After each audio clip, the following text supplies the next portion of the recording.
And welcome to another one of my streams. Today we are going to do some drafts. I've got a couple. I need to finish off a traditional one of this at some point during the day, but we can start with the ranked queue. So we're going to draft Guilds of Ravnica. Managed to get a heap of offline follows, so I'll put those notifications on as we go, just to keep that clean. So let's get started.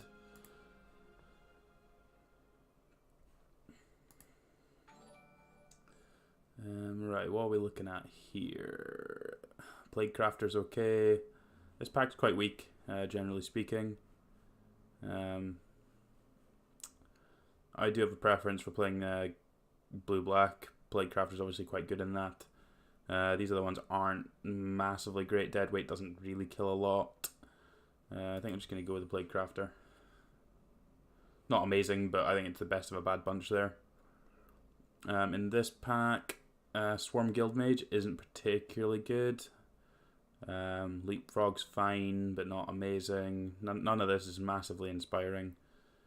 I actually like the Burglar Rat more than anything else, I think, which is pretty disappointing for a second pick, but this one's much more interesting. So we've got Whispering Snitch and Whisper Agent. I really like Whisper Agent. I think it's solid in Golgari and in Dimir. So I think it's the choice. Leaves us open, being able to play it in either deck. And now we get Spybug. Spybug's a good signal that we can move into blue-black.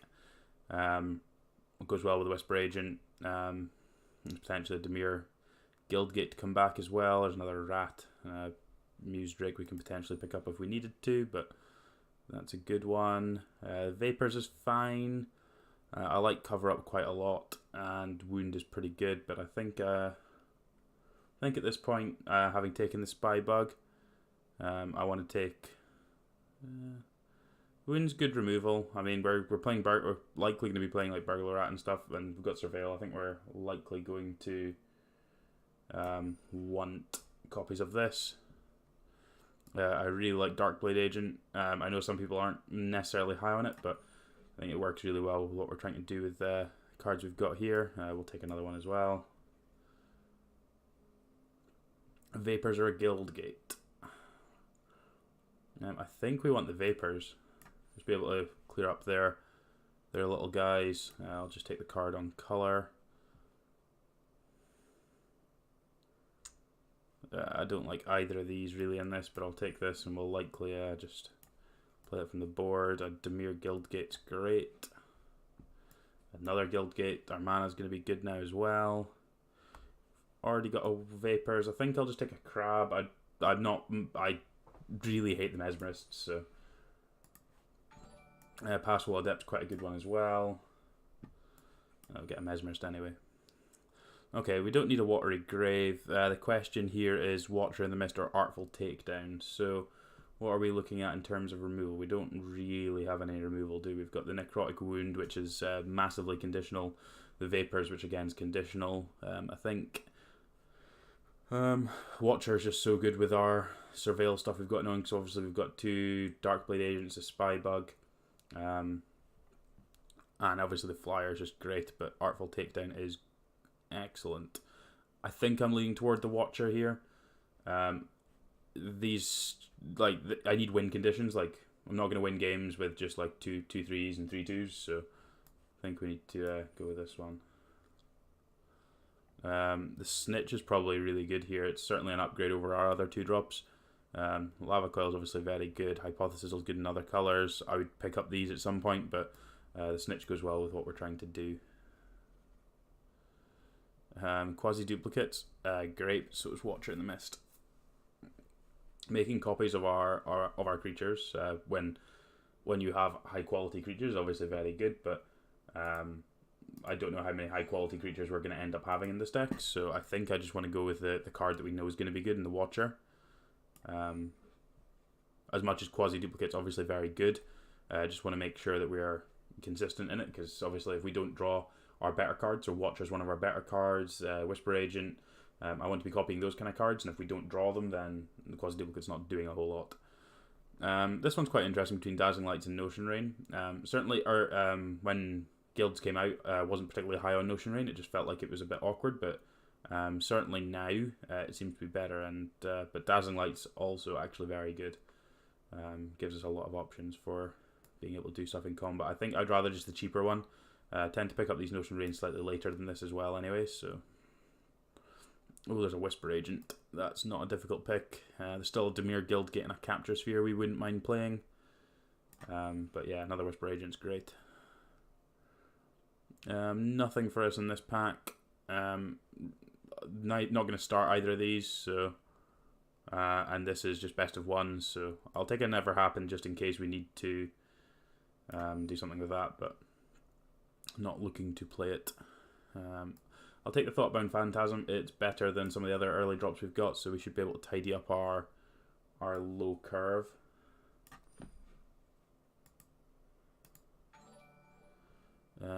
We have... I'll take the Bartizan Bats. I'm not going to play the Mesmerist at all. There's a chance I play the Bats, even if it's minimal. Unexplained Disappearance is great. I just want more cards with Surveil. Same with the Bones. I don't think I'm necessarily going to play both of these, but it's good to have the option. Same with the Shade. I don't think I'm going to play the Rumors, so take a Crab.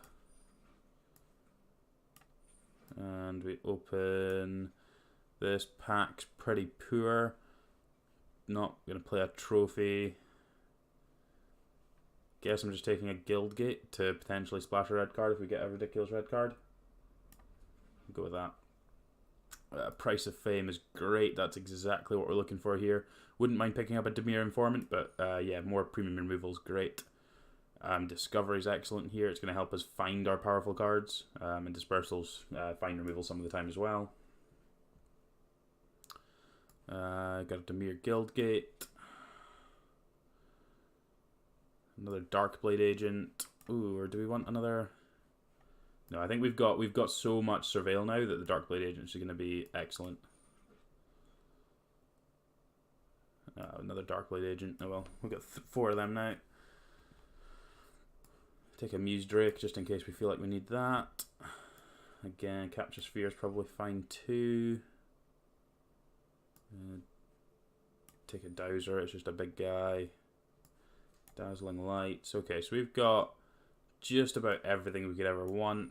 So it's now just going to be a matter of trying to figure out what the exact build of our deck is to be. Yeah, I've not done too much. I've not done any of the greedy drafts. I always find these alternative draft formats, they're very weird and they're either very, very broken or not particularly fun, so I've tended to not play them. But yeah, some people enjoy them. Not really for me. Right, so we've got 10 instants and sorceries and enchantments, so we need to cut creatures. Let's do it by curve. So I don't need multiple barriers. I probably don't need double dazzling lights. Mesmerist isn't very good. The rats is worse than our other ones. Probably don't need the radical idea. Veiled Shade's probably worse than what else we've got going on. Likewise with the bats, since we picked up so much stuff, and probably the crab. What does that leave us with? That leaves us with 16 creatures and 8 spells, which is probably pretty good, and we don't need the Izzet Guildgate. So yeah, this deck looks pretty good.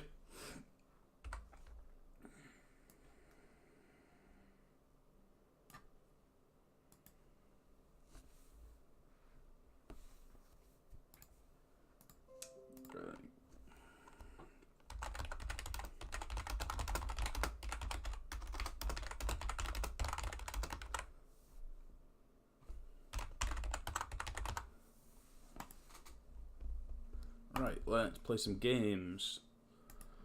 So the way this format works is that you're playing best of one, and you play until you lose 3 times, which kind of mitigates your variance. I really like the Dimir decks because they have a lot of ways to. This hand's ridiculous. You have a lot of ways to with Surveil. You tend to be able to filter through your draws. Right, I'm going to start with Dimir Guildgate. I would like to play the Spybug on 2, the Phantasm on 3, and the Discovery on 3. Which is then just going to get us looking very far ahead. Or the other option is to play the Darkblade Agent on 3 and then try and get really far ahead on cards. And just start hitting them. You have a 2-2. Yeah, I think I just want to play out the Darkblade Agent. Like, this is pretty much the nuts. Pretty much the nuts.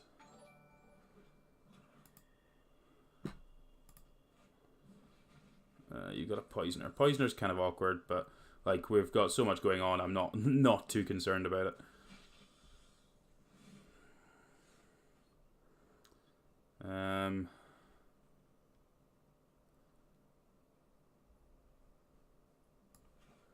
Feel like it's just Thoughtbound Phantasm, Discovery, try and find more Surveil, then play the Guildgate. I don't want either of those. Okay, another Guildgate.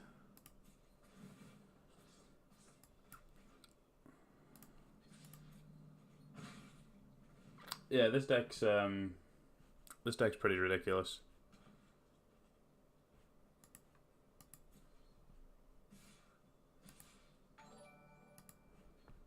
And that's all our offline follows. Right, we're just gonna... This is a really weird attack. Just gonna double block. We've got to have a combat trick here, right? So the point where we're double blocking means that we're not getting blown out by anything. And I'd rather they traded their combat tricks for our early stuff than not. Okay, indestructible, that's fine.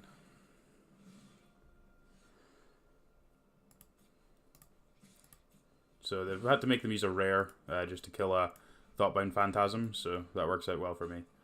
I mean, we've got significantly better cards in our deck than that, so...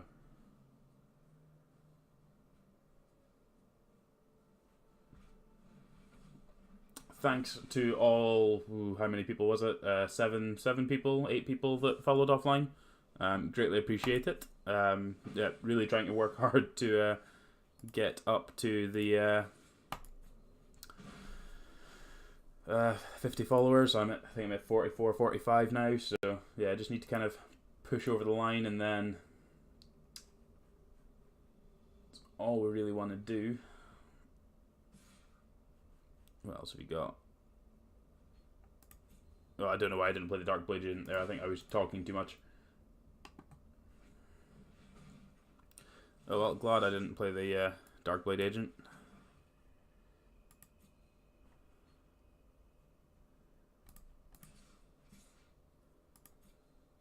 I'm gonna make this attack because I don't want to. I don't want them to choose which one they're killing. I'm also not going to play his Darkblade Agent out again, otherwise they'll... Well, I guess it doesn't actually matter. I just don't want them to have a combat trick. I guess the reason is that I just don't want them to have a combat trick to be able to pump this as power and then kill multiple creatures, so... I'll take anyone's Tavanos, like, anyone will do. I'm not fussy. Colette decided to ask her brothers to follow me, and then some of their... one of their girlfriends ended up getting some other people to follow, so it was it went up quite a lot the other day, which was good. But I think it was it was Friday night. I think it was after F&M that she had the idea, and I was like, yeah, like I'll take what I can get. I just want to hit my 50 and can see how we get on. But like I'm expecting them to double block here, but. Okay, no blocks at all works as well. We've obviously not drawn very many spells here, so we have drawn more lands than spells, but doesn't need a whole lot more to help us push over the line, so we need to make that trade, because that's what the card says. Then we can start holding up blockers again. Wow, more lands. This is rough. Yeah, the Portier stuff yesterday was quite interesting. Yeah, I'm not 100% sure what what was going on. But obviously, yeah, the Sultai decks didn't do too well, but it was the most played deck, so to see 0 in the top 8 kind of says that there's something not quite there with the deck. And every time I've played it, it's kind of felt like that it's just kind of lacking somewhere. Obviously, the cards together are very, very powerful, but yeah, I'm not sure what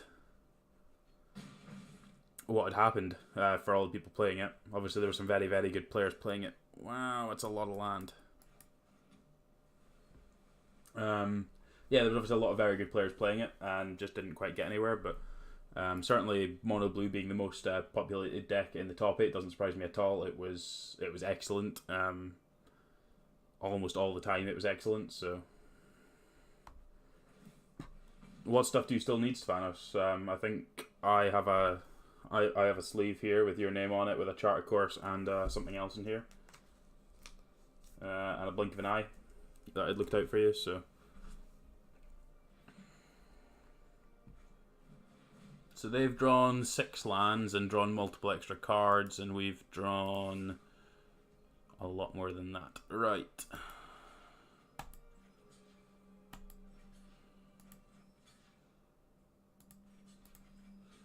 I think I'm supposed to block like this. Try and be greedy. Like, we still have some excellent excellent draws. That's not one of them, but like we're not dead by any stretch of the imagination. Like, we have a lot of good cards in our deck still to draw, but do need to start finding them pretty soon.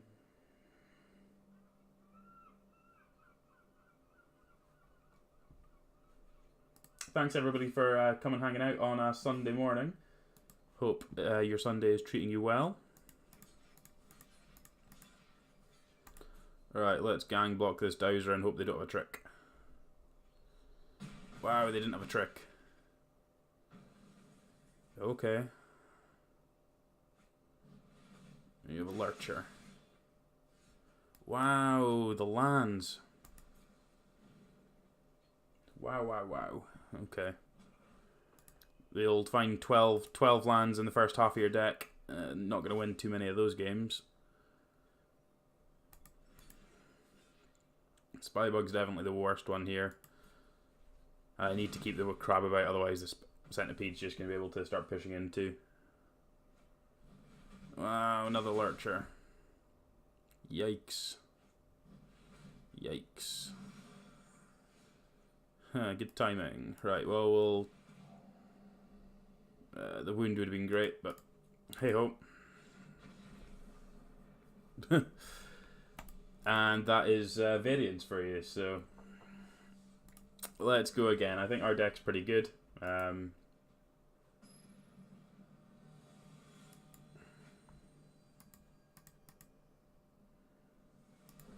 I should load Deckmaster up, right? And probably turn Stream Decker off, seeing as Stream Decker is not actually... it doesn't really matter, I'll leave it on, but...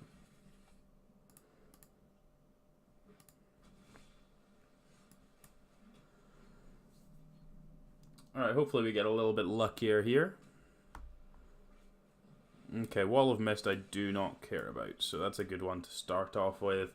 We're going to lead Spybug into Darkblade Agent and then play one of our Surveil spells on turn 4. And they missed a land drop. Excellent. Yeah, so we should be able to punish this slow start. Like, our hand is excellent, so they found a red source now, so...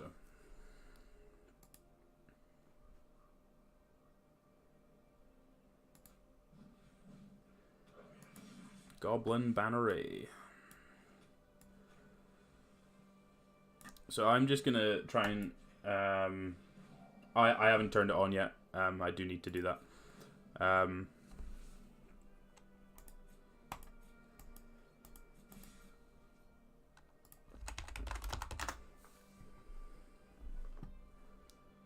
Yeah, I need to actually start getting used to using Deckmaster for like the streaming tool, or the offline part of it.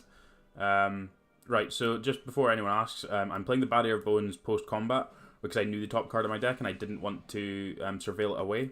and I just want to get a little bit more value out of it. So I know I could have gotten an extra point of damage here, but I felt like it was worth it for doing that. So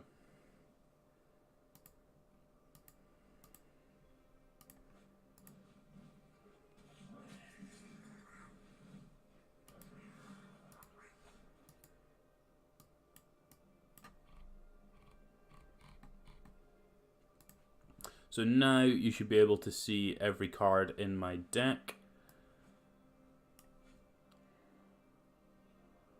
I think I'm content with just hitting with a spy bug and playing the snitch, and then I can potentially necrotic wound something. Not in a massive hurry to do anything from here. Yeah, if you have any issues using Deckmaster or seeing anything with Deckmaster, just shout, and we can take a look. But it should now have a thing with my deck, which you can see all the cards in, and see the overlays of everything.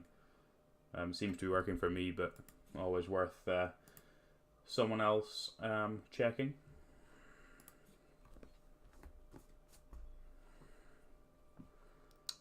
My turn. Let's just kill one of these things.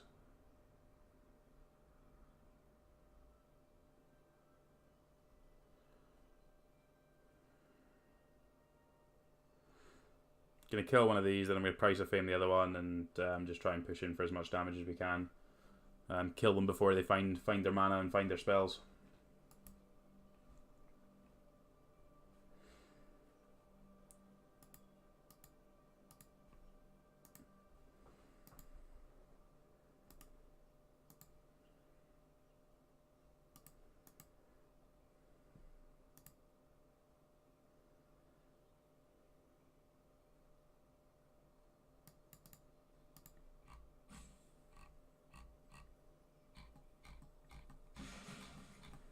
Alright, off you go. Right, now Price of Fame, this... Okay, sure. That works. Cool. That was a better draw from us, where we didn't draw twice as many lands to spells. Let's go again.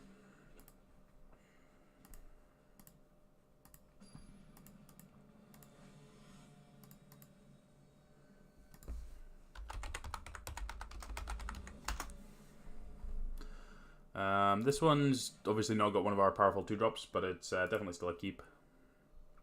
The Vapors could be good against the white decks. Oh, the Vapors is going to be excellent.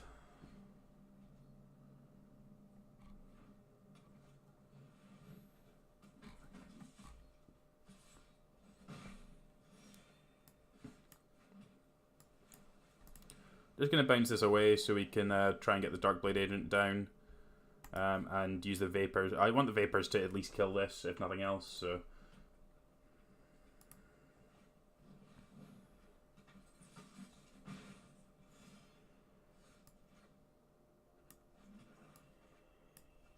So let's just kill that thing. I want both of those.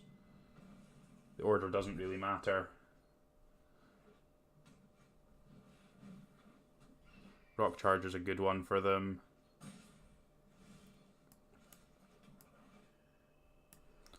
Just going to kill this Challenger. And I don't need any more lands, so I can bend those.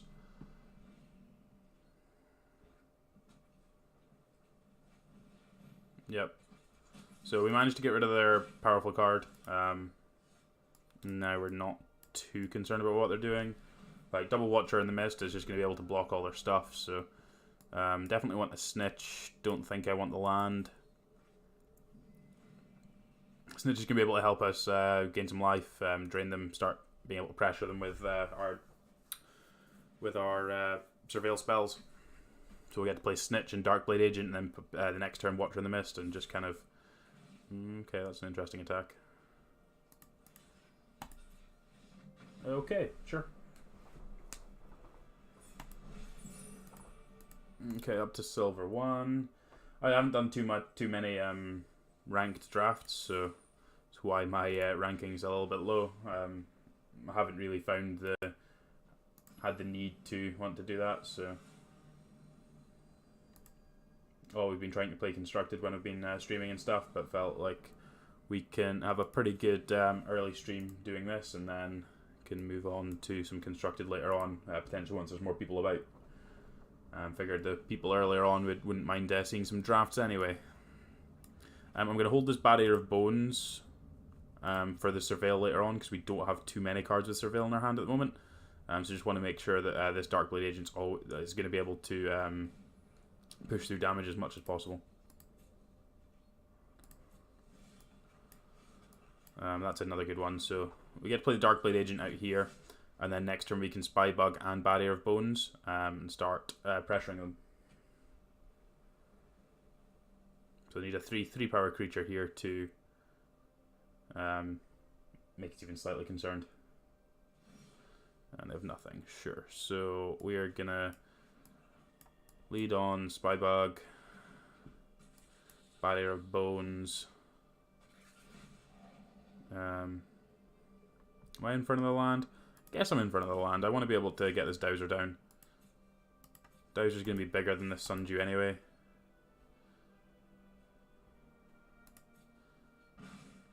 And we get to draw it, which is great. Extra value. Love me some value.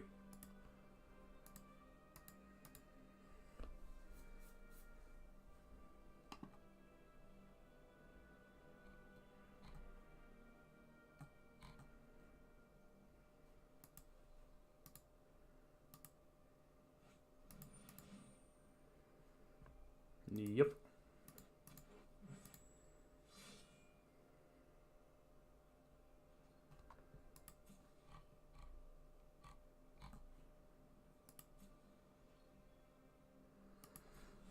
Okay, so I'm just going to main phase this Whisper Agent to get the trigger off of this. I'd rather get the card draw than stop them, or than kill the Sundew.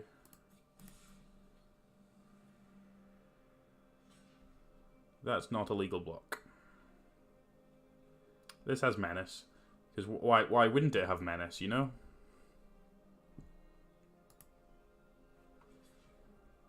Okay, we're just stopping us drawing cards, which is fine.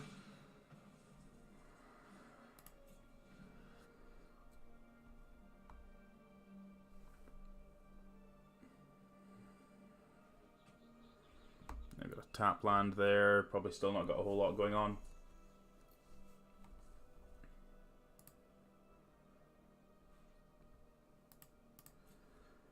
Just want to draw some more Surveil spells. Phantasm's fine. Just get to push them with all of these. They can trade with Whisper Agent if they wish, or if they got a trick they can kill Darkblade Agent, but not too worried. Like, we get to play the land and play Dowser and Thoughtbound Phantasm, so...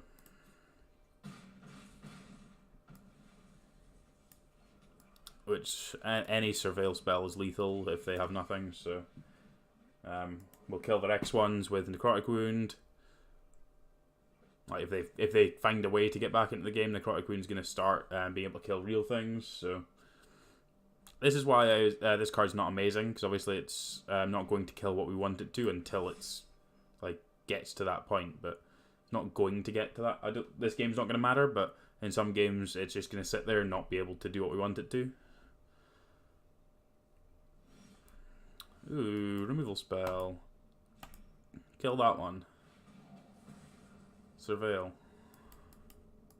Don't need those. Triggers.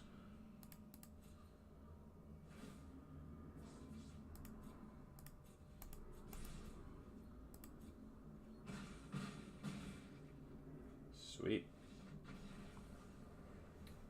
Cool. 2 more wins and we'll level up, which would be nice.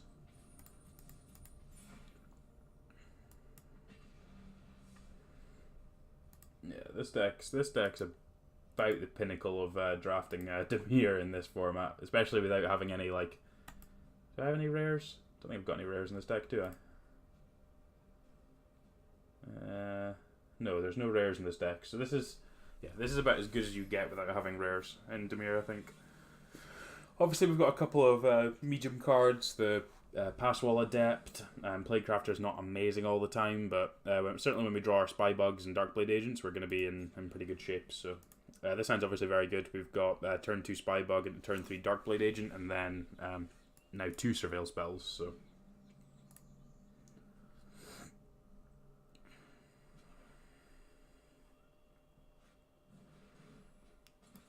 okay, card we don't really care about.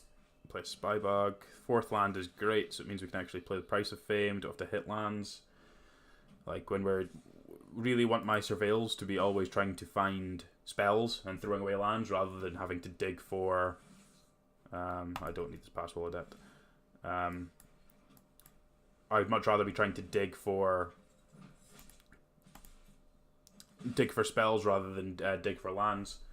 Really just hate ever having to bin my Surveil spells.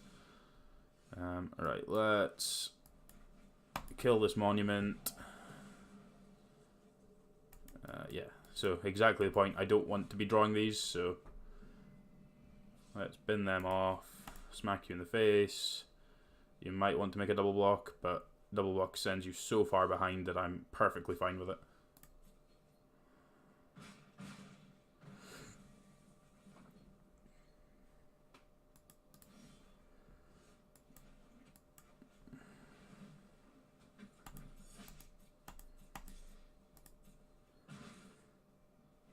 And now we've got an Unexplained Disappearance to bounce something in their turn, then play Watcher in our turn, and just get massively far ahead again. Bounce this, my Spybug's a 3/3. Yeah, I'll leave a removal spell on top. It's not an amazing removal spell, but I'll take it. Play Watcher. Watcher's going to Surveil. We get more stuff going on. Keep the Discovery. Don't need the land. I can play pretty quickly here because the decisions are not particularly difficult. So we'll just keep churning through quickly. See if we can't get through a heap of drafts. Kill my thing? No. How am I going to win? Killed my Spybug. How am I ever going to live with the value? Discovery. I don't need either of those. Let's draw a fresh one. Hit you for 5. Snitch. Snitch is pretty good. We'll play the crab.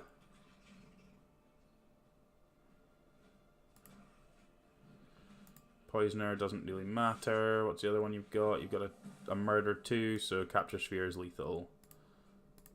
Game.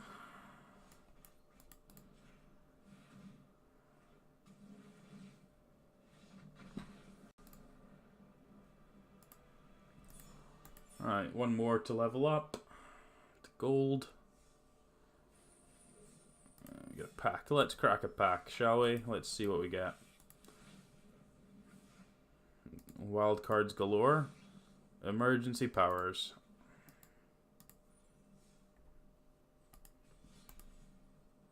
No, not constructed. Draft. Back to draft.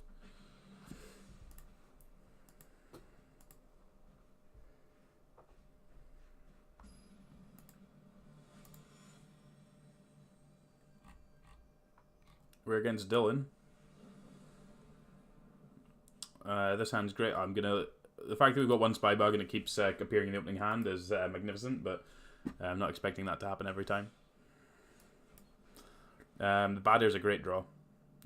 Means that we can play Spybug on 2, then Phantasm and Barrier on 3.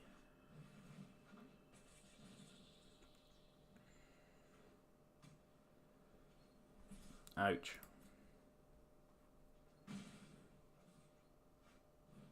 You've got a bird. You've got an elemental. And now we get to play the Dimir Guildgate as well. Barrier. Yep, that one can stay right there. I'm not blocking the Hawk because they're likely to have some kind of combat tricks, so it's just turning sideways. The Barrier is going to get involved in blocking this turn. The Phantasm's not going to yet.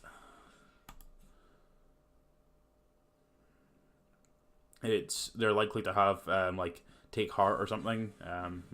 Sure, I'll take some damage.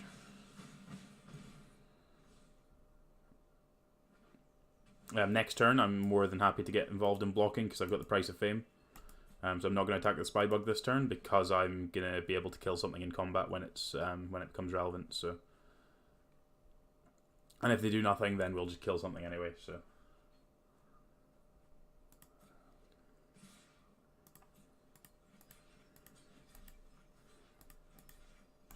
block, block, block. What do you have? Righteous Blow. I'm going to kill this one.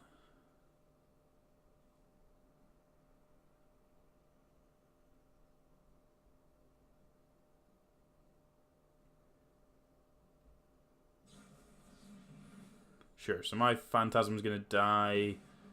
My Urchin's also going to die, but that's fine. Those are both good.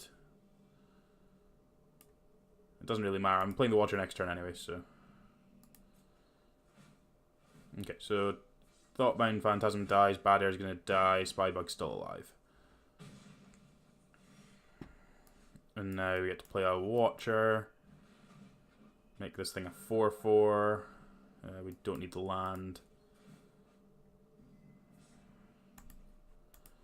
May as well get in. I'm not too concerned about what they're doing. Let's just try and kill them in 2.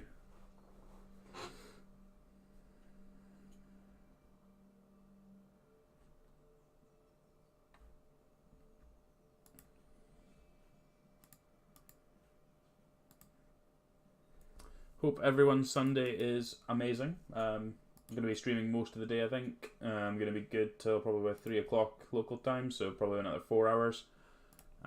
See how we get on throughout, but should be about that long. Play the Whisper Agent.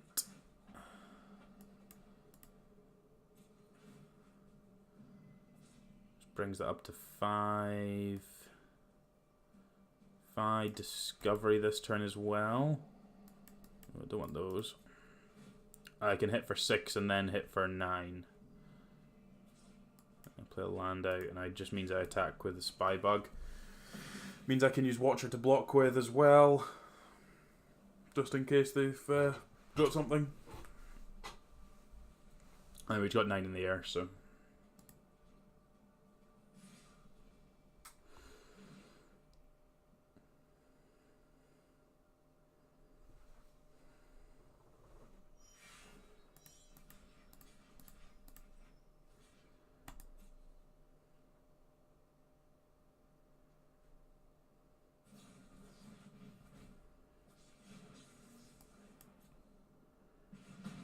I'll take the damage.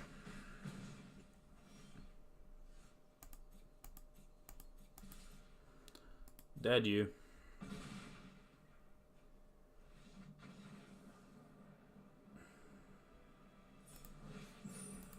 Cool, up to gold.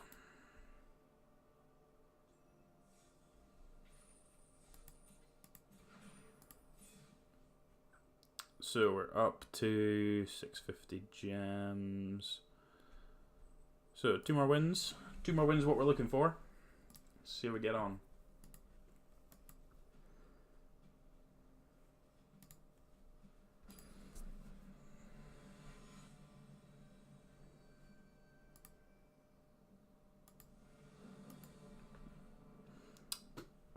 This hand doesn't have any of the powerful surveil stuff, but we've got a snitch. We've got a decent curve, so we're going to keep it anyway. I think we've been spoilt with the quality of our previous hands. So, Pelt Collector. Pelt Collector's a reasonable one. Dazzling Lights is a nice surveil card.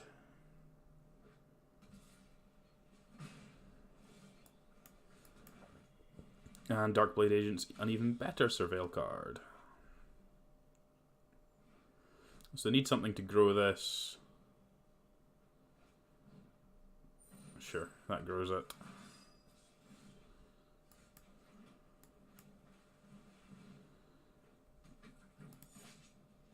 So next turn we get to use the Dazzling Lights to Either make... Cavalier's a good one. I'm not going to block here. We've got stuff we can do with our hand. I should have played the Demir Guildgate there, but I don't think it's going to matter. I'm not attacking. I'm going to be able to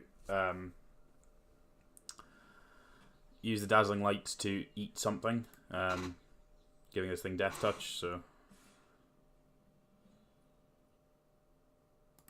we're going to block the Pelt Collector. Going to Dazzling Lights the Pelt Collector. Bin off the Swamp. Drain them for 1. I take 4. Your Pelt Collector dies.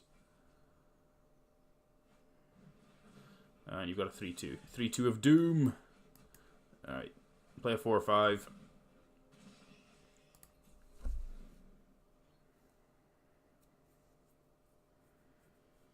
Do you have an answer for my 4-5? Their curve, I mean, was pretty good. I mean, Pelt Collector into Ladev Guardian into Conclave Cavalier is a pretty reasonable draw. Like, this card I just find so unimpressive. Doesn't ever seem to do anything. Asda Marshall. Sure, you got it. Watcher. Found a Spy Bug. Guess we want to keep the Spy Bug and try and dig toward something with that. I don't really want to attack yet. The Cavaliers and the Okapi and is just going to be able to make reasonable blocks. I want to try and get the point where they have to make unfavorable blocks for this Darkblade Agent if they want to stop it from dealing damage to them.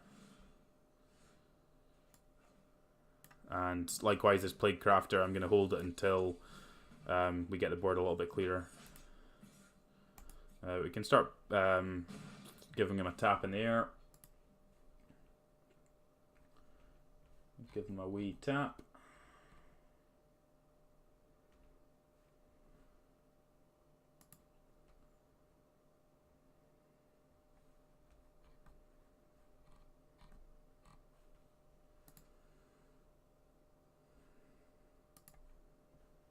Green-white's not going to have too many answers to what we've got, so it'll be interesting to see what they draw.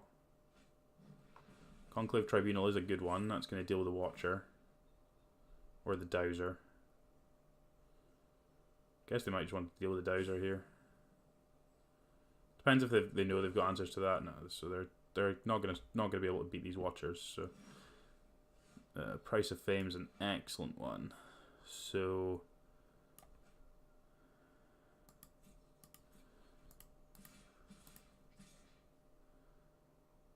let's make this attack. And then we can kill something after blocks. And then if they decide not to block these, wow, they didn't block them, sure.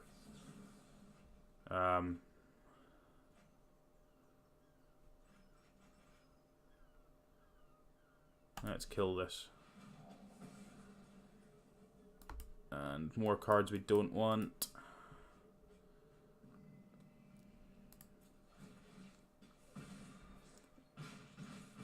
And we get to draw 2. That seemed like a really strange no blocks.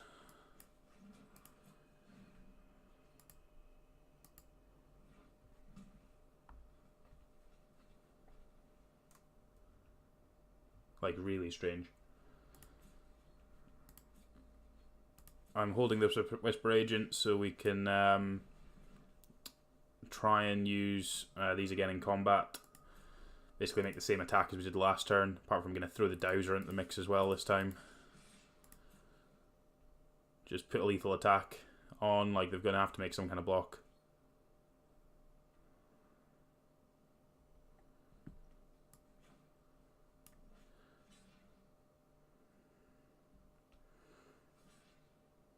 Okay, so they want rid of the Dowser. Are we double blocking a Darkblade Agent? We are double blocking a Darkblade Agent. Okay, so we get to kill most of their stuff.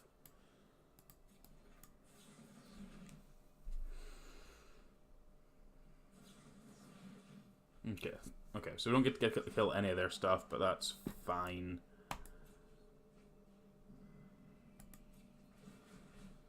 We still hit them for 4, for 5. So they're on 2, and we draw a card. So they're dead to the Dimir Spybug.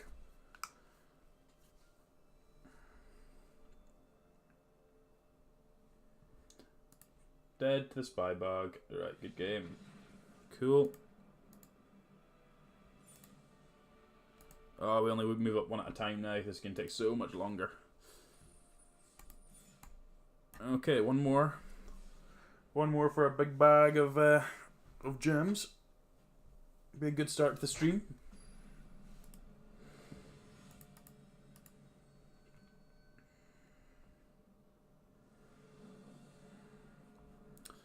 Yep. Spybug, Darkblade Agent, Whisper Agent, Discovery. 2 lands. It's about the hand that I would I'd hand pick, I think. Certainly with a land on top. Okay, the Guild Mage I don't particularly like. I just don't think it's a powerful card. The black ability is obviously going to be quite good at some points in time, but Golgari doesn't tend to want to swarm the board, so it doesn't do that much, and the second mode's expensive to do that, so it's just a hard to cast bear, I find, in that deck. Centipede. Okay, so we play the Darkblade Agent, which will block the Swarm Guild Mage. We're not going to take. We're not going to block the Spinal Centipede, but our hand's pretty good. So just need to make sure we don't fall over. Okay, that means they've not got a trick at all, which is good. It's good to know.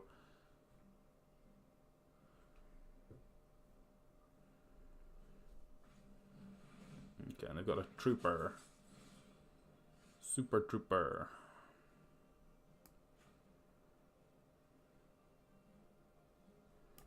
I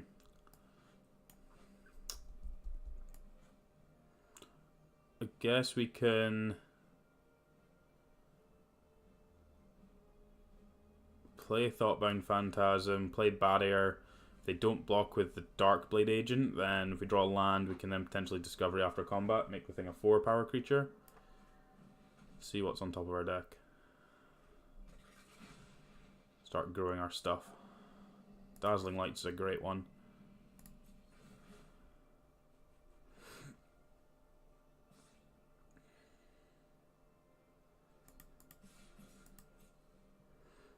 And if they want to throw away discard a card to trade with the Darkblade Agent, I'll quite happily take the 2 for 1. Or if they wanted to just double block on board, I'll quite happily take that too. This Darkblade Agent's such a good card.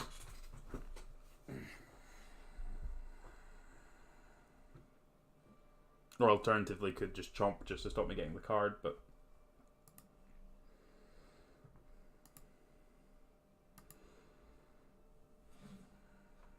sure. So we're gonna trade. Trading's good there. Like we'll take our 2 for 1, like easy value.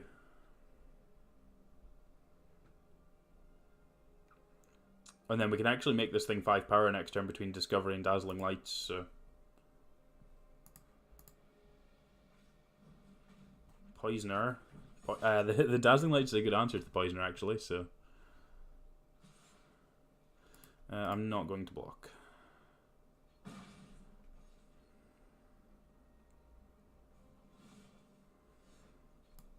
So let's Discovery, see if we can hit a land drop.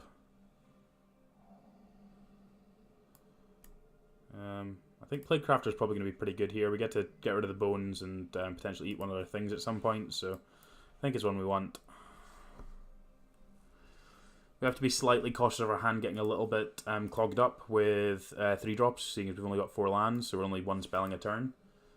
This Dazzling Lights is going to allow us to cast 2 spells this turn, but yeah, just need to be cautious that we don't get overrun with a bunch of 3 drops in our hand and not having enough mana. Okay, if they're just using Swarm Guild Mage to gain life, I'm okay with that, if that's how they're going to use their mana.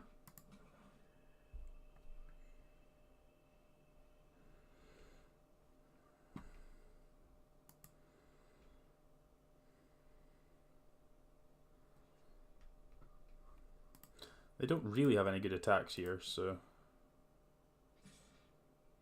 yeah, I'm okay with just taking this.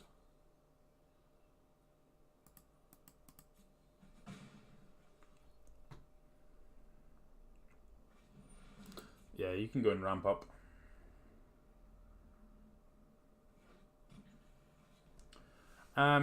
The main thing to consider between these arena drafts and paper drafts is signaling. Signaling's a massive part of your paper drafts, where trying to figure out what cards are going where is a massive part of it.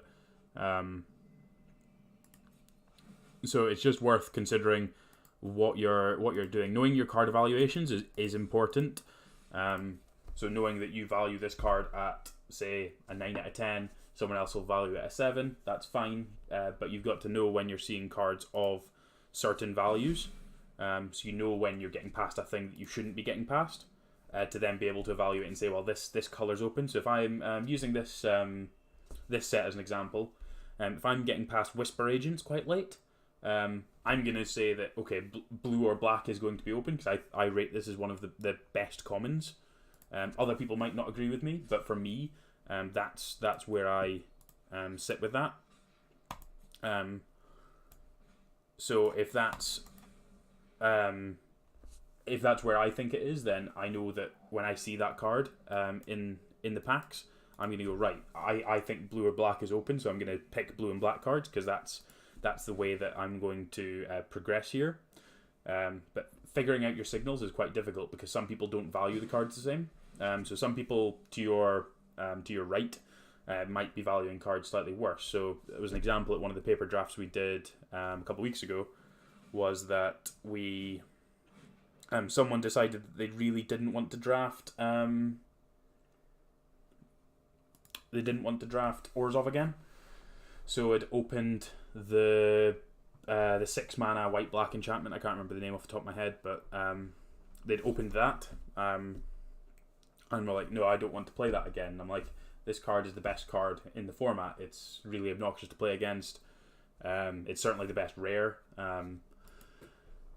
You should be picking this regardless. And he was just like, I just didn't want to play it. And I was like, fine, but like, you've messed up the draft for almost everyone else now. But that's a very, very small part of it. So I wouldn't worry too much about that. It's just something to note, that's something that exists, is your signaling. But yeah, signaling is the most interesting thing about paper drafts, because you can get I think who was it that did a deck tech the other on the Pro Tour stream, but they phrased it really well, was that you basically have, there's multiple different ways of approaching draft in paper. You can approach it by going, right, I'm going to play these, I'm going to pick all these white-black cards. I've opened my really powerful white-black card, and I'm going to pick all the white-black cards. And then after that, I'm then going to go, right, I've picked all my white-black cards, so then the people to my left then, in theory, haven't got any white-black cards, because I picked them all. It doesn't matter if they were necessarily the most powerful cards in the pack, but it means that the things they have aren't as good. So it is worth considering that some of those things do tend to happen at different points in time. But you just need to you learn as you go. I mean, the more drafts you do, the more likely you are to learn about it. So yeah, I wouldn't worry too much about it, but it's certainly something that is interesting. That's why I enjoy paper drafting so much, because you get these elements of variance. I wasn't commentating through the process of that game because it wasn't particularly interesting. Yeah, this deck was pretty ridiculous. Seeing as it doesn't let me post anything on there, let's just grab the post from Twitter. So this is the deck that we played. Having 4 Darkblade Agents was superb. It was absolutely great almost all the time. The Watchers are always great. Spybug and Snitch are excellent 2-drops. The Phantasm was actually great in a couple of games where it was just able to grow slightly bigger. Whisper Agent's always good. So yeah, this deck was superb. For 0 rares, this is how I want to be playing a 0 rare deck. I want so much synergy that I can just like outgrind my opponent. Like, I've got so much Surveil in this deck that it means that I'm going to be able to just completely go over the top of what they're doing.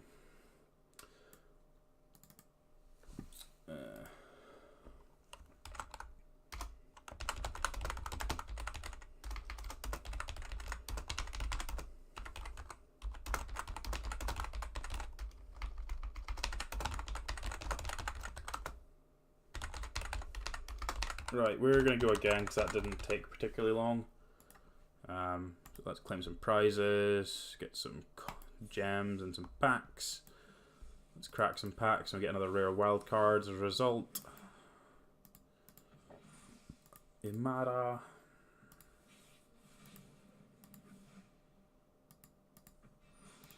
Bounty Agent. Okay, let's go again. So yeah, we're plus 200 gems in 2 packs from that one, so that's good. So we're just going to use gems this time, seeing as we've got plenty of them. Okay, so let's talk about this. So Assure Assemble is a great card. Like, the first mode is pretty good. Being able to be a removal spell essentially in combat, and the second mode making 3 tokens for 6 mana is pretty ridiculous. I actually prefer this mode for drafting. Watcher in the Mist is obviously great. We had 2 of them in the last draft. Status Statue is great. Just being able to either be a combat trick and kill something, or just straight up kill something with Statue is very, very good. Assassin's pretty good as well. I like Assemble. This card is great. It's exactly what you want to be doing with Selesnya. So we're going to pick this one to start and see how we get on. Okay, so this pack, we've got a Watcher in the Mist. Doesn't go particularly well with our Assure, but that's fine. Like, we're not paired to anything. Deadly Visit is a great card too. District Guide's fine. I think I'm between Watcher and Deadly Visit. I think I'm just going to pick the Deadly Visit. It leaves us slightly more open to be able to play our first pick. I think these cards are pretty similar power level wise, and I just prefer having the removal spell, I think. Right, so what have we got here? So there's no green cards, so this Assure Assemble's not necessarily going to be amazing. If we were to do that, there's a Peacemaker and Sworn Companions. Neither of them are particularly good. I think the best card in the pack is actually this Dimir Informant or the Smelt Ward Minotaur, but Minotaur is a completely different direction from the cards we've currently got, and I don't think it's massively higher level to be able to want to pick that one. I think I'm going to pick the Dimir Informant. It would pair nicely with Deadly Visit. Obviously doesn't pair nicely with Assure. But this card is one of the better Dimir cards. So okay, so we've got a Thoughtbound Phantasm. Not a whole lot else. Notion Rain, they tend to come a little bit later. So yeah, pick this Thoughtbound Phantasm, see if we go into Dimir again. This pack has no Dimir, but it's got one of the best green 2-drops in Devkaran Dissident. So we're going to pick this one and just keep ourselves open. Yes, we've picked 3 blue-black cards. It doesn't mean that we are necessarily going to be playing blue-black. This is definitely one of the better cards. Prey Upon's a little awkward because we've not got necessarily big creatures. We're going wide.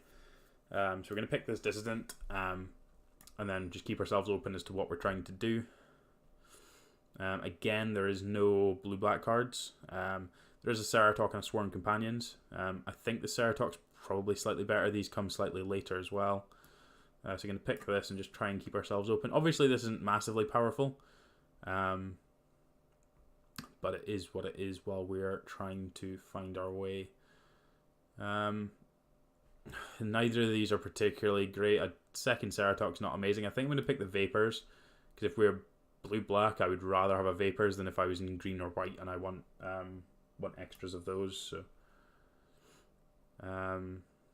The Trooper's fine if we were to be green-black. So like green-black would allow us to just take out these two and leave us with those. Like I'm quite happy to play a Sure and then find a Selesnya Guildgate to be able to splash that. There's a Clues is fine. Trooper's fine. Green-black is the weakest color combination as far as I'm concerned. Let's have a think. I think I'm still on Trooper here. Like Dazzling Lights is good in blue-black, but I don't think the blue-black's there. I'm going to pick this Trooper and hedge on green-black and try and move toward that. I'm going to pick up this Grappling Sundew. This pack's pretty weak anyway, so I'm not too concerned about the rest of them. Undercity Uprising is pretty good. Just giving your things Death Touch to be able to be a removal spell. So Centipede's going to be pretty good in a green-black deck. I think we want a Locket here rather than a Recluse. Yeah, we'll put that on the board. Another Uprising, sure. Okay, so I think we kind of went through that pack not really knowing the direction we're going in, but we've still left ourselves pretty open. So like we've got, so if we just put all the gold cards away. So like we're still open to being blue-black or green-black. So obviously we only have 5 cards that would let us be blue-black. And then we've got a handful of cards that are green, but none of them are like, this is the only card that's tying us anywhere, or we'd like to tie us anywhere. These Uprisings are fine, but not amazing, so... this pack's got a Disinformation Campaign, so I think I'm actually leaning toward picking that and trying to do that. It's certainly more powerful than the green card. The green card is Forager, and any white card is that. There's just nothing. So let's pick the Disinformation Campaign and hedge that we can move into that. Right, we're going back into green-black. This card's great. I absolutely love it. We're gonna pick. I say we're going back into green-black. We're gonna pick this card and leave ourselves open. We can potentially still be 3 colors. We could be Sultai, so green, blue, and black. None of these cards, other than Assure, are necessarily massively good, but this Lich is great. Venerated Loxodon's a very powerful card, but not for the colors we're in. But I think this is just a Trooper, and try and be green-black. This pack's much better. Right, let's tweak this about.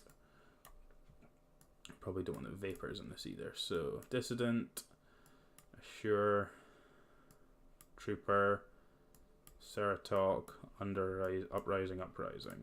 So this is kind of what we're looking at the moment. So Molder Hulk's a very, very good card. It works really well with Surveil, being able to throw lands away and then be able to ramp into this guy.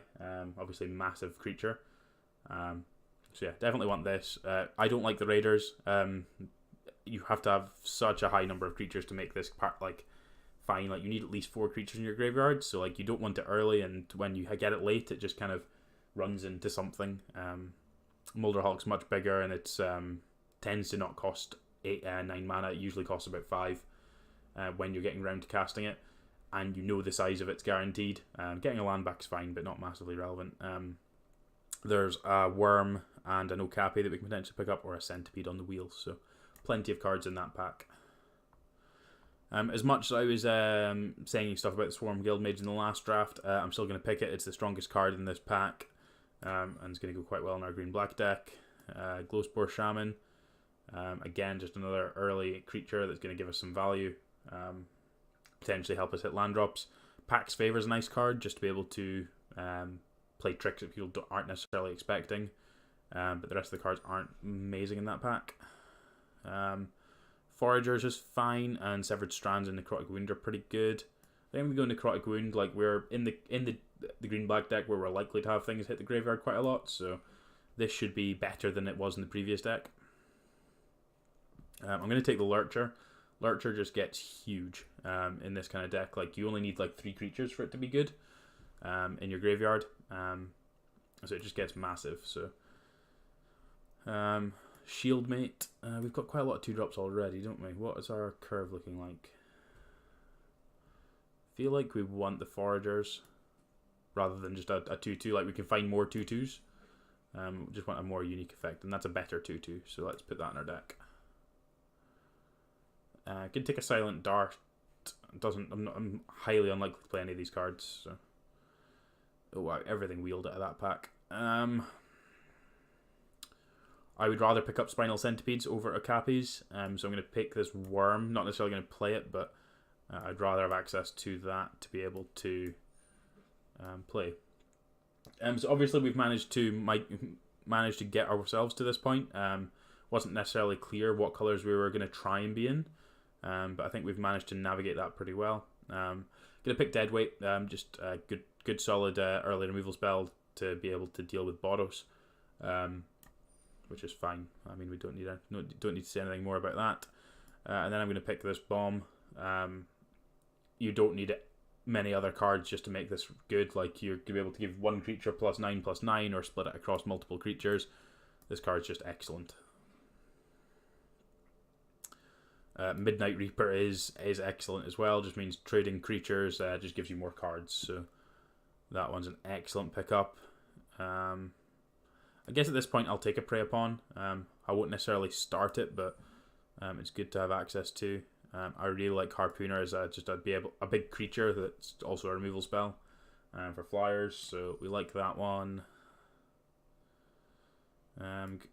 We don't have any blue cards we actually want to splash, do we? No, there's just a disinformation campaign. So I'm going to pick a Locket that I'm highly unlikely to play. I think it's better than the other cards. I'm going to pick another Necrotic Wound. I like it better than the third Uprising. I don't like Imp and I don't like the Bats. So the Assassin's very good. Helps you push through damage. I'm going to pick the Selesnya Guildgate over the third Trooper. I think we've basically got all the cards we need. And being able to potentially assemble rather than assure could be worthwhile at some point during the games. Just pick a Prey Upon. We can potentially play that, but I don't think we will. And then we're just going to tidy up the last couple of cards in this draft. But I think we've managed to navigate that draft pretty well. Obviously, it wasn't necessarily the easiest seat to navigate from, where there were some interesting picks that we had to make. So like those early ones. I don't necessarily want the second Prey Upon though. I like all my 2-drops, they're all pretty good. Midnight Reaper, Centipede, Recluse I probably don't want. As much as I'm a little bit weak to flyers, I think that's fine. I don't like this thing at all. Don't really want 2 of those.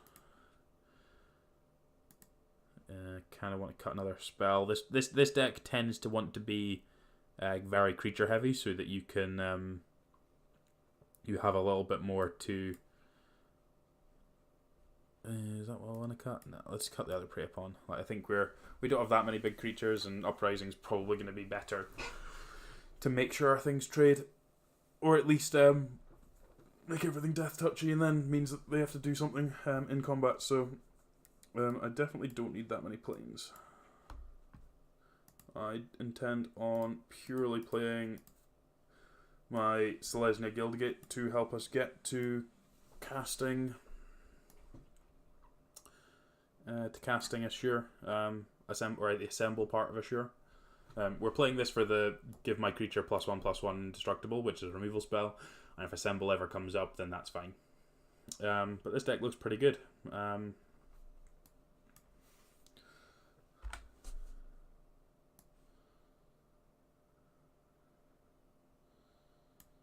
Let's take a quick. Oops.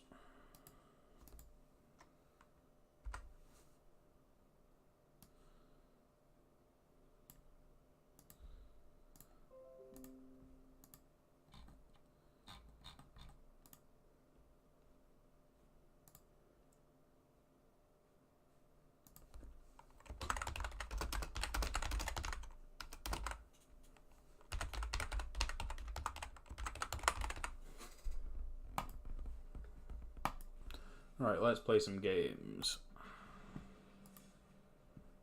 and see how we get on.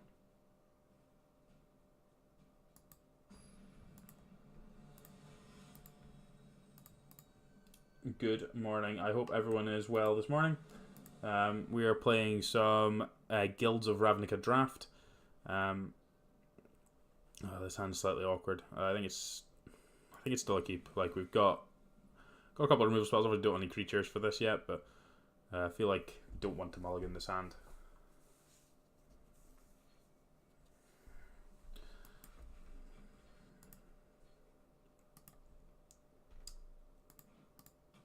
As I was saying, hope everyone is well this morning. We're going to be live for probably another 3.5 hours or so. We'll see how we get on throughout the day. Looking to play as many drafts as we can until I run out of in-game tickets, and then we're going to move on to some constructed. I've got most of the top 8 decks from the Pro Tour built, so going to just try and play as many of them as we can.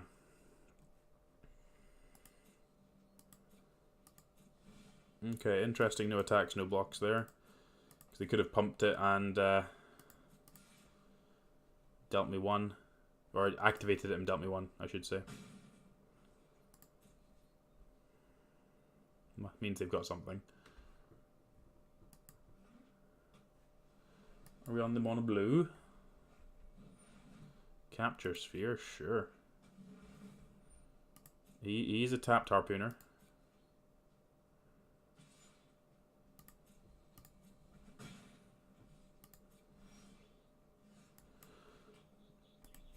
Okay, so obviously this hand's still a little slow. Like, we're gonna get to play the worm next turn. Oh, they've missed a land drop. Okay, that helps us.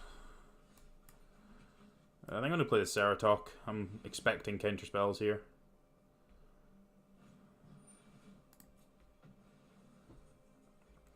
Would rather get that one countered than something else. So.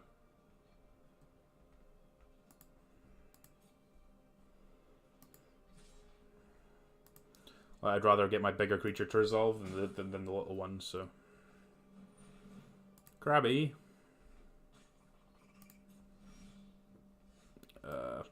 Well, that's a good draw. I'm just going to cast this now. So we get 3 2/2s.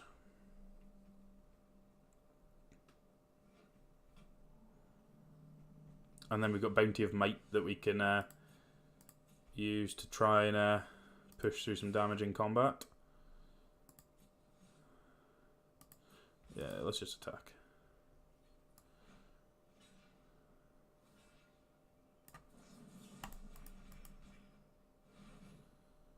Let's try and do everything here. You got another counter? We don't have another counter. Oof, this is good. Well, that's just about how you draw up those two cards interacting together, isn't it? Let me get my 2-for-1 and 5 you at the same time. Sure, you got a Ritual of Soot. I don't think that really mattered. We did the sweet thing. So we get to play Dissident and Lurcher here.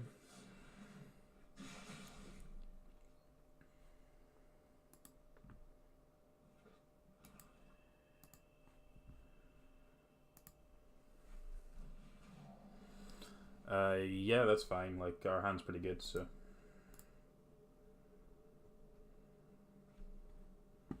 Yep. Means this wound's gonna kill closer to killing things. They're on a 2-turn clock. Got 2 removal spells in hand. Good luck.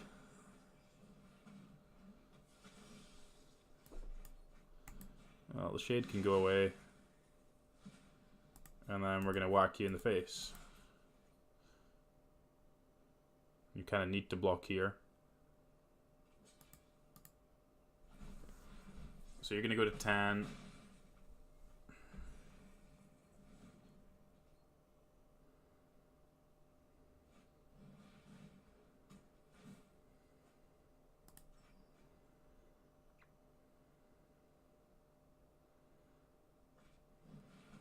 Okay, that one's tapped.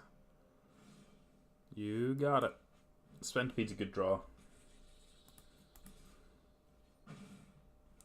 Don't quite have lethal next turn, but we're approaching lethal mass.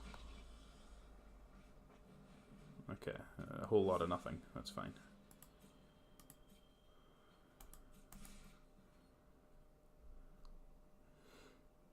I think they need to block both of these here.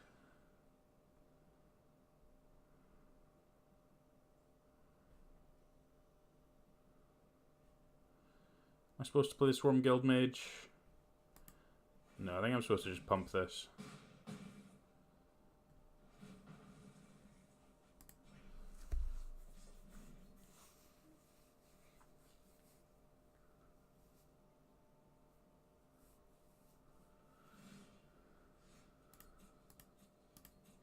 So they have to block here. Then we get to play the Dissident and the Swarm Guild Mage.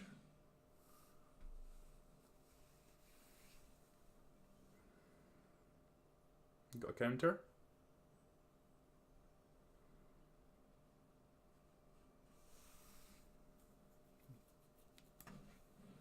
You do have a counter, but it's not the counter we cared about, because with Sabotage they would have get to pick up the Disinformation campaign, but the Swarm Guild Mage means that they need to kill both my creatures, so they need another ritual suit, or they need to find like some kind of surveil spell to be able to pick up the Disinformation campaign, but they didn't have that, so we got that one. And we're moseying on again.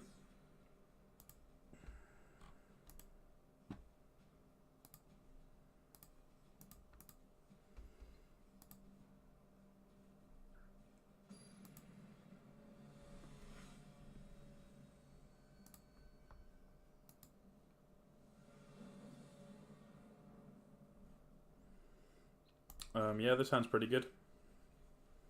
Trooper gets to throw stuff away, potentially ramp into this Molder Hulk, and then we've got the control of this, which helps build up our Necrotic Wound too, so.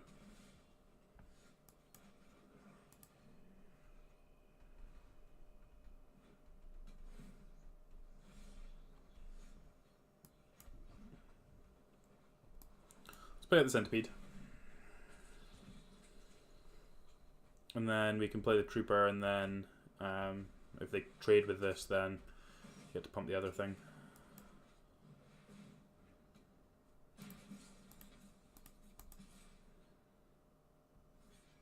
Okay, you want to block. Put the counter here.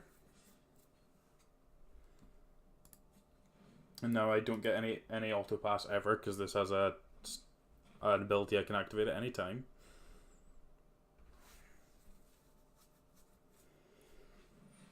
Vraska, that's rude.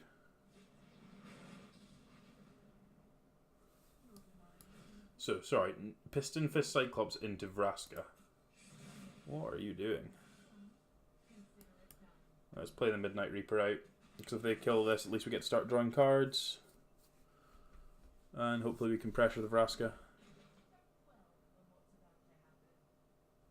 Hopefully they just play an X2 and we can Necrotic Wound it.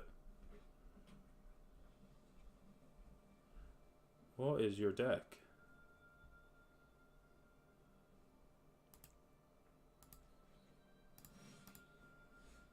Okay, that one's good.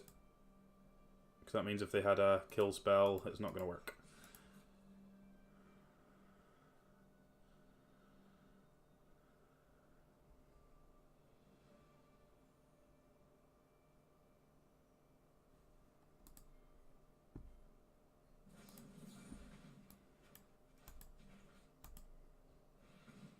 My guy's indestructible. But I believe this still lets me go and get a land. Which is hilarious.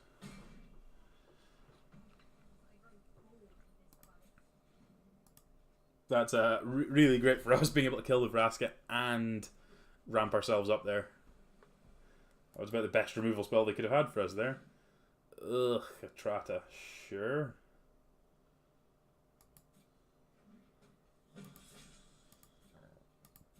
Yikes.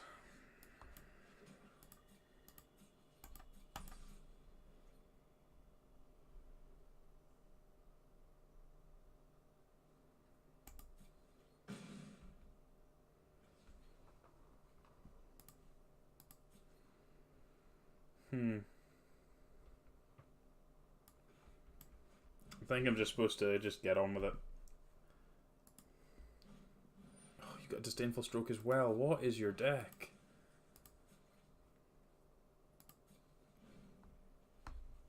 This is some mad stuff going on in this. Like, yes, they've got a lot of powerful stuff, but I don't know how their mana's ever working.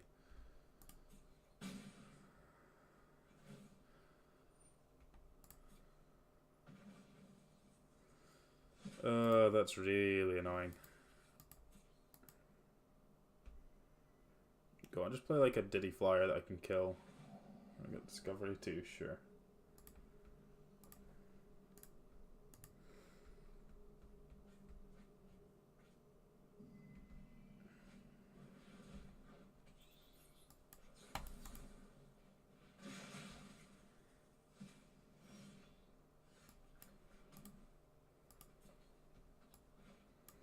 Let's just play my 6 mana 6/6.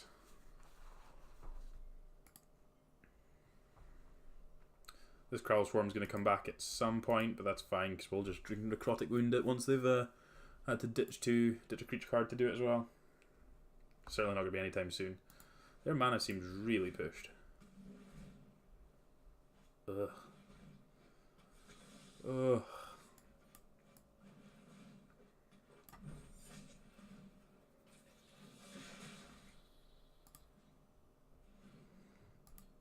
This game's not really going well. Like they've got so many powerful cards.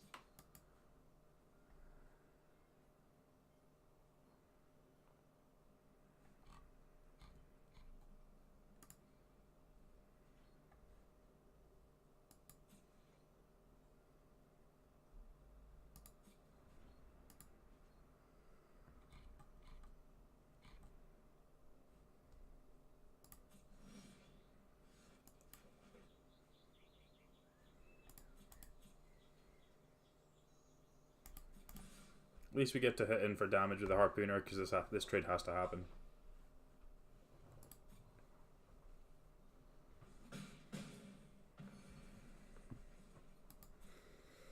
And this wound is definitely going to kill something relevant. Please play this Crowl Swarm out at some point. Go and get it back and then do that. That would make me really happy.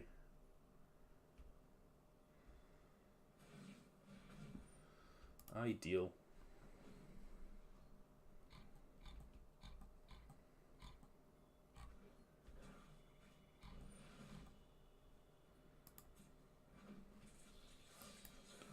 Go away permanently.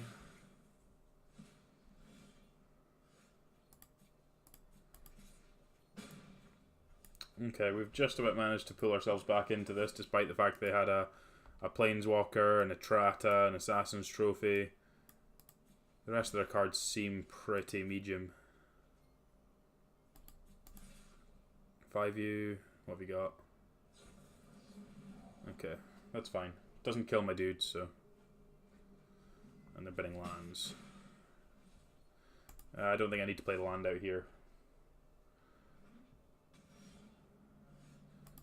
Deadly Visit's a good one. Dead on board, what do you have? Thought Erasure me, I've got a Deadly Visit.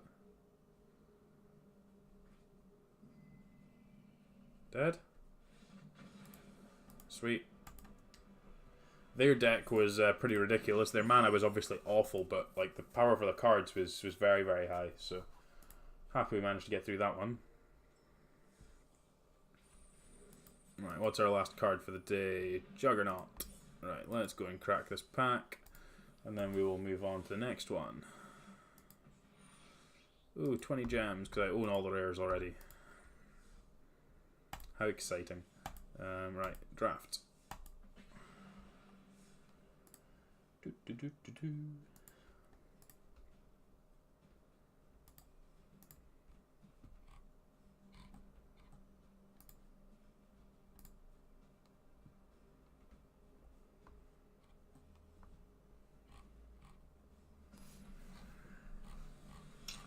Right, let's see what we've got here. This hand's obviously missing black, but it's got the Harpooner, which is early. It's got a Worm that we can get to eventually, and it's got a Trooper if we draw Black Source, and if we draw two, we've got a good removal spell, so I think it's a keep. Obviously, you can probably tell that the power level of this is just significantly less than the Dimir. Dimir one that we had. That just happens with the way that we go with this. Green and black is probably the weakest color combination in Guilds of Ravnica.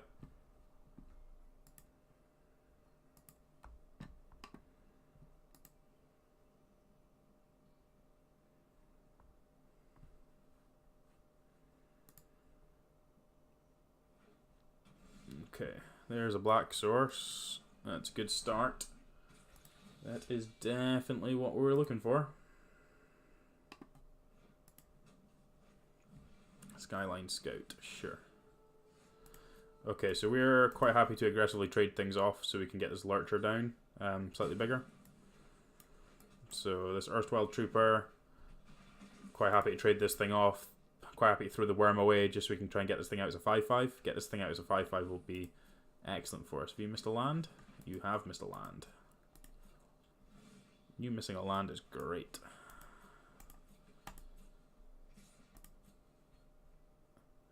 I'm going to aggressively throw this worm away so we can get this out as a 4/4 this turn. Because now we've got a better 5-drop to cast anyway, so...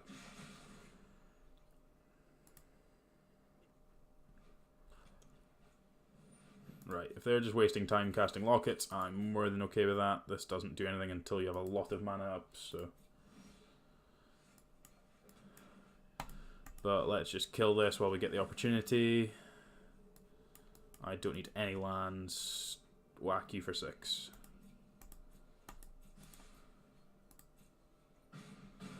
Try and punish them before they can move out their screw.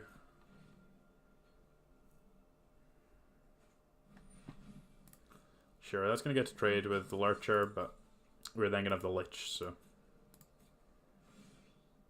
Or not.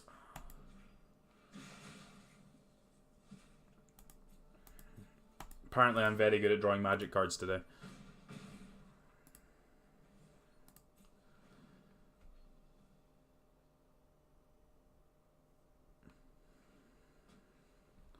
Pretty sure there are...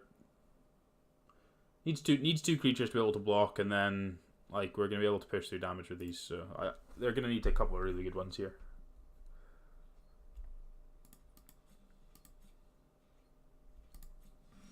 Interesting.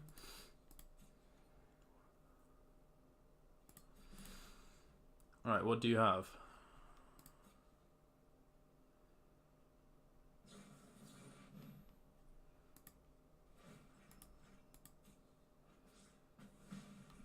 Okay. Sure, that worked. We'll just keep on moving up.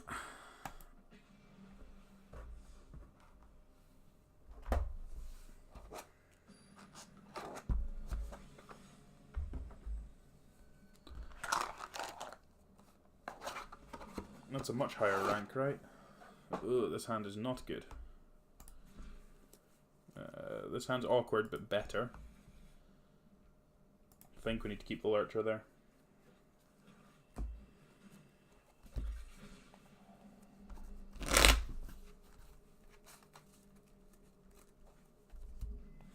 The top 8 starts, I think it's about 2 PM. So I'll probably go up until about that time, for sure. Then I'll see what's happening. Depends on how many people we've got viewing. More you guys that are watching, the more likely I am to want to stay for a little bit longer. So yeah, we'll see how we get on with that. Certainly want to see if I can. I want to try and hit my. I've set this goal for myself that I wanted to hit 50 followers by the end of February, and I need another 6. So it's just trying to weigh up if that's actually possible or not, and if it is, if I can reach it. Obviously, the longer I'm on here, the more likely that is to happen. So certainly what I'm going to be trying to do.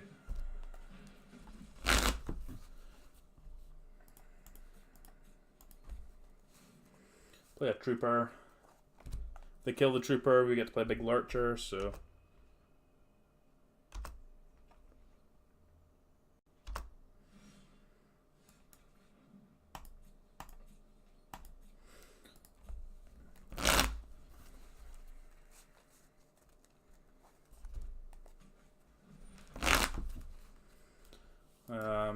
that thing's large. Yeah, this draw's not really come together so far. Mulligan didn't help, but we're just finding too many lands. I think I'm maybe supposed to just play this out as a 3/3 just so we can potentially try and double block this Dowser.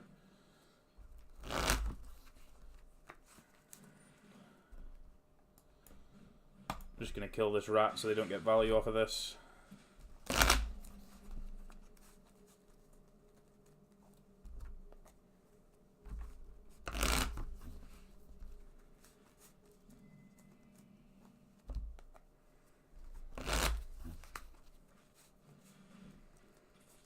Centipede of Doom.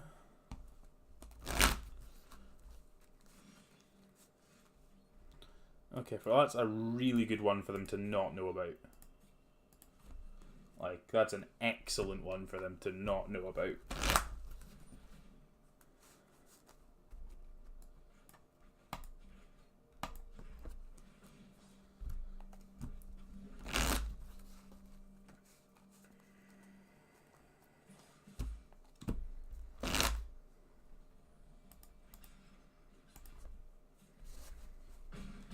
I am shuffling a deck. My hands get a little bit bored in between times, so I'm just trying to keep them from fidgeting by shuffling a deck.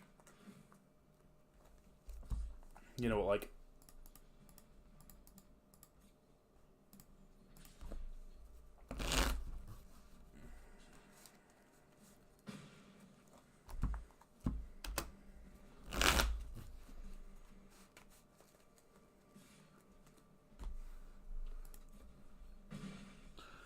Take a chunk of damage here.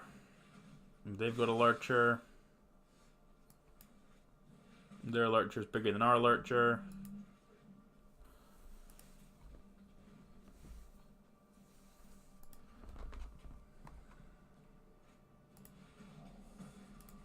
Ugh.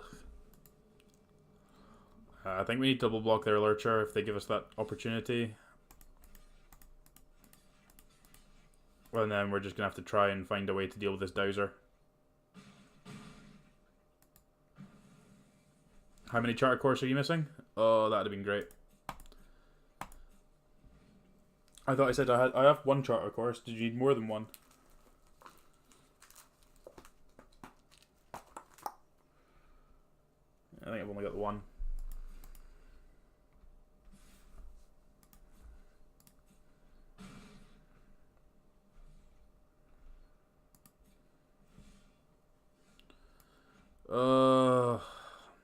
Why didn't you come sooner?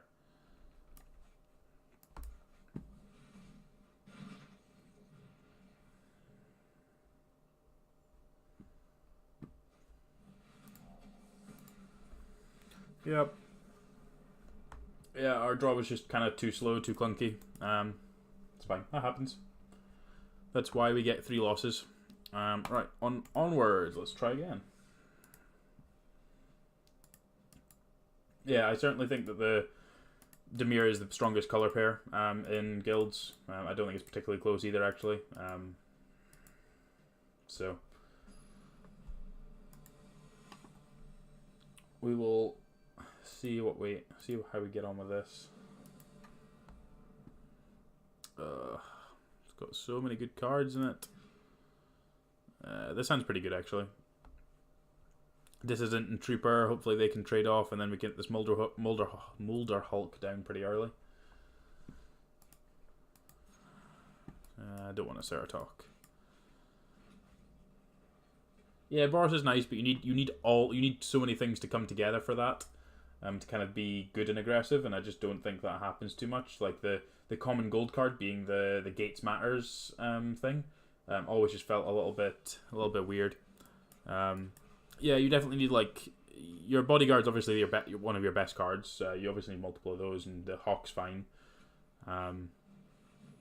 Like the other cards, like this just doesn't go in with the Boros strategy at all. It's really strange.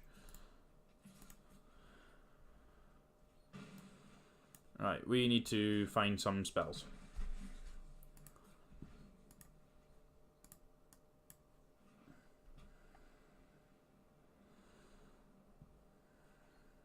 I will snap block.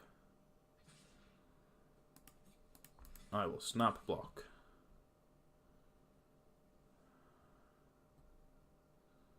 Because I do not care.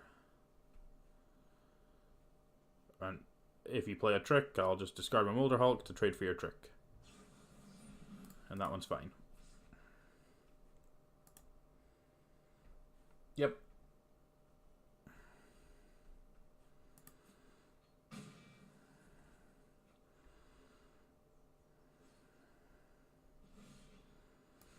I'd much rather that happen now than later, so...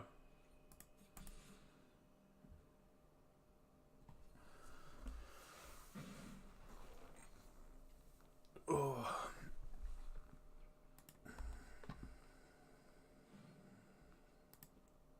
I hope everyone out there is doing wonderfully today. This thing's ridiculous. Let's kill that one quickly. Doesn't take much for that card to get out of hand. Bin both of those. Gets us closer to being able to land this Molder Hulk. I'm going to accept the trade now if they offer it. I'm certainly blocking, so if they got a trick, they got a trick, but I would block.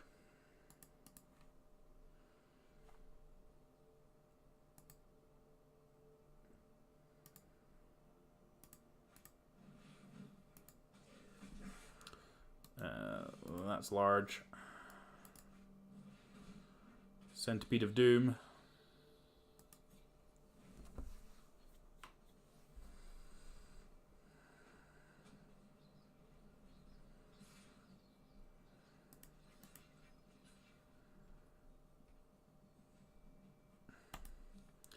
I think I'm just supposed to take the damage. Actually,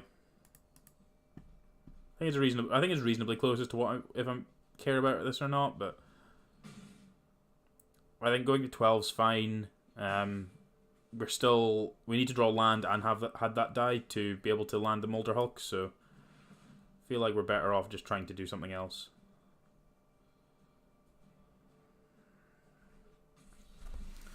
Gain a couple. At least this means that we can start to think about trying to block this thing. And then once we get these things down, we'll be fine as well, so... No attacks. I am well and truly on defense now. You've got a double striking, nasty thing.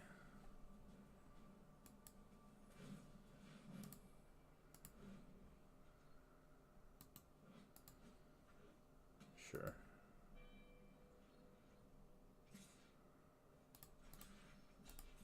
Alright, we make the block. Put a counter on the Dissident.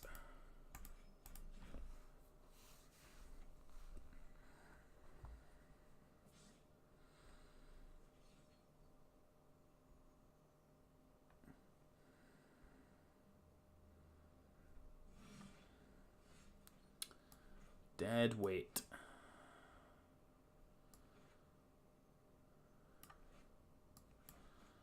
Yes, we're just supposed to dead weight this thing and then it just kind of becomes irrelevant. I am aware that this thing is going to kill us slowly, but I just think I need to accept that. And like this was going to kill us quicker, so we can spend a little bit of time trying to find an answer to this. Okay, still going to tap that. That's fine. And yeah, if they end up killing my stuff, I mean, we get to play the Molder Hulk out, so... The more of my stuff that dies, the better, really.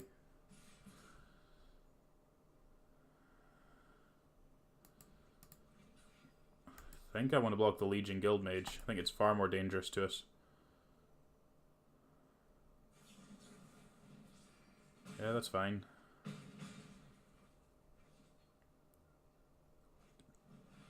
Yikes, that's big.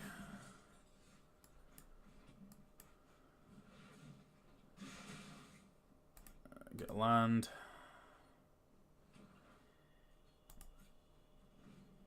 Gets to tap this, gets to... Yeah, it's not great for us. Oh, really not great for us.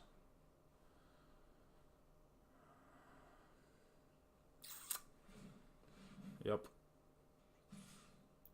I got a 5.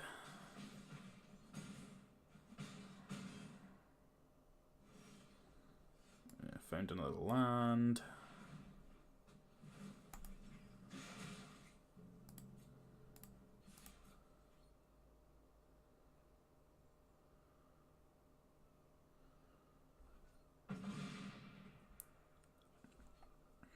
At least we're not just dead on board. Hopefully we can... Hopefully they draw another blank and we can at least block one of these things. Block here. That's a strange decision. That's a really strange decision. Why would you do that?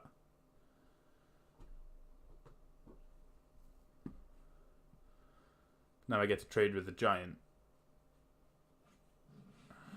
You have a True Fire Captain too.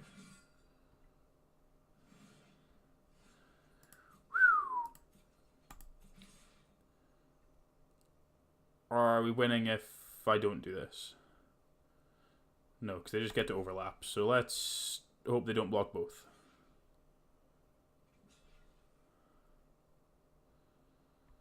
Yeah, sure.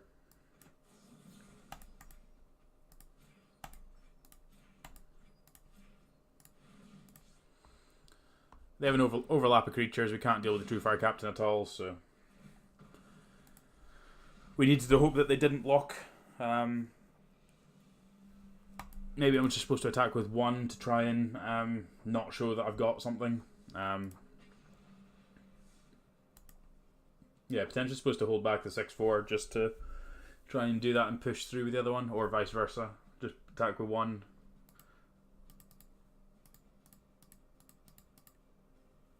Then having the Luminous Bonds was just a death knell for us.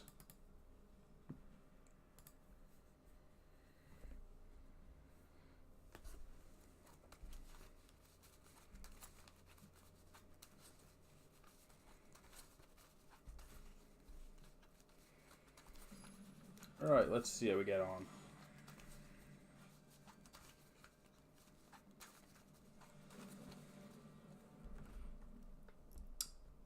I think this is a keep. It obviously needs some mana, but it's got the spells. It's also got the white to be able to cast Assemble, so...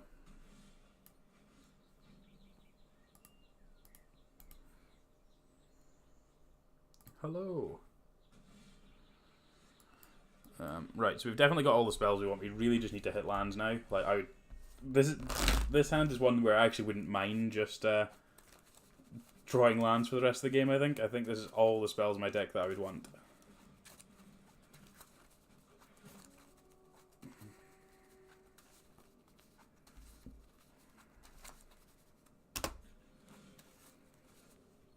Okay, another Dissident. Please trade. Wonderful. Just want to make as many trades as possible so this Lurcher is huge, and then when we do draw lands we should be okay, but we do need to draw. We just need to draw to 5 lands. I think we... Like, the 6th one's obviously lets us assemble and Bounty of Might, but we don't need to do that to win. I like the Lich and the Lurcher should be fine to get to 5. Parhelion Patrol. Sure.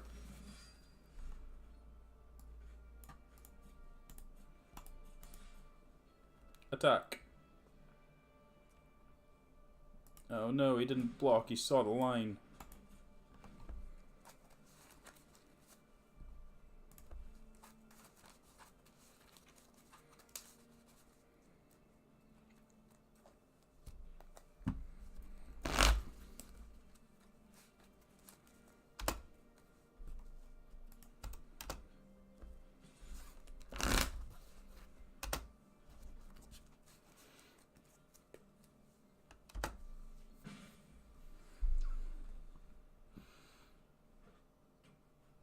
What else have you got?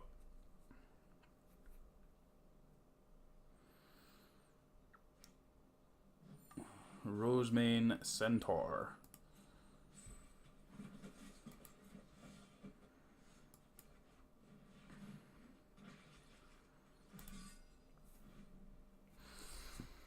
Quite happy to make a double block if they let us. try and draw into our lands.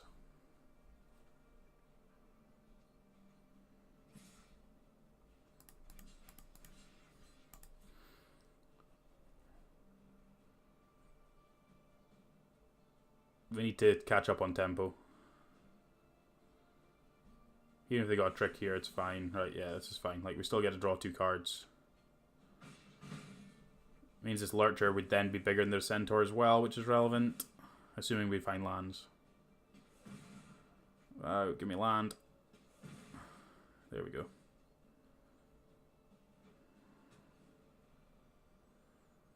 I guess we'd actually play the Trooper and try and do something tricksy with the Trooper. That's maybe a better line. Yeah, now they've got a second Centaur. I think that's probably a good line.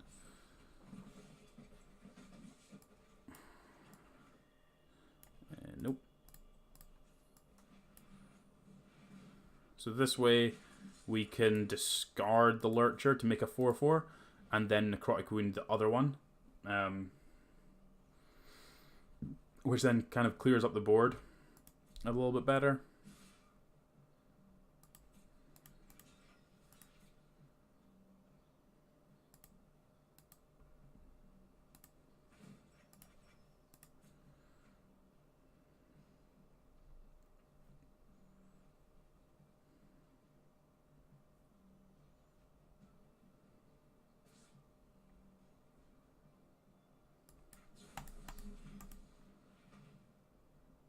If they have a trick, another trick, then we're in a lot of trouble, but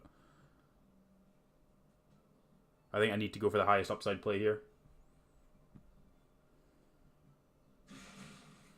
Cool, that worked. Does this one work? This one works too. That's really good for us. So that's a huge tempo swing for us to get slightly further back into the game. Hopefully they don't have anything. This Lich can then start taking over the game. Yep, that's fine. Don't care about that one. That assassin's going to be great because it can take out this Parhelion Patrol later on as well. Need to get this thing down and make this trade first, though. Wouldn't be able to hold up double green to be able to give it indestructible, so...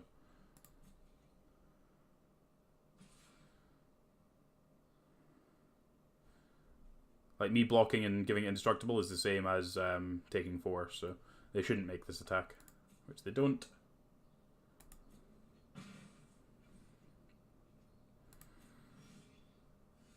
Put one of them into my hand. Ugh, what do I want? I kind of want them all. I can't have them all. I kind of want the land so we can assemble. I kind of want the removal spell so we can deal with the flyer. I think I'm just supposed to take Necrotic Wound. Because it's essentially just the same as Deadly Visit at this point, apart from its costs significantly less. Then I can just play the Assassin out, try and deal with the Patrol, and then start pushing in with the Assassin. I've got the Assure that I can potentially give it a counter and give it indestructible.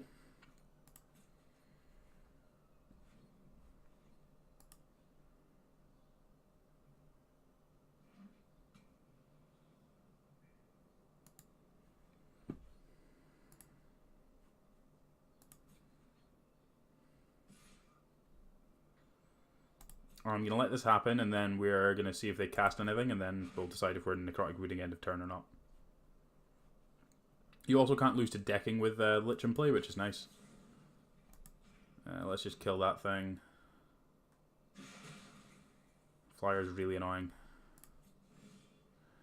I just want the land there, the other ones don't really matter.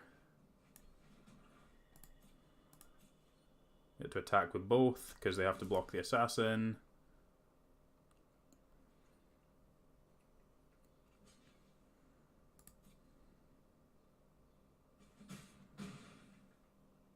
And then we get to assemble and then kill them with Bounty of Might next turn, so...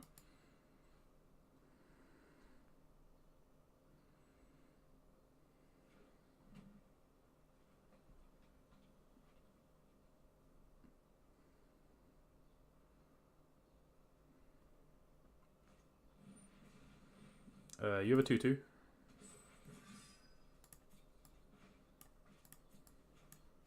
have 3 2/2s.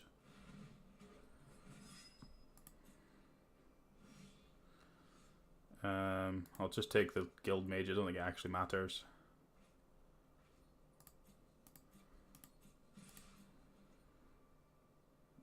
So we're dealing 8, which then means the Bounty of Might's lethal, so assuming they block a knight. Which they do.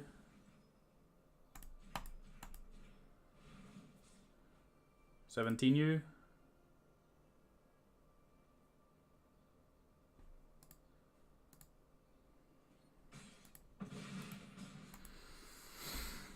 Oh, got that one. The old combo kill at the end.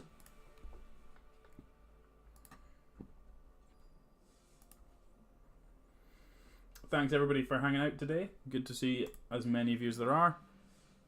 I should be streaming for probably another draft or so, and then we'll see where we're at. Been on for about 2 hours. We'll definitely keep going until Pro Tour starts, and then when the Pro Tour starts, I'll see how many people are see how many people are on watching, and then assess what we're doing. We'd really appreciate if you don't already follow me to follow. Trying to hit a goal of hitting 50 followers by the end of the month. Just personal goal I'd set myself that I really wanted to hit to 50. I've only been streaming since start of the year really, so just trying to move as much as I can, move forward. So if you enjoy what you're seeing, yeah, give me a follow. If you don't, let me know what I'm doing wrong, because I'd love to know how I can improve. Certainly know that there's some bits where I played too quickly through things and stuff like that, but yeah, it'd be good to know what you think I can improve at.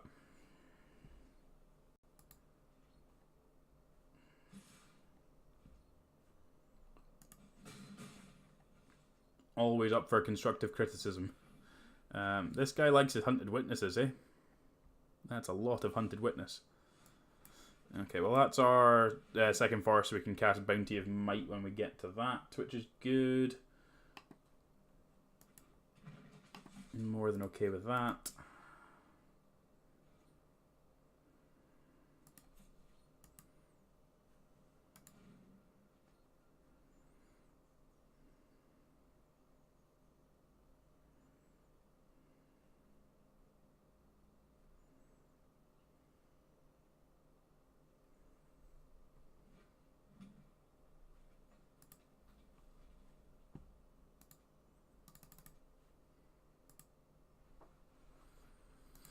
Alright, what have you got? Because I'm going to block. Because I need to kill the I have to beat through these things at some point in time, so.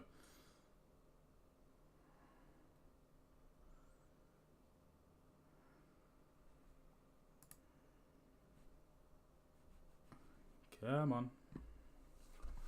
What you got, opponent? What have you got? Is that a take heart? Don't mind a take heart. We can just throw away the Ocarina Assassin to save our trooper.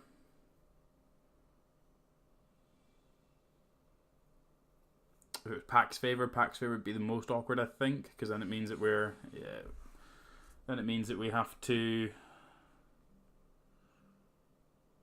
trading and they still get the token. I guess I still want to do that. I want to get this Molder Hulk down as soon as possible because it's just going to be the biggest thing. So I think I'll make this trade.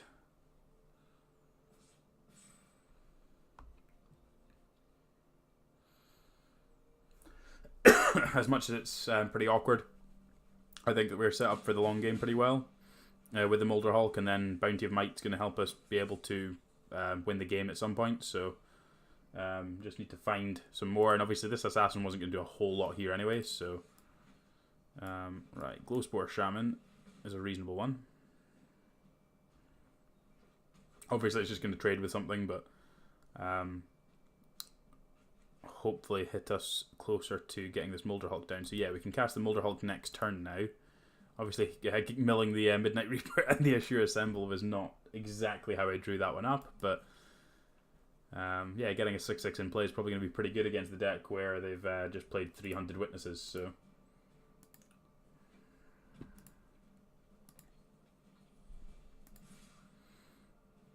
Let's trade for the token, just try and stop them from going wide.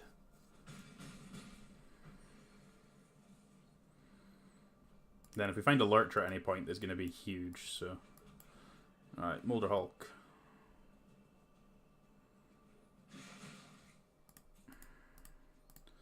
Not hitting a land off the Glowspore Shaman was kind of annoying, like we would have been able to get another land out, but not going to complain too much about that.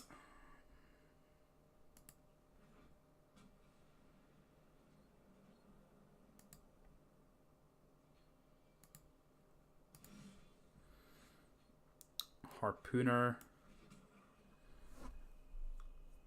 I guess we can just start attacking with this Molder Hulk. There will be a turn where they don't block and we can just make it 15 damage, like, so. It won't necessarily be anytime soon, but there will be a turn where we get to just blow them out with the Bounty of Might, so I'd rather we move toward that quickly.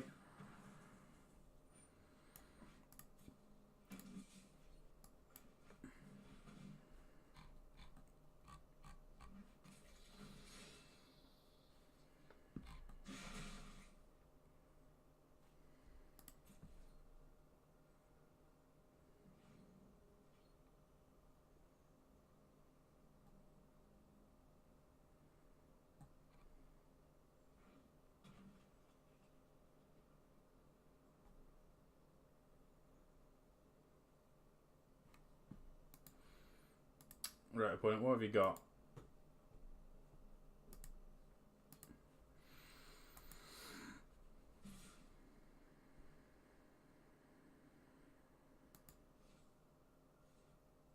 Okay.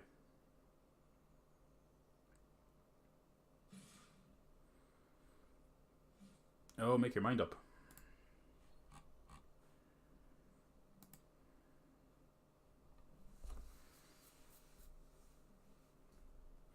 Okay, so no attacks. And they've got a Rosemane Centaur. Well, that's the best card they've played so far.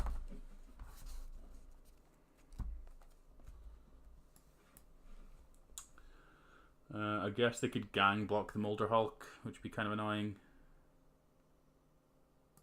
I think we still attack with both.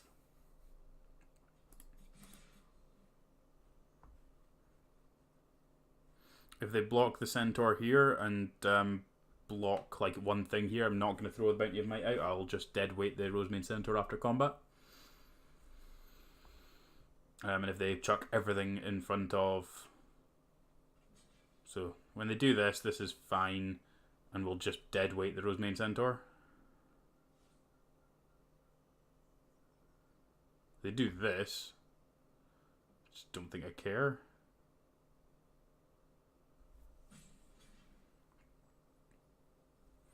They're taking a long time for their decisions. We'll burn through all these Hunted Witnesses eventually, so... yeah, you get your token. Go away.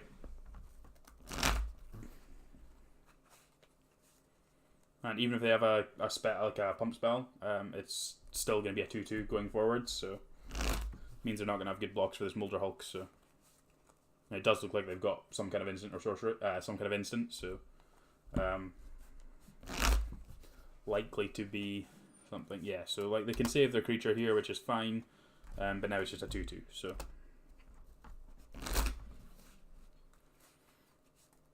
And then we've got the Bounty of Might that we can throw at some point.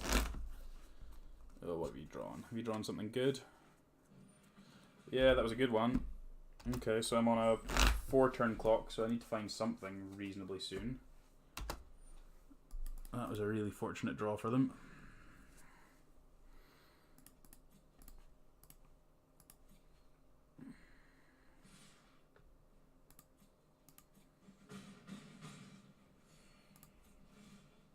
Okay, Foragers is great.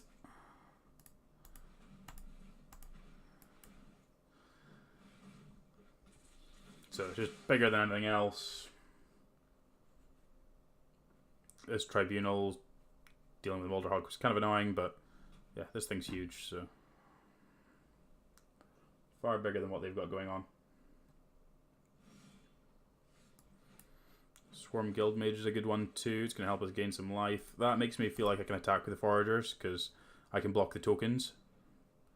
So if they're just attacking with the Centaur, like I can then manipulate the game to then get to the point of Bounty of Might being lethal. So like I need to get them to 13, to then have this be lethal.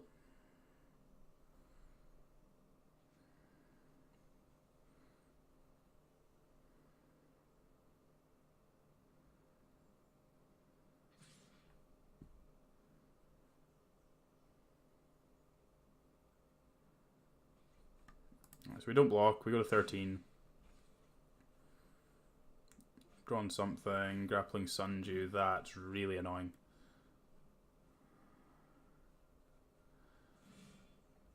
Alright,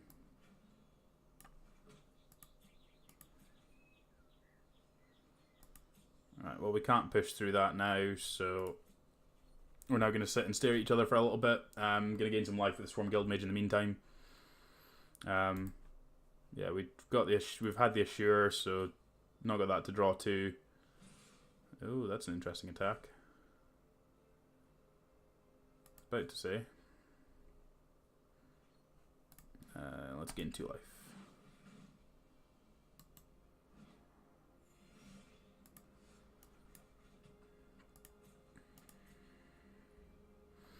So we're at 9 mana. There will be a point in time where we can. So that would be 5, 14. So if we get them to 14 at any point, then we can potentially start giving this thing menace and trying to push through damage and then bounty them.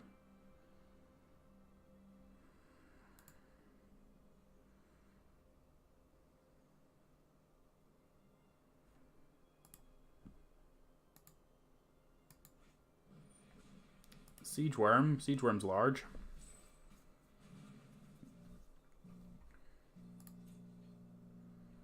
Foragers gets to trades with it with the Swarm Guild Mage in play though, so not the end of the world. We also gaining 2 life a turn, so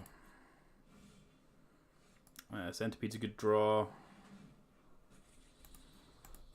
Just any creature, any spells are good draws at the moment. Really, I don't think we've got bad spells in our deck that we could potentially draw. The other Trooper is probably the worst draw in our deck. I think everything else can be pretty reasonable.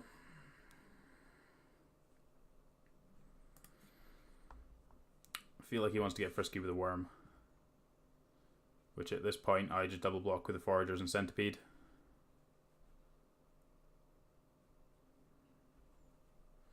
Well, it's going to take me a while to get through this Sundew anyway, so I'm more than happy with making double blocks just to try and get him down on cards.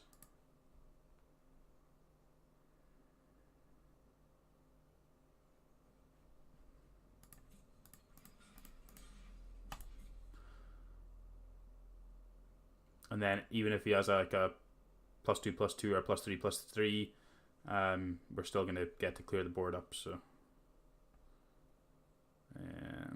yeah, we don't need to do anything. So we've still got a Centipede, which is fine. And they look like they're down to about nothing, so.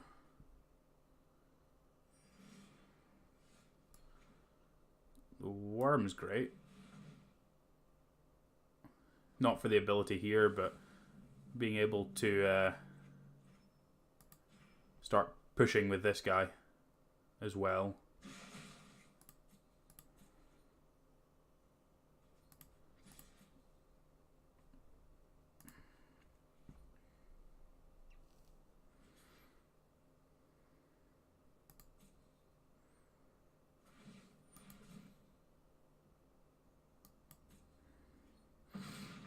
There will be turns where they have to cast expensive spells and can't give this indestructible as well, so it is worth noting that.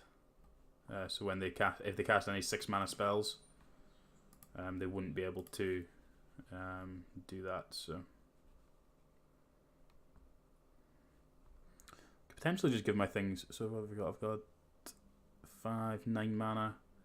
So I need 11. 2 more lands, and I can give things menace and use Bounty of Might.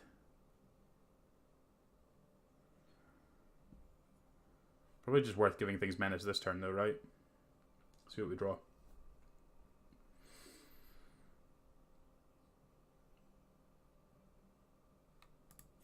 Because then it means that we're actually pushing in damage.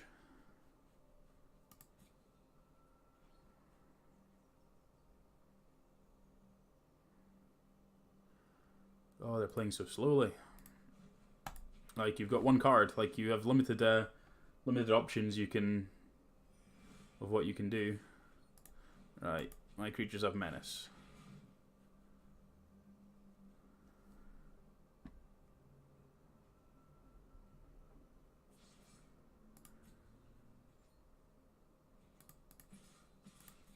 So, like, they could double block the centipede with these, and double block here, give it indestructible if they wanted, but otherwise they're going to take a heap of damage.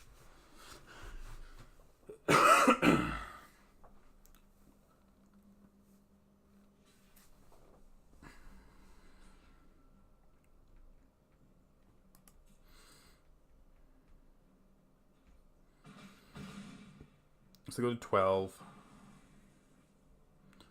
Counter on the worm.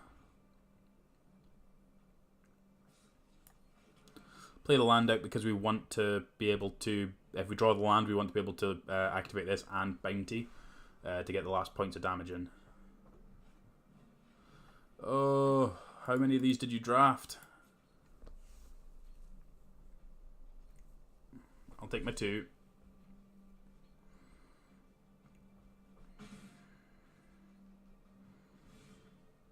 Okay, that's the land we need, so... Well, thing's got menace.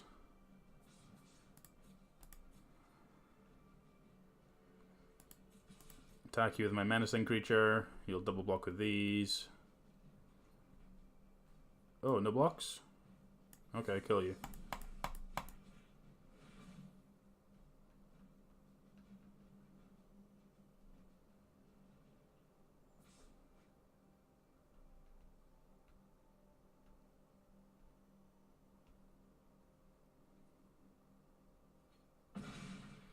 Cool.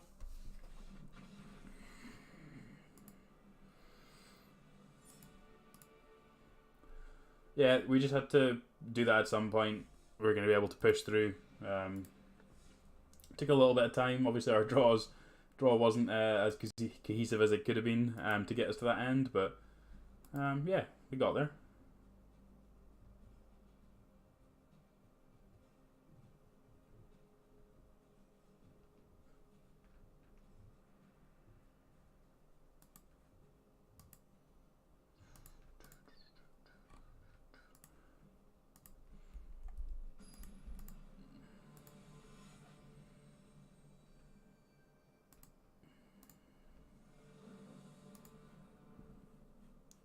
This sounds fine. Nothing special, but we'll keep it. Lands and spells, so it's a start. What rank's that? These always look different in limited, so I never know which ones are which. Always get diamond and platinum mixed up. Play the trooper before the centipede just to make sure that we have a thing so they don't just kill it.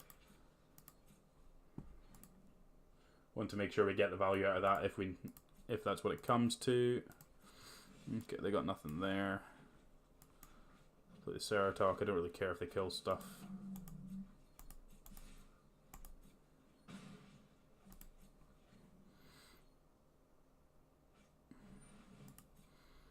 You have a 2/2.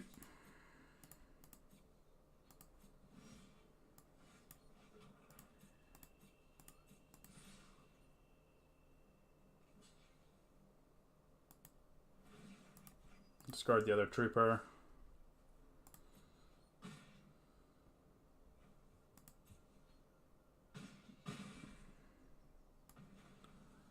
Play Swarm Guild Mage, Spinal Centipede, pass the turn. Can give all these things menace, which is what? That's 4 lethal. Yeah, cool. We'll take the easy ones.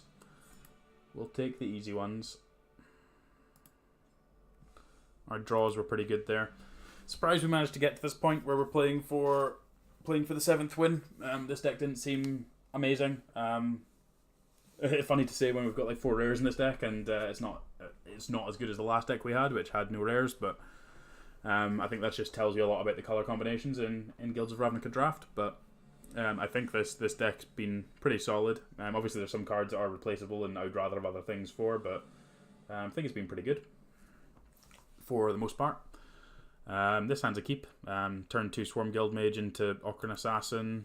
Potentially do some shenanigans between the Guild Mage and stuff as well, and Midnight Reaper now as well. Great hand.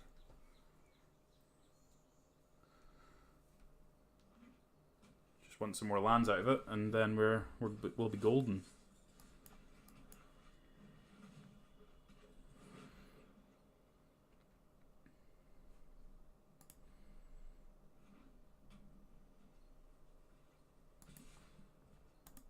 No blocks. 18.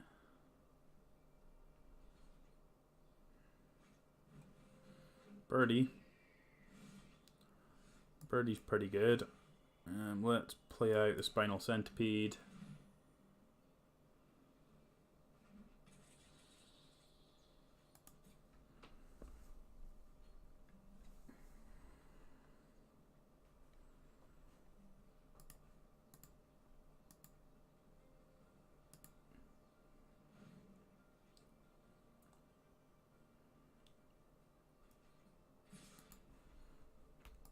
I'm not going to block here.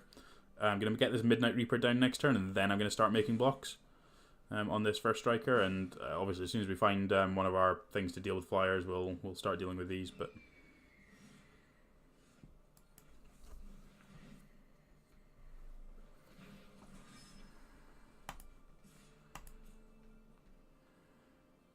if he's got combat tricks, I'm okay trading combat tricks for me potentially drawing lands. So.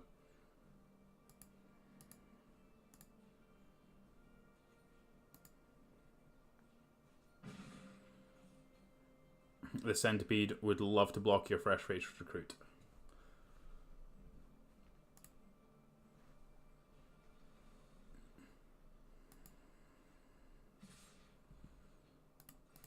Would love to block.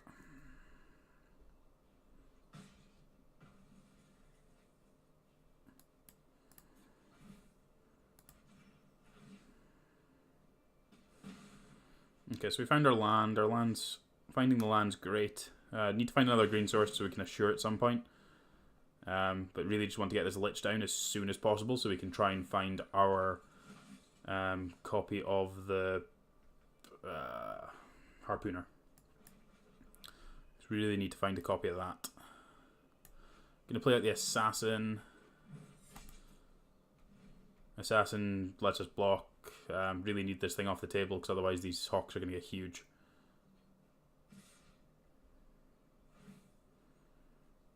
Assuming it's putting on the Hawk, but it might put it on the Recruit actually. Yeah, okay. I'll take 5, 6 even. 6 with the Death Trigger. Sure Strike? Sure Strike would be pretty good, yeah.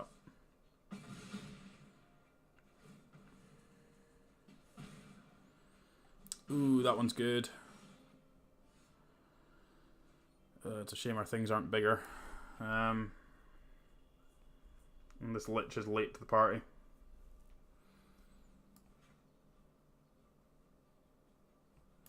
We're shy of green as well, otherwise we could be doing stuff with gaining life with the Swarm Guild Mage, but just gonna have to throw stuff in the way of things here. Well, we can't let 3 creatures die, so we kind of need to just... yeah, it's really awkward.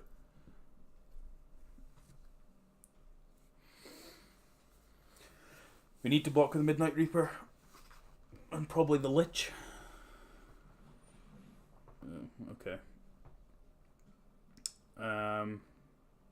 Yep. I need to let that happen. Yep, we're not winning this one, I'm afraid. Oh, there's the Harpooner. Oh, brutal. Brutal, brutal, brutal.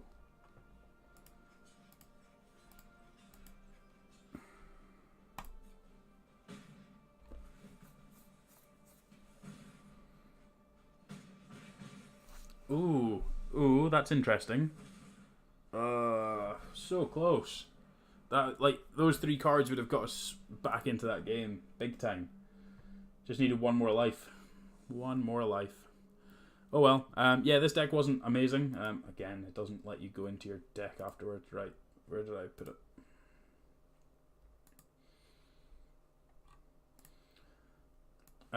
Yeah, this deck wasn't amazing. It had some awkward draws. Had some very, very good cards. Like Multiple Necrotic Wound was actually really good in this deck.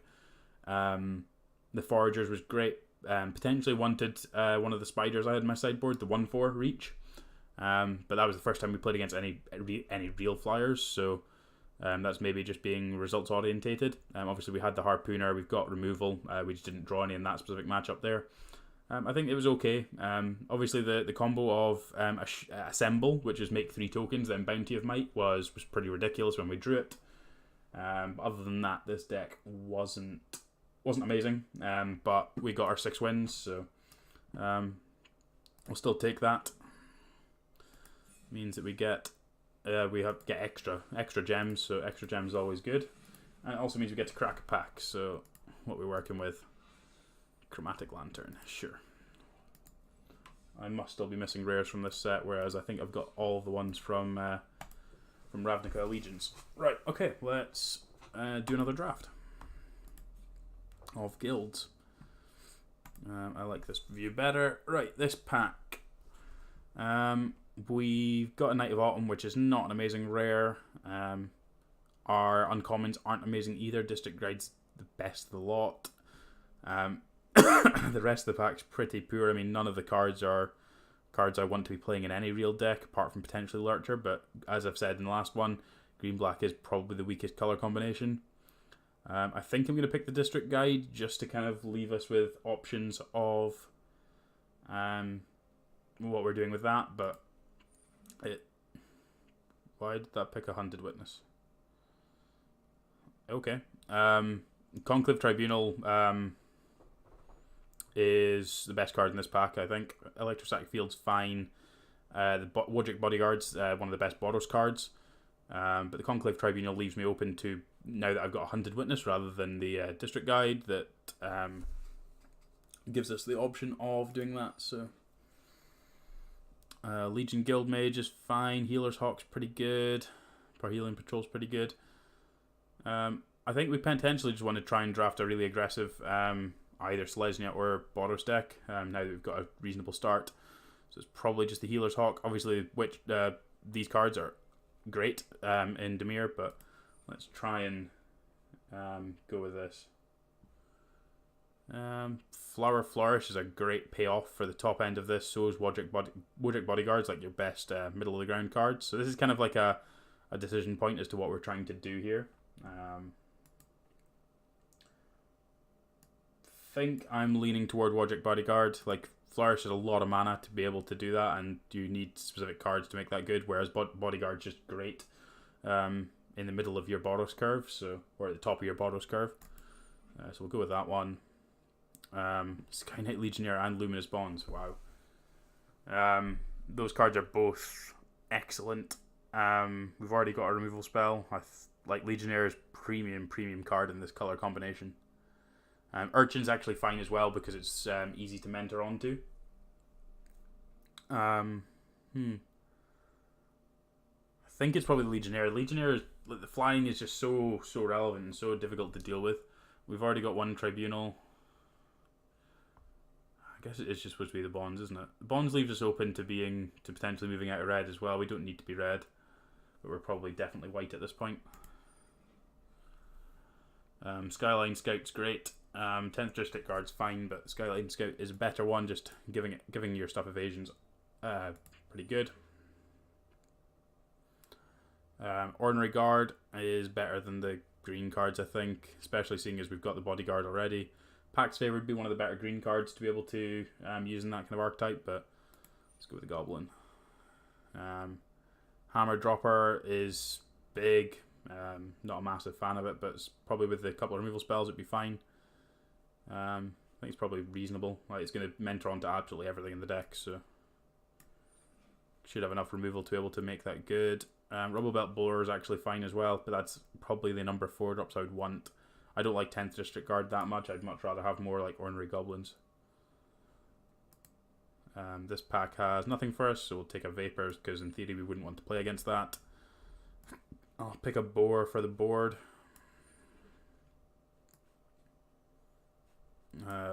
Again, I would hate the Recluse. Take a Punch that we're not going to play. Take a Vapors. Take a Trooper.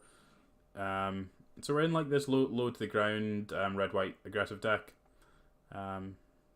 So we really want to find more aggressive cards. Like we want more Healer's Hawks. We want any creatures with Mentor. And see where we go from there. So the pack we've opened has Divine Visitation, which we're not going to pick. Not what we've got going on at all. Pack Beast is fine, but it's expensive. I'd really rather not play it. But we've got Direct Current. Direct Current is good removal. The mana's a little bit pushed when you play Direct Current in your deck with lots of white 1-drops, but it's certainly the best card in the pack. I certainly wouldn't mind picking up a Cosmotronic Wave at some point to be able to help push through damage. But definitely Direct Current from there. This one's got Demotion, which just is really good removal. Just being able to play it on something and just continue to push through damage is great. Locksmith and Sure Strike I wouldn't mind wheeling, same with the Hunter's Witness, but I'll take the removal spell. This one's got a Fire Urchin, I think. Sworn Companions is fine if you're going wide. Righteous Blow is kind of awkward, but Fire Urchin's fine. Again, not amazing, but I think it's best of the lot in that one. It's a Cavalier. Hammer Dropper number 2. Probably don't want a Hammer Dropper number 2. Guess just a Righteous Blow there. Take a Locksmith. Sure Strike's a pretty good find for us there. Another one's going to be pretty good. I don't like Torch Courier. Maniacal Rage is really good on the early creatures, so I don't think there's going to be a whole lot of wheeling for us here. Don't want the third Sure Strike, so just take another 2-drop. Take a Guildgate. 3-drop that will be replaceable. And we'll just finish out the rest of this pack. So yeah, we just kind of need a little bit more quality in our cards. At the moment they're not amazing, so do just need some more Mentor stuff to kind of make the most of it. We've only got Hammer Dropper and Bodyguard at the moment, so in this pack we've actually got another Bodyguard and a Skyline Scout. We'll take the Bodyguard because that's exactly what we're needing. We just need as much Mentor as we can to make the most of our poor creatures. This one's got Parhelion Patrol, which is a little expensive, but being able to give us another Mentor choice is pretty good. Don't think we need the second Maniacal Rage, but if we find another one later on in the pack, I certainly probably consider picking it. But yeah, just need to take anything with Mentor, just try and make our bad cards better. Gird for Battle is basically Mentor on a spell, so pick that one. A little bit of server lag. I guess we just want the Hammer Dropper. Hammer Dropper is just bigger than Parhelion Patrol. We've got enough little tricksy kind of things that this is probably going to hit most of the time anyway. Take Heart's probably better than the Fire Urchin. Don't have a Take Heart yet either. Maximize Velocity is good. Being able to push your creature over the top. We like the Goblin more than the other 2-drop. We'll just fill out with whatever we've got.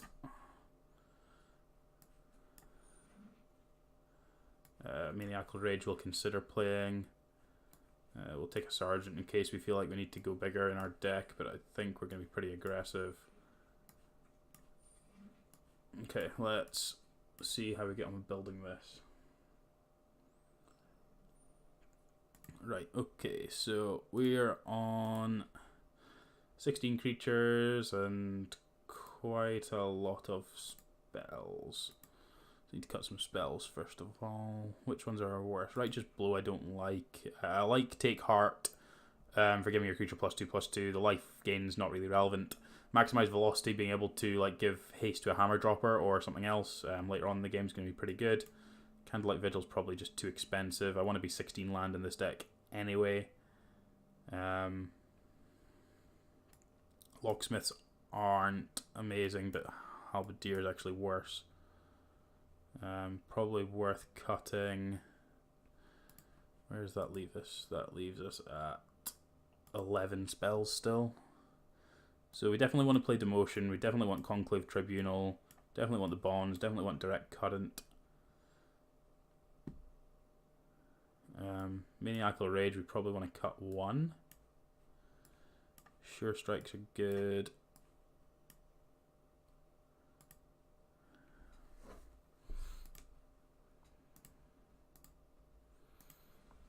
So that's probably where we're at. This looks okay.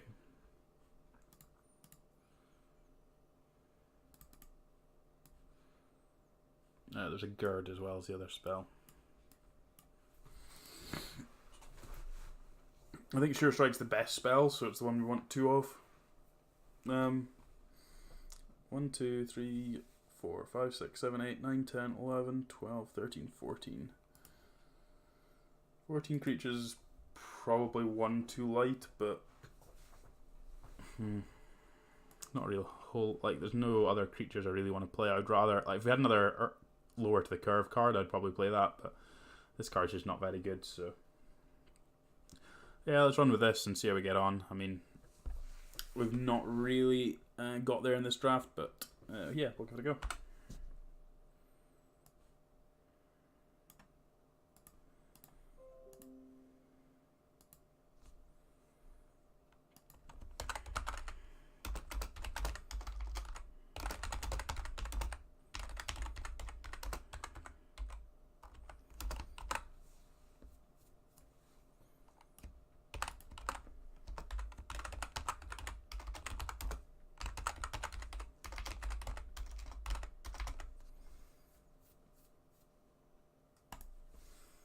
Let's go. I do want to play the tap land, even though it's going to be slightly awkward in some games, just because our mana is kind of like 50-50. Want to make sure we have as many opportunities to be able to hit everything as we can. Ugh. It's got so many good spells, but there's no creatures. Gotta mull that one. This one's much better. Sure Strike's a pretty good one. Probably going to need to use this Sure Strike to help push this Hammer Dropper through a couple of times. Lead on the Goblin, it tends to be able to trade with stuff earlier, so potentially eat things as well if they only got X1s.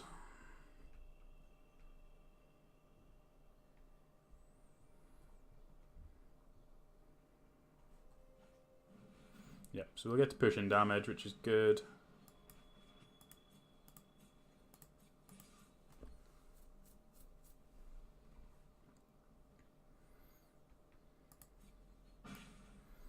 Play an Urchin.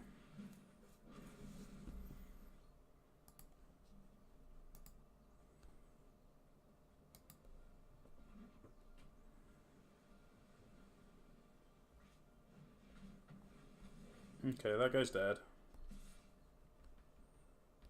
I'll block.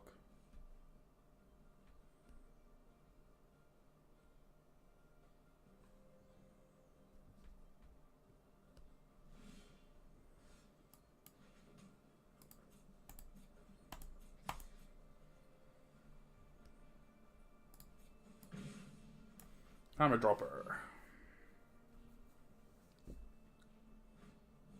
Ugh. These people with their main deck, with their strokes.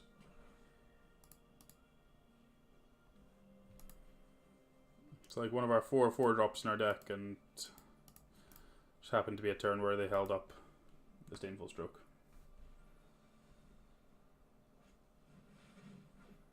Ugh.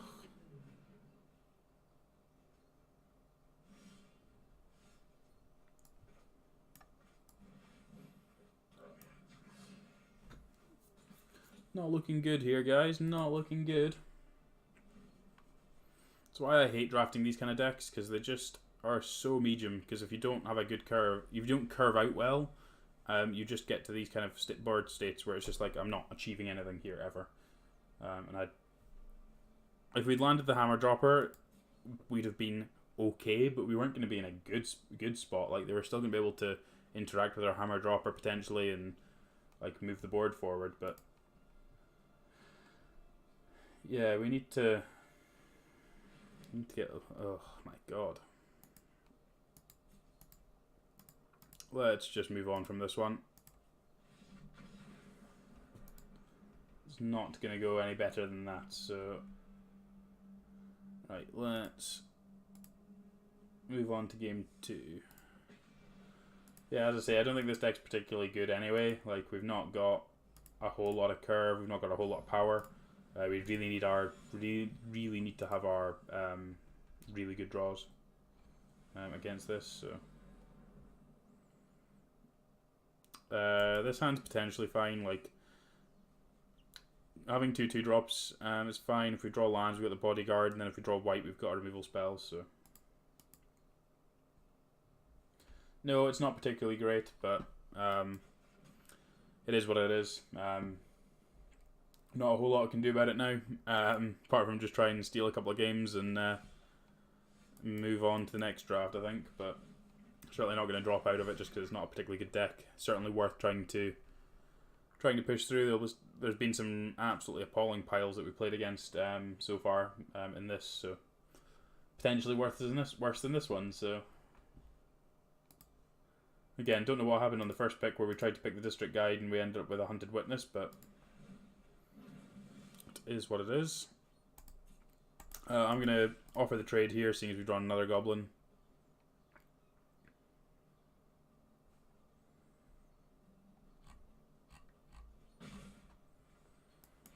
Okay, and we get to play a second one. Not drawing the land there is pretty rough. We really need to get this bodyguard down. Yeah. Yeah, that's a problem. Ugh. Alright, well, we're just going to keep trying to plow through. This locksmith can't be blocked by the Cyclops, which is kind of funny, so... Well, they're not blocking, so... Hopefully we can... just creatures with... Yeah, okay, that's quite nice, actually, because it means the Cyclops can't block unless they cast an instant or sort an instant, so...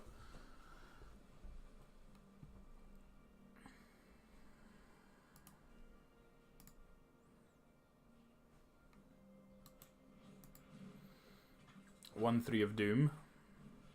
2-1 of Doom. Okay, their deck looks about as impressive as ours. That's a good draw. So that can't block. These potentially trade for the Adepts. That's not going to work out for you, buddy.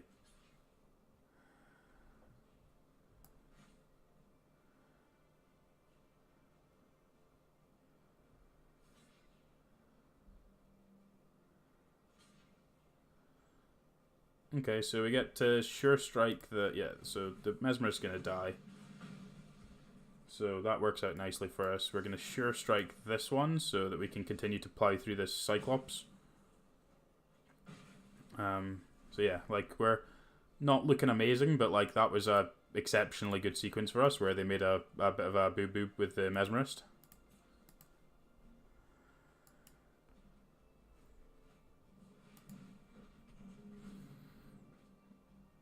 Okay, there's a Plains. That's about time. Let's play the Bodyguard. We have to kind of hold up this turn, but the next turn we can Bodyguard and put a counter on the Locksmith, and that lets us keep ploughing through if they don't have anything else of any real consequence. Steamkin doesn't do anything.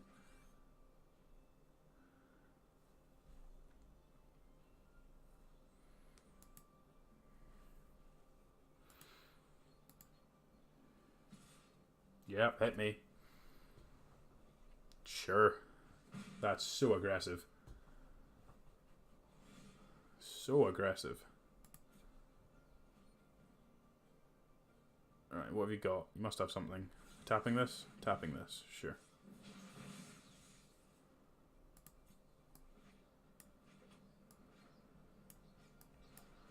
Play out the Skyline Scout. I guess we're best off just actually casting this now and getting rid of the Steamkin before it gets out of hand. That's the one that's just going to be able to, if they when they flash this or a jump start this next turn, all their stuff's huge. Or that's then a 3 power and we can't really trade with it anymore, so just want it out the way. We could potentially use the boar to pump up something this turn as well, or we can make the Skyline Scout fly. Like all our little 2-1 shitters are not doing too badly here. It's all kind of led from the fact that they made that blunder with the Mesmerist, because if they still had the Mesmerist would have got to trade with this Locksmith, or if they just traded with the Locksmith in the first place. Yeah, I mean...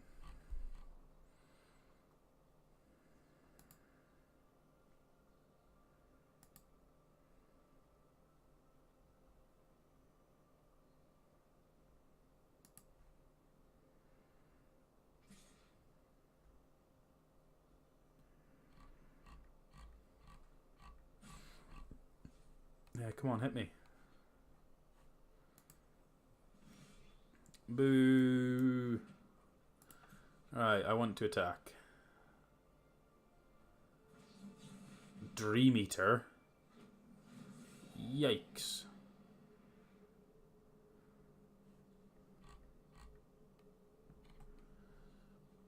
Oh, my bodyguard's coming back to my hand, that's for damn sure.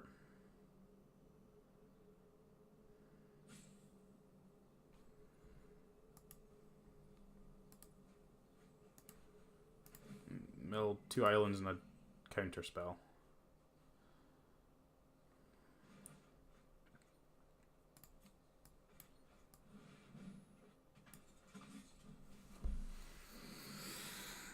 Right. Don't think we're winning this one from here. Ugh, crab. Crab is obnoxious.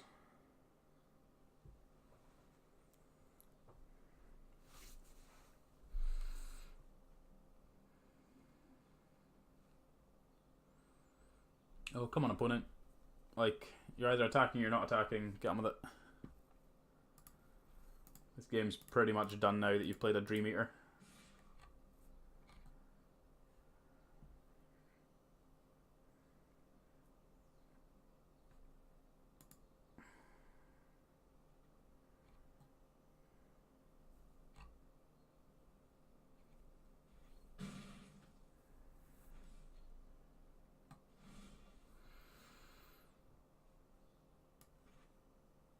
Alright, so we're going to cast the boar.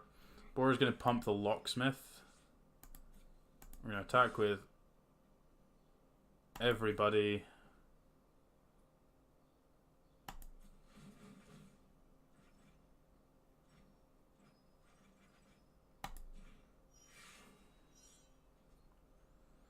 Definitely shouldn't have pumped the locksmith, that was a mistake, but hey.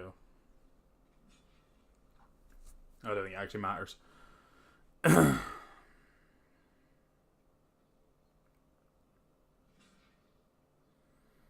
So take 7.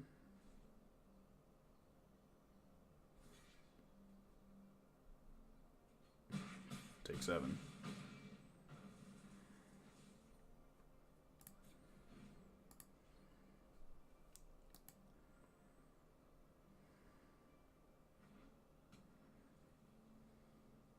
Why are you playing that out?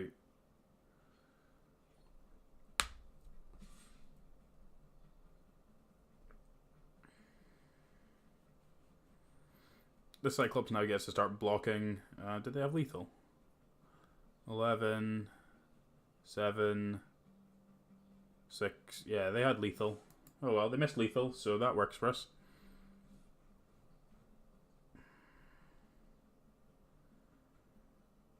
Because they Sonic Assault tap the boar, and they've got 11 in play, and 2 from the Sonic Assault is lethal, so... Oh, come on, move faster. Oh my god, make decisions.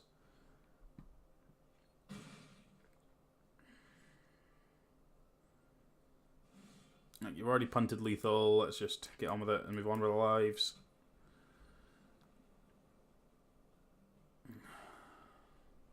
They need to tap this before combat, so at that point we're not attacking, and then hopefully going to draw a removal spell to help us push through next turn. Because we don't make any progress this turn, so...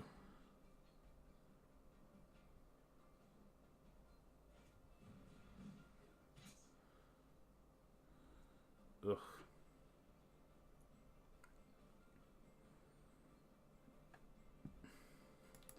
This deck is gross. And I mean gross as in a bad way, not a good way. It's just not very good. Oh, why are we... Oh, come on, opponent. What are you doing?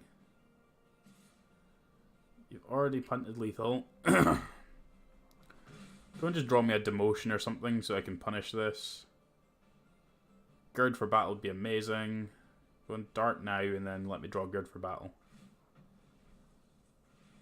Or something. I don't even think Gird does it No. Maniacal Rage, that doesn't do it either.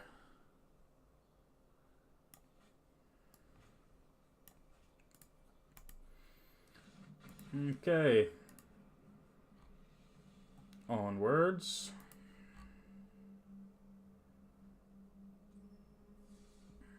Right, let's see if we can scrape a game out of this.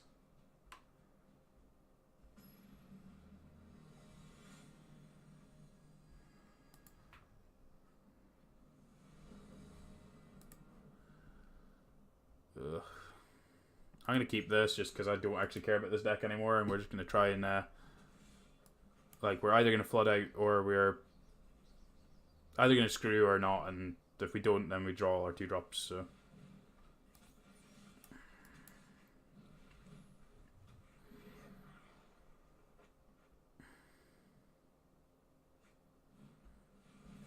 Sure, you've got an Electromancer.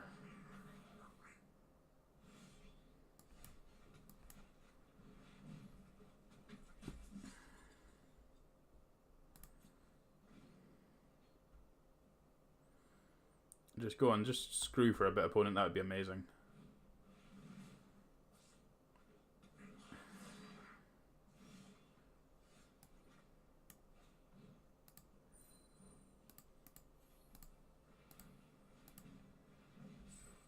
And we're going to take out the Steamkin, because that's going to be part of their mana from next turn, so I really don't want them having mana.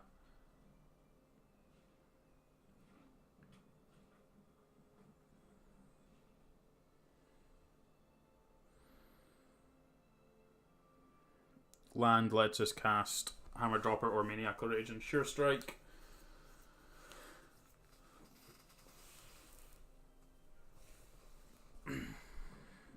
Torch Carrier. Sure. Sure. Sure. Oh, why do people play so slowly? Come on. There are not many decisions to be made here. Not blocking.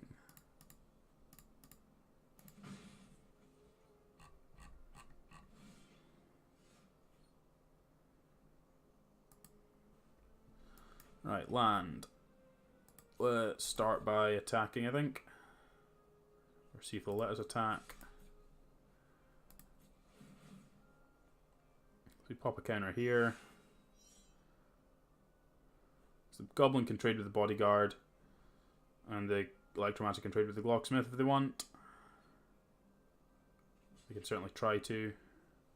See if they make this block or not.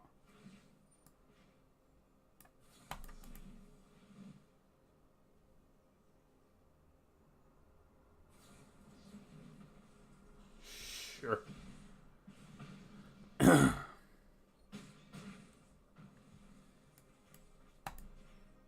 Well, I'm now just popping this on here and we're...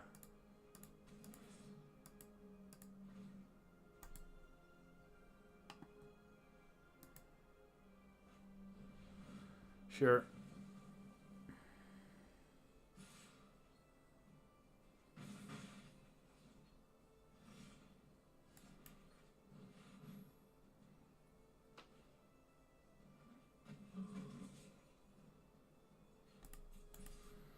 Whack you.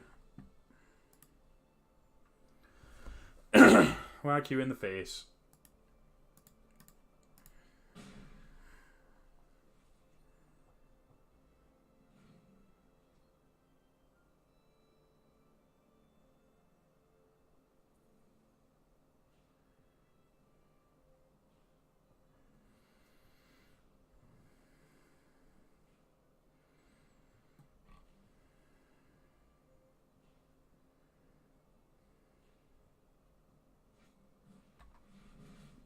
Okay, I'm not blocking.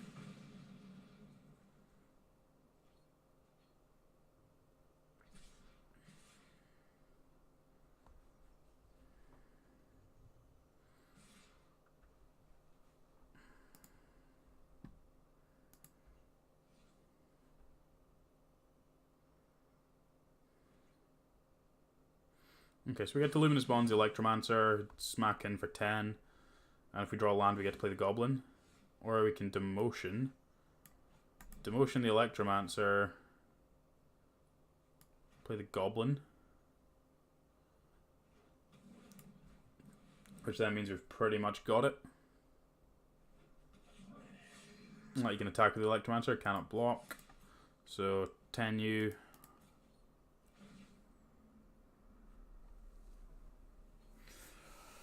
Get deaded opponent. Losing to the worst deck I think I've drafted in a while.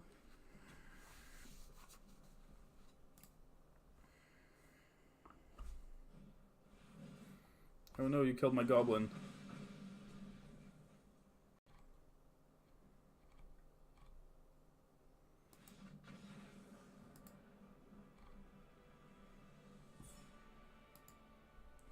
Woohoo! Alright, let's go again, see if we can't win another one.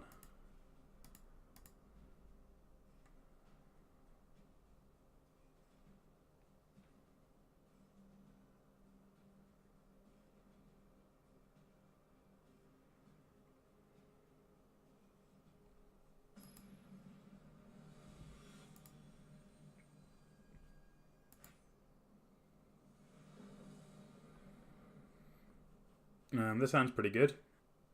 Skyline Scout Maniacal Rage, that's going to kill someone pretty quick. Conclave Tribunal has some interactions, so it's about as good as this deck's going to get, I think.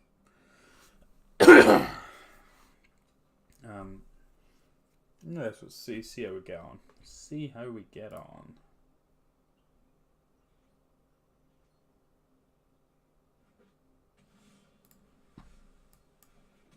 Demotion's great as well, more removal.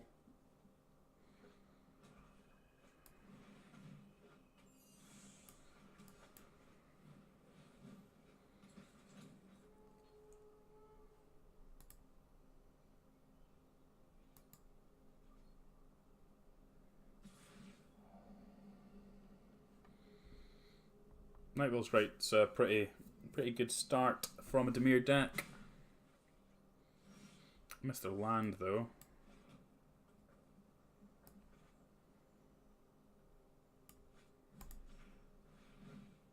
Let's just try and kill him. Get you dead. Ugh. I'm done with this deck. I am done with it. That kind of says it all. Alright, let's claim our pity pack. And we're going to run back one more draft and then we'll probably call it a day. Unless something amazing happens. And we'll just finish up with drafting. Let's do one more. See how we get on. Chemistry's Insight's a pretty good card in blue, black, and blue, red. Glowspore Shaman's good in the green, black deck, but obviously not very open. Hypothesis's good in blue, red. Legionnaire's best red, white card. Just going to pick the Insight because it leaves us most open into blue, red, or blue, black. This one's got a Spy Bug. Spy Bug's one of my favourite cards. Integrity, Bodyguard, Healer's Hawk, Sky Knight Legionnaire. The pack's great for the borrow stuff as well, but it does have a Deadly Visit, Unexplained Disexperience, and a Spy Bug. I'm going to go with the Spy Bug and try and lean toward Dimir if it lets us. Darkblade Agent or Dimir Informant. I think I would rather lead on the Darkblade Agent and try and pick up the other Surveil stuff later. It's a pretty good start to that. I like House Guild Mage. Dowser of Lights is fine in these kind of decks as well. It just needs something big and chunky to be able to block at the top. Barrier of Bones is good as well to help turn on the Surveil. I like Crowl Swarm in these kind of decks just because you have so much surveil, you can throw it away and then pick it up when you have resources later on. Cover up's quite nice as well. I think I'm going to lean on Crowl Swarm.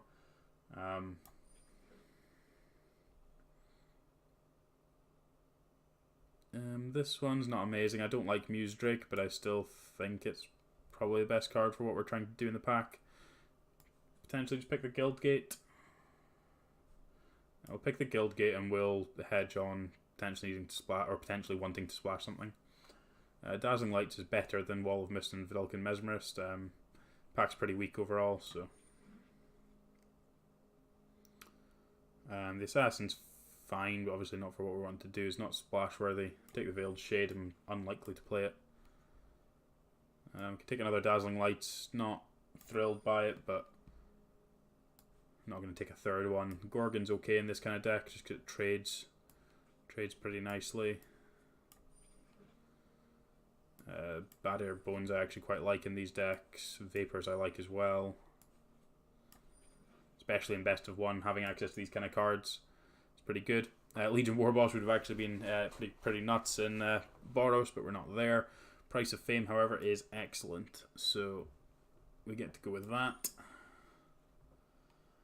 There wasn't a whole lot else to talk about in that pack. This pack's not amazing. Passwell Adept, Severed Strands. I think I'm just going to lean on the Guildgate and just try and get our mana up and going. Make sure that our mana is good. City Watch Sphinx is just much bigger than Phantasm. As much as Phantasm comes down early, you just need ways to win the game. And this is one of the best ones to do it. And when it dies, it gets Surveil as well. So it kind of works on that plan as well. This pack's pretty poor. I'm going to take the Strands. Not intending on playing it, but certainly an option if we get there. Take another House Guildmage. Nothing else really interested in that pack. We'd pick a Guildgate if that was the only thing left. Notion Rain's quite good in best of one, just because it gives you more opportunities to find cards, so you're having less non-games. Child of Night's fine, but we've already got 3 good 2-drops. Don't really want to play this Gorgon if I can avoid it. Capture Sphere's mediocre removal, but we'll leave it in there just now. I actually don't mind a crab. Fine playing 1 crab just to be able to make sure we can block.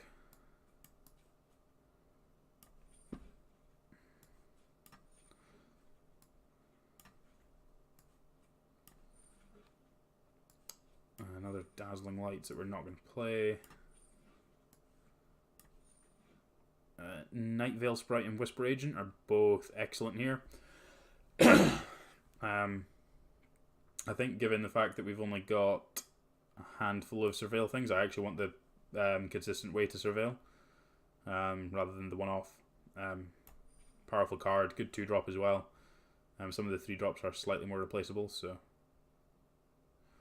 I don't like Omnispell Adept. It doesn't do a whole lot. Yeah, Sprite's good, but it's just I really like 3-drop. 3-drop's great. Sprites just doesn't do a whole lot when you've not got some of the other cards going, and we don't have, certainly not as good as the first deck we drafted today. Deadweight, Necrotic Wound, kind of where I'm leaning. We're quite high on. I feel like we just want Necrotic Wound. Deadweight's fine, but I think this just has slightly higher upside. I'll take another Darkblade Adept. They get much better now. I've got a Sprite. There's a Whisper Agent. This is what we're looking for. Radical Idea we're probably not playing, but there's nothing else in this pack. Legionnaire and Bodyguard would be good for Boros. Demir Informant's nice. Good middle of the ground card. Centipede's good enough. I'm not going to play that, but we're not going to play any of the others. Take another one for the board.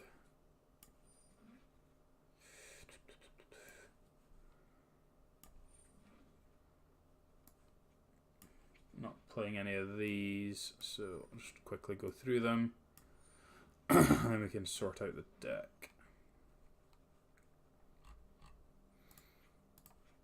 So we'll play the Demir Guildgate. We're not going to play the other ones. What are we at in terms of cards? So we're at 22, so we need to put one back in. 14 creatures, 8 non-creatures.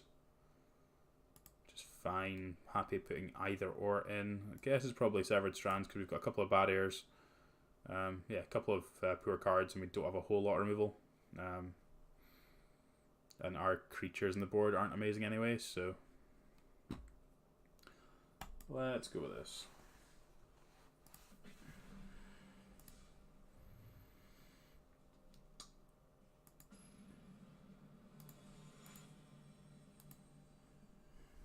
Let's see how we go. This hand's fine. Like, double bad airs is going to be good. Vapors is going to deal with that thing.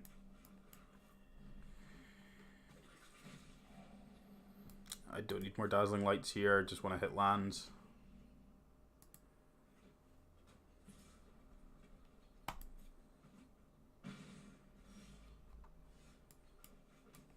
Play the House Guild Mage out. I've got the land for the Vapors on 3 now.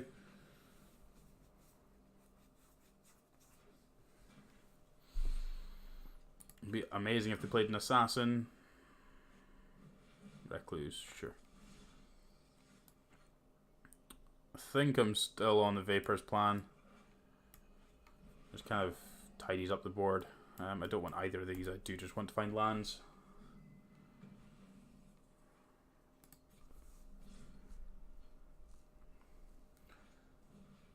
Quite happy getting our 1-for-1 and just being able to do some card filtering.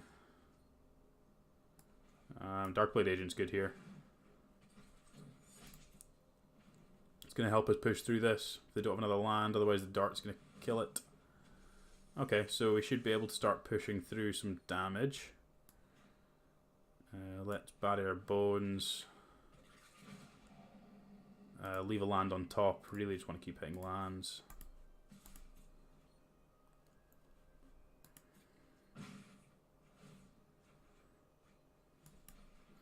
And I'm going to leave the House Guild Mage activation up rather than playing the Centipede, because I feel like we just need to get our Surveil on.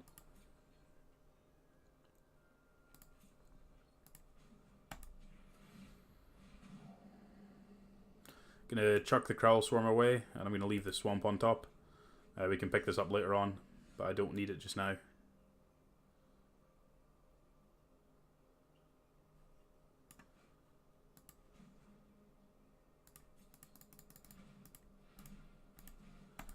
Let's surveil using the House Guild Mage. Night Veil Sprite's excellent.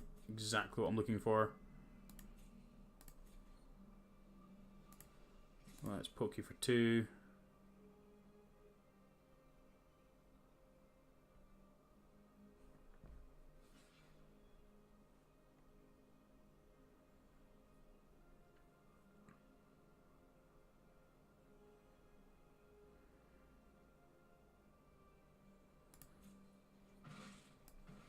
Yep, that works fine for me.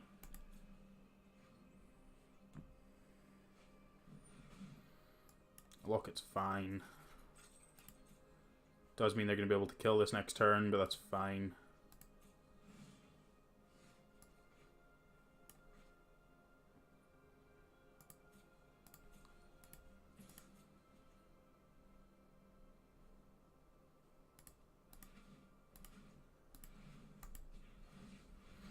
Get another card off it before it goes away.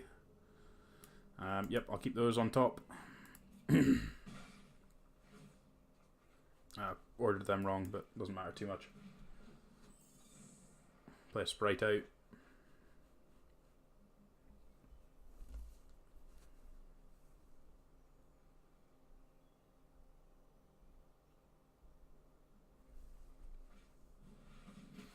Yikes.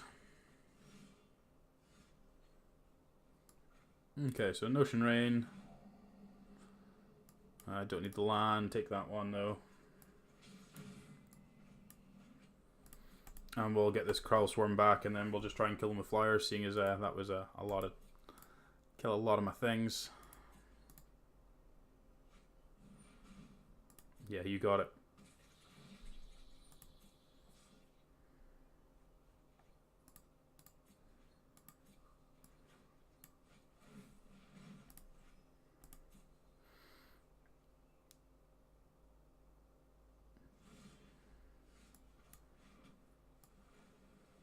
Yeah, play the City Watch Finks out first. It's going to obviously be able to kill slightly quicker. It's also capable of blocking.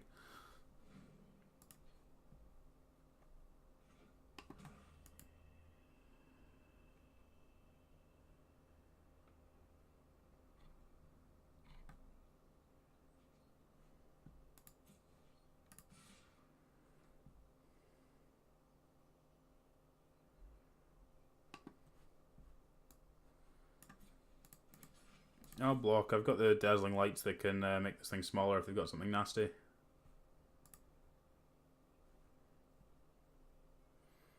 Also get to surveil, so not the end of the world.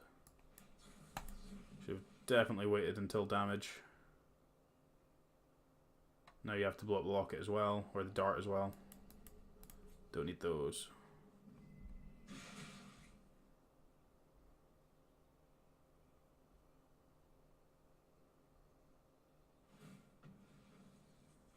Yep.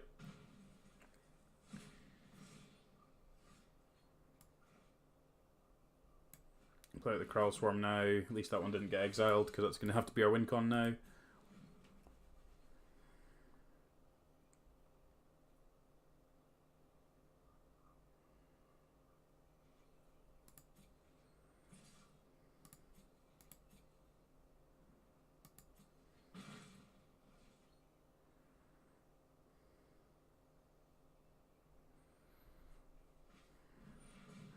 Crawl Swarm of theirs.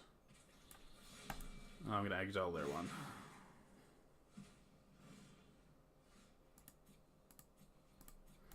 Four-turn clock.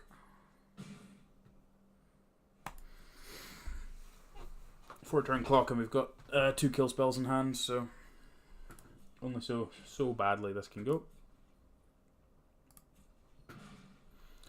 What have you got for 6? Azoni? Azoni would be pretty bad. Dowser lights, that one's fine. Kill it with fire. I don't need lands. Play a Whisper Agent. I still don't want lands, so throw lands away, keep spells, keep spells.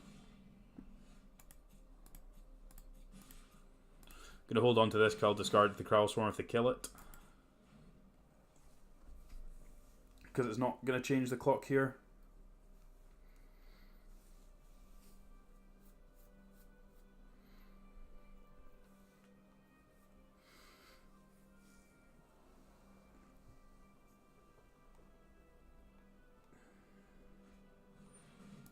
Lurcher. Lurcher's fine. Draw 2.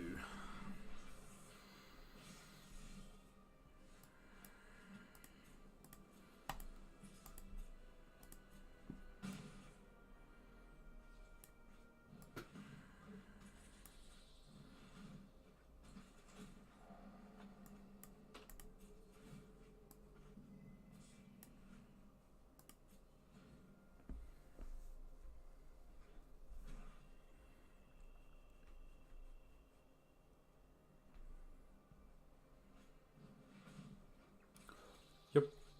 You got Severed Strands? Nope, you're just dead on board.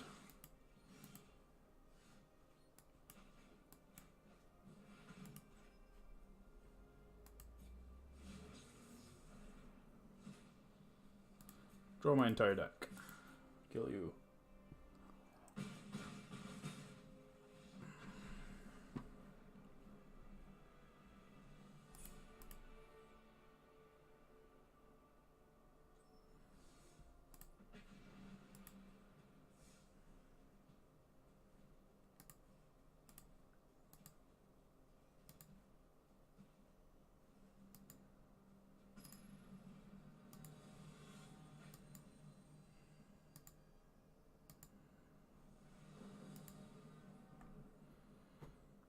This hand's fine. Like, City Watch Sphinx is our best win con. Bad Air Bones is good for setting up our draws, especially on the draw. It's going to help us against the aggro deck as well. So this one's a keep. Opponent's mulliganed. Opponent's mulliganed again. Opponent kept 5.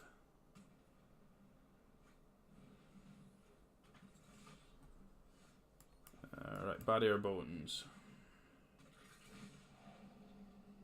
Keep that one.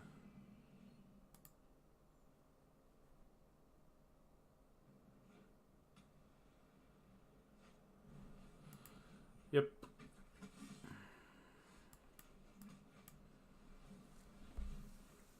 House Guild Mage.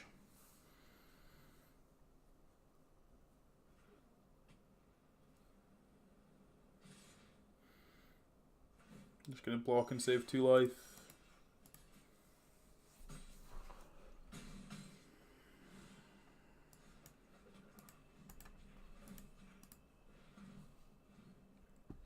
Can play slightly slower, like our hand wants to go a few turns more anyway, so let's keep this thing tapped.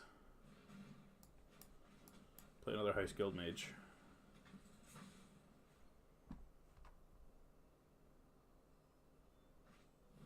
Quite happy taxing their mana. Or taxing their ability to push through damage. I'm just going to cast Notion Rain. We're on a high life total, so not too worried about it. Happy with both of those, actually. Severed Strands, sacking the Bad Air is basically why we put it in our deck.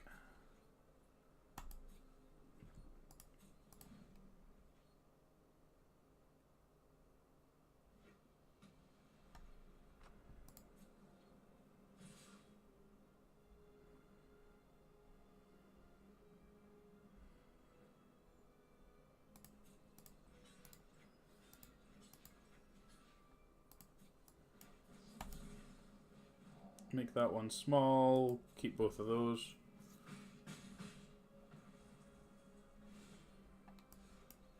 Play the Sphinx. I'm going to kill him in 4.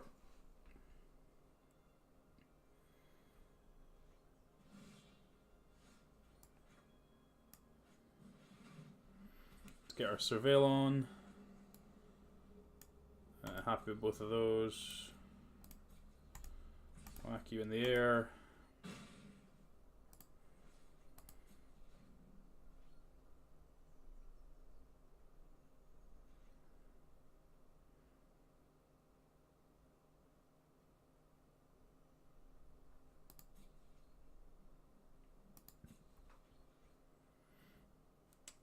There's no point in surveilling, so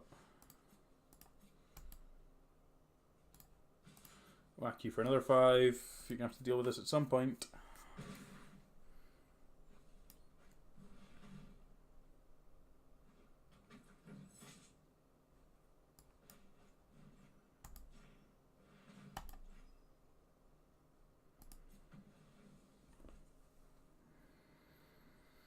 I would like to kill that one so we can potentially capture Sphere and kill you next turn if you don't do anything.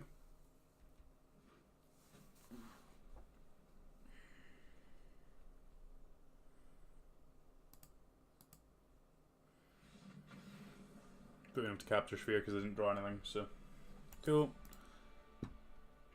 Take the easy wins, always take the easy wins. Let's go again.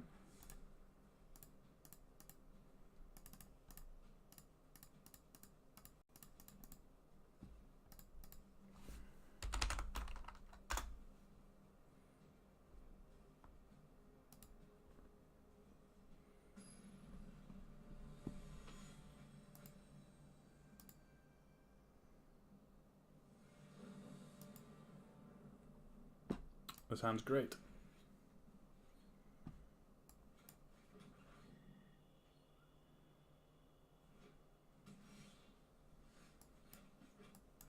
Spybug into Demir Informant, and then we got Mephitic Vapors to kill some stuff later on.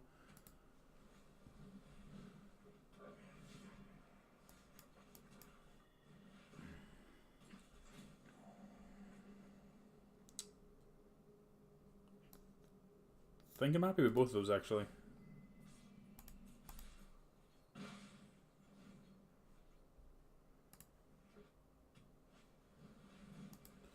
Oh, you're not going to enjoy next turn, opponent. Yep, keep.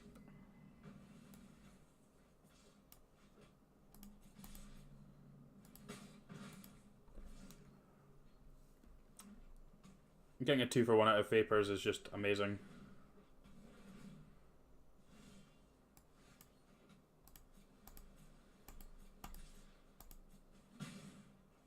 Now we can sack the Spybug to the Strands at some point as well to kill a thing.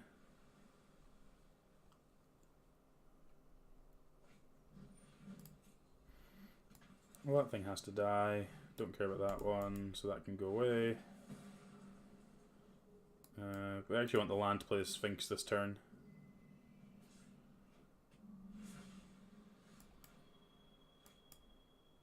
Ooh.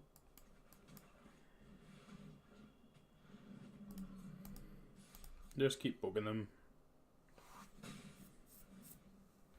House Guild Mage on top, which is going to help filter the rest of our draws. Yeah, you can push 3 for 4. Well done. I'm going to kill your boar.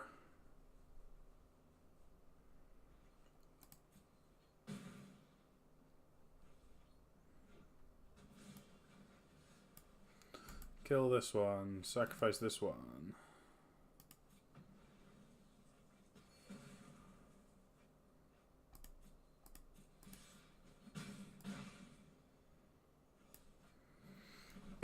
Just hit you harder. Just keep hitting you harder.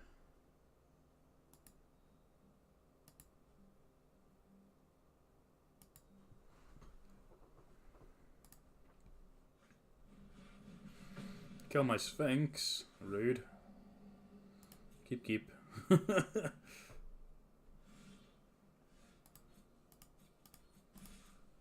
Trades here is pretty easy. And we get to play the Darkblade Agent. Empty board.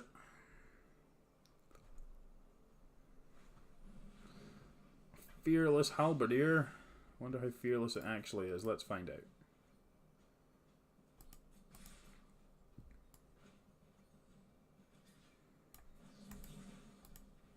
Make it small. Yeah, I want the Crossworm now, so that'll be lethal next turn if they don't draw a creature. I'll take 4 damage, buddy. You got it.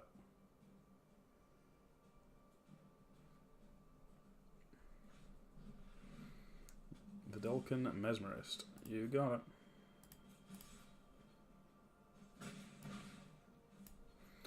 Play him a flyer. Play lethal flyer. Go.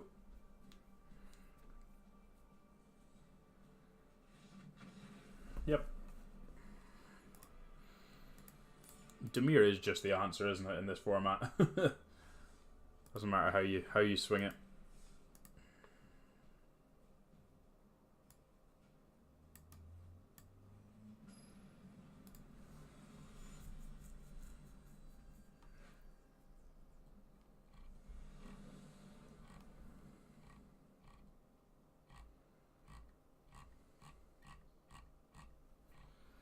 This sounds pretty good too, isn't it?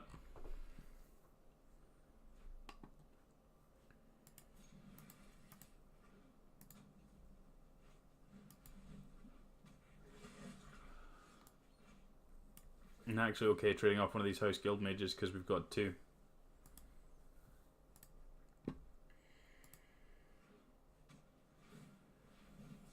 Okay, just taking 3, sure.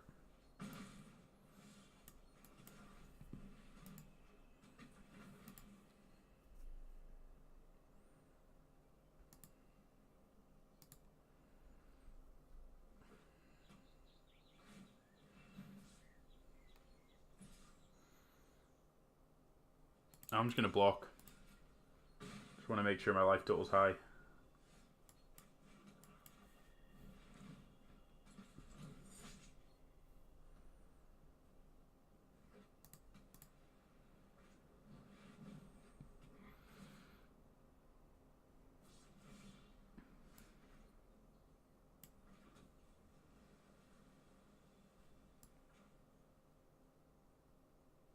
Yeah, well, I'd rather use the Dazzling Lights, I think, here.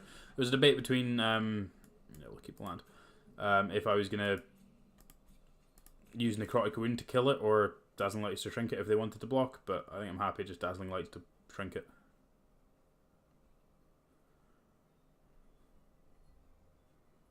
Instead, we'll just get to draw a card, which is great for us. Always happy to draw cards. Always happy. Okay, tap my thing, hit me for 3. Sure.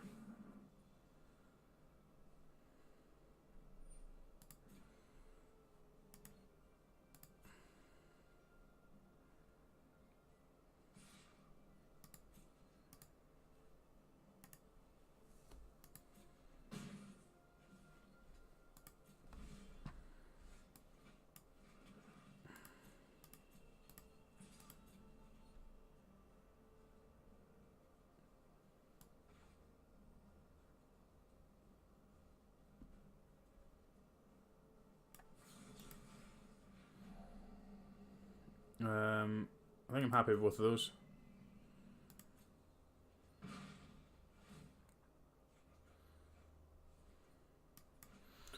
Play out the crab.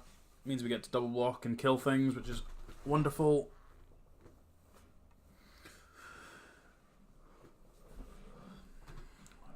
The giant. The giant is slightly giant, but we'll just trade it with our Sphinx.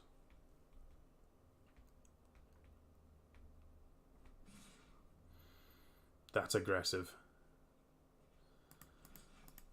Double block and kill your guy.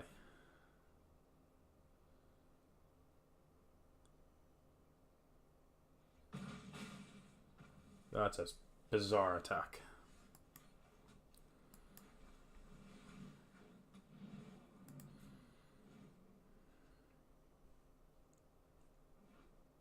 So understand this is going to ping everything. Sphinx is just going to have to get involved with blocking. Okay, Unicorn's kind of good. Unicorn with Giant's kind of interesting, but that makes the attacking with the Packed Beast last turn even worse. Or attacking with both to push in damage was worse. Because either I just block both and don't take any damage, or I double block and kill your thing. So, like, was it worth 3 damage to lose your 3/3? I don't think so.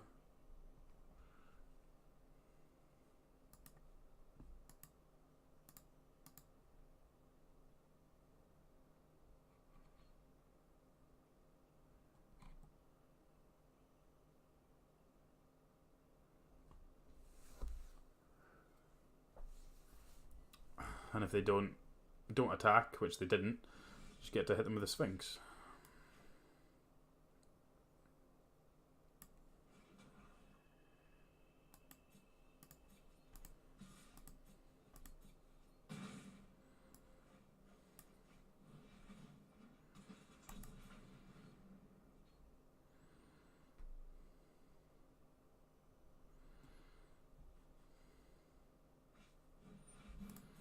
Hammer Dropper, sure.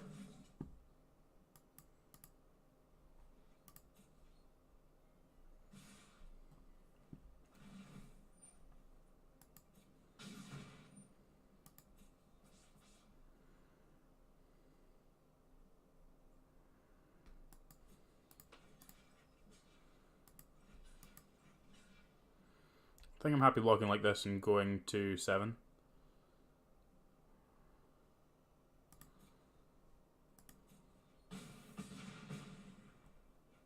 I get to wound the Unicorn.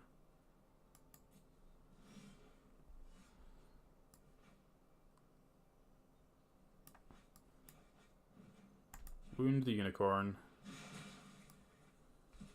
And play Spy Bug and use the Guild Mage to surveil, which then makes the things bigger and the thing Death Toucher, so.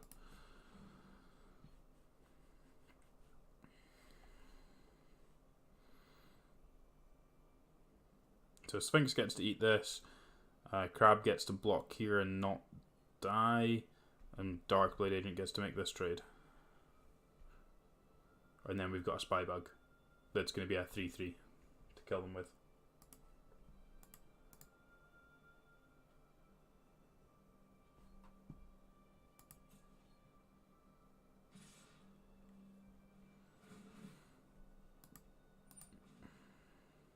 Okay, I forgot about the Mentor, but that doesn't really impact anything. Keep the barrier. Because I'll be able to potentially get rid of it depending on what happens in combat anyway, because we'll see what happens. I think I'm fine just trading with everything. Leave myself with House Guildmage and Demir Spybug. Leaves them with absolutely nothing, and I've got plenty in play. Yeah, that works out quite nicely. What else we got? Okay, sure. So you're at 8.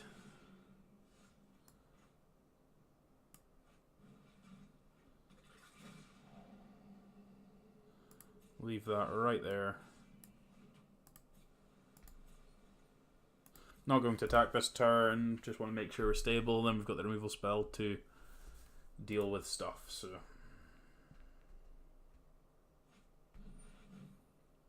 that's kind of annoying. Just take the 3 here, and then we can tap it down.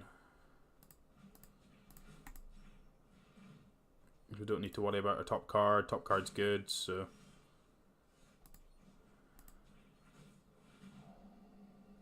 yep, leave both those there.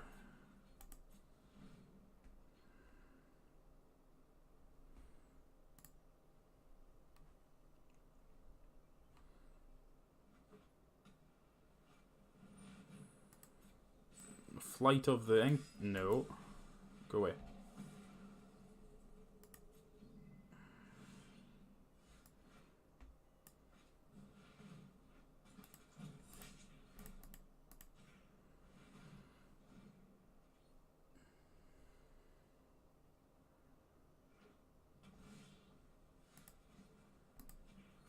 Let's surveil.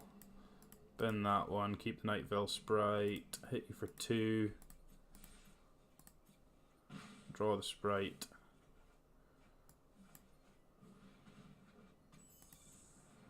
Can block with a barrier this turn.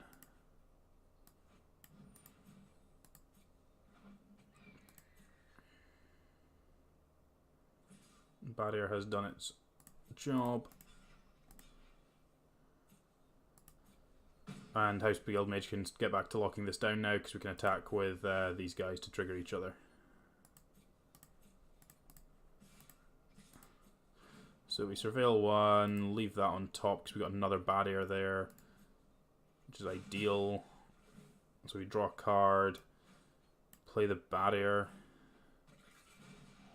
get a surveil, put that away, kill this thing, sacking this thing. Go up to 7.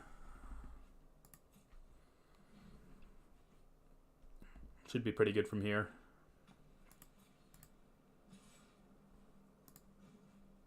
I'm going to surveil.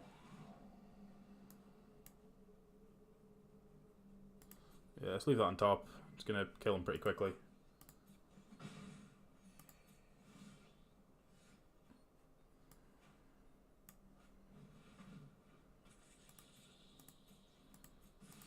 Hit you for 5.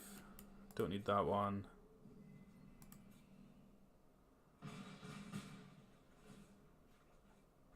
Okay, found another land.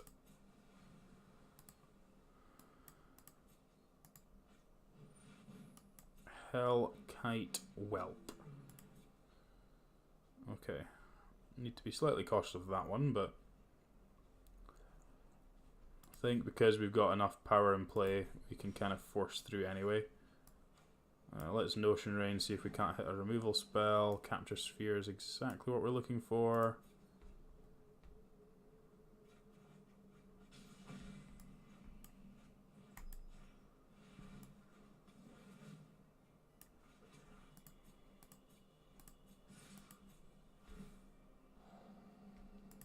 Keep the Vapors on top. If they don't block here, they're dead.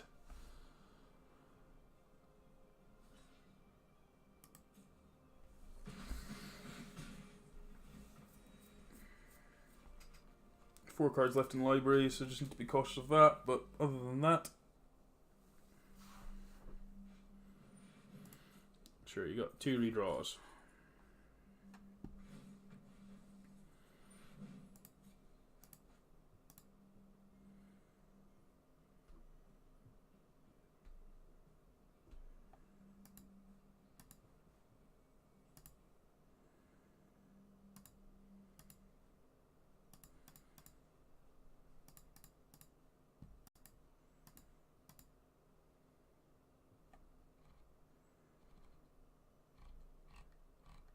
What have you got, opponent? You need a good one.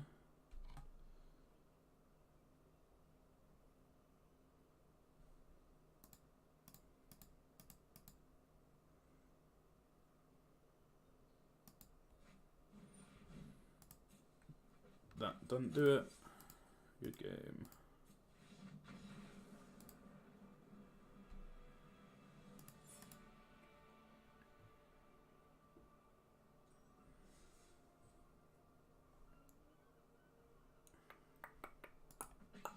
Let's go again.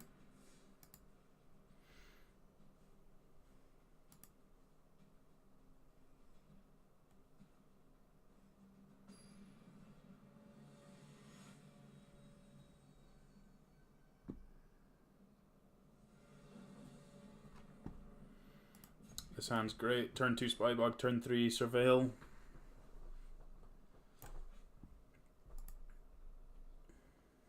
I think this just screams for the power of Spybug more than anything else, the draws we've had.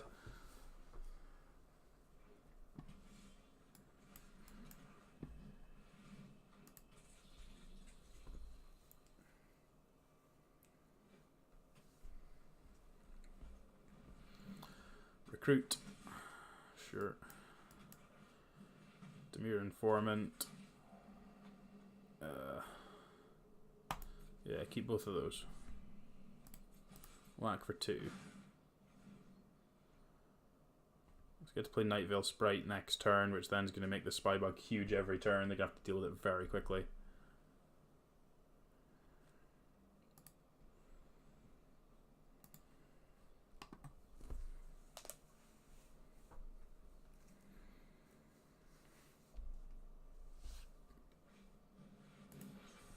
I'll take 4.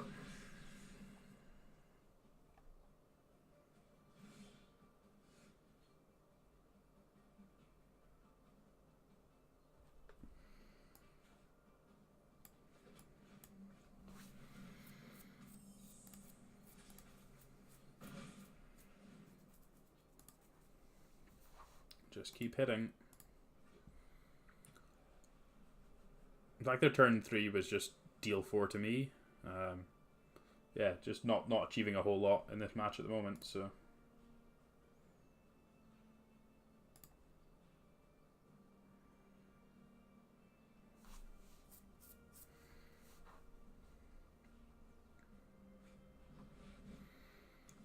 Yep, that's fine.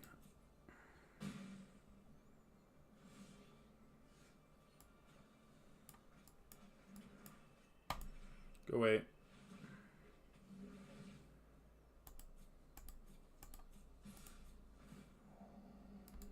Put that in the yard. Take 5.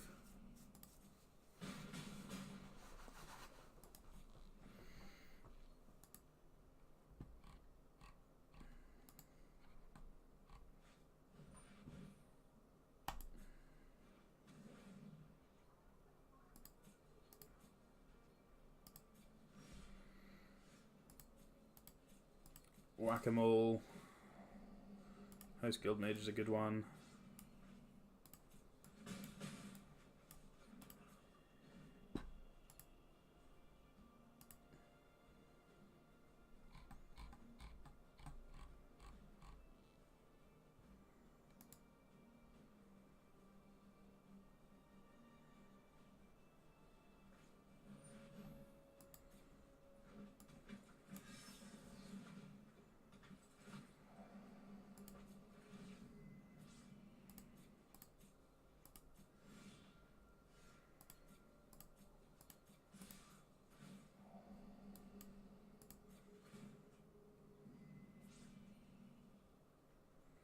It's going to block the Sprite, but take 4.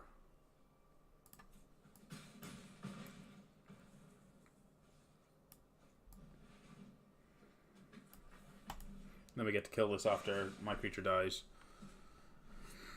Keep the board clear. Present lethal. Make them do something.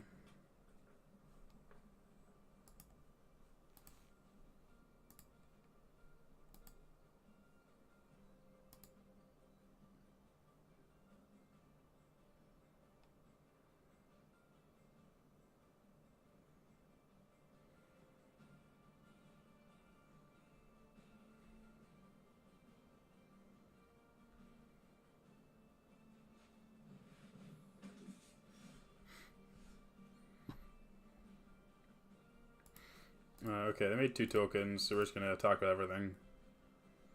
See how they block. If they double block Whisper Agent, that's fine. Then we get to play Lethal Attacker, so... Okay, no tricks either, so... Play Lethal Flyer.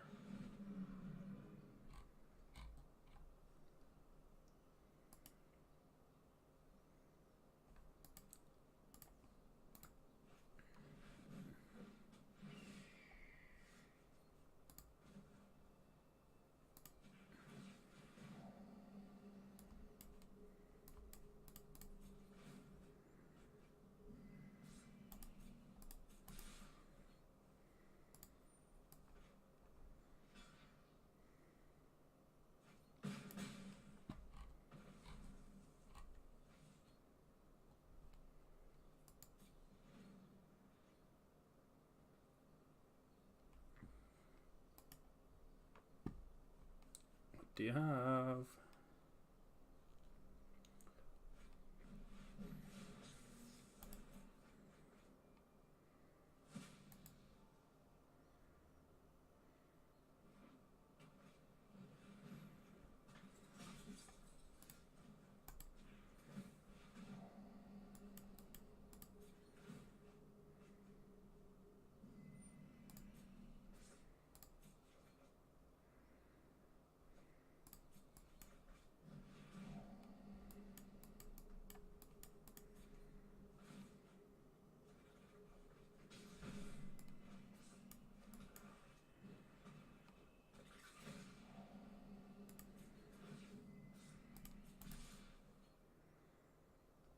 Smash.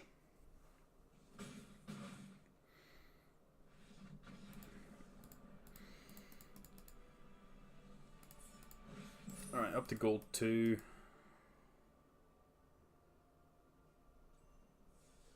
Alright, 2 more wins and then we're done for the day.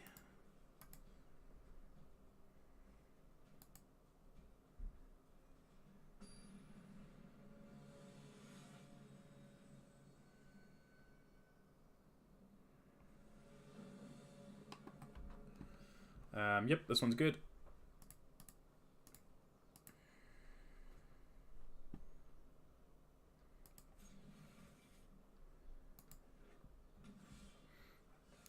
The live stream is just starting, so this will definitely be the last one. Viewer count's gone down, so not too bothered about it anyway, but yeah, it's been a reasonable stream. We think we've done pretty well overall, so can't complain too much. Had a good run in Limited, which yeah, we had a decent overall viewer count, seeing as we haven't actually done Limited on stream properly before. We did a little bit on whatever night that was, Thursday night, but other than that we haven't really done Limited, so didn't really know how it'd be received. But yeah, we've had a pretty good count overall, so can't complain.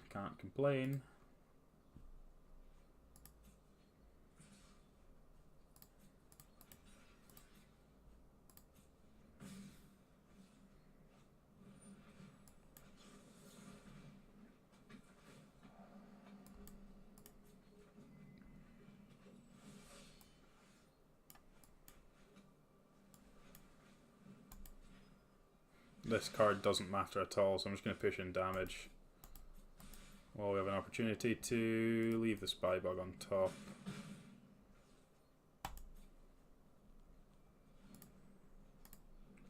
I love me a Spy Bug. Oh no! They found a good card. Right, okay, so we're going to kill the Harpooner, sacking the Barrier.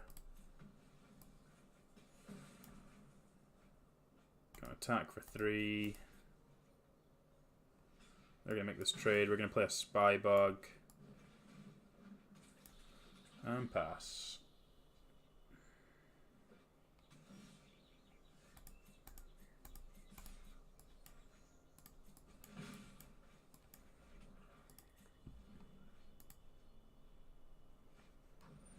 Generous Stray, sure.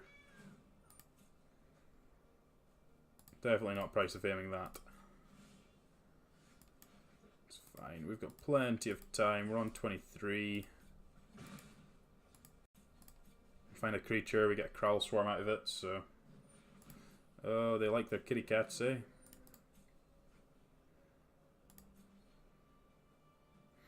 Gonna be moving to discard, are they?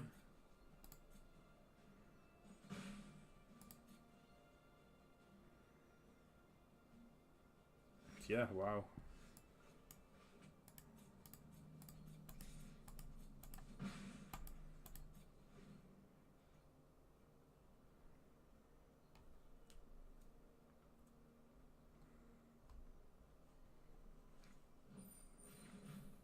Okay, this is fine, because now I get to point this thing at a reasonable creature. Yeah, leave those both on top. Play Big Ol' Sphinx. They're on 10.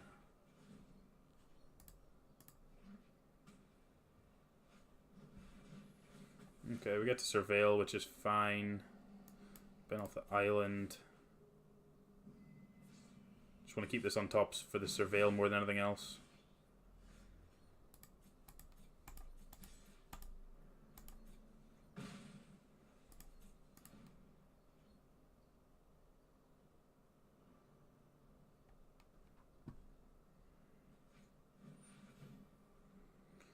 Oofed. Need to find something. Well, we'll take the Darkblade Adept because that turns into a Kraul Swarm, so... I'm clearly struggling to deal with these, so...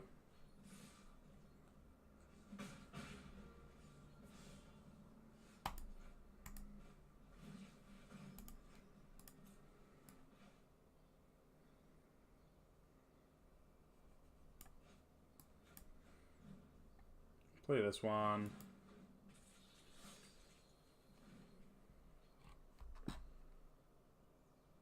Can't believe they've not drawn more lands in half their deck. That's quite unlucky. But we have also drawn, what, 6, 8, 10 lands? Yeah, figured that would be coming. Okay, you got 2 more 1/1s. Oh, that's a good one. Wow, get away, lands. Go away. Get to kill the 1/1s.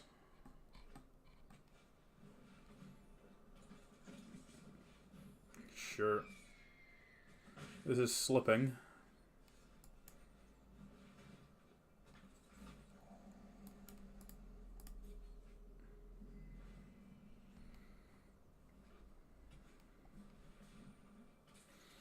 Let's put a counter on the flyer, it should be. Oh no, we're just going to hit for 4. Sure.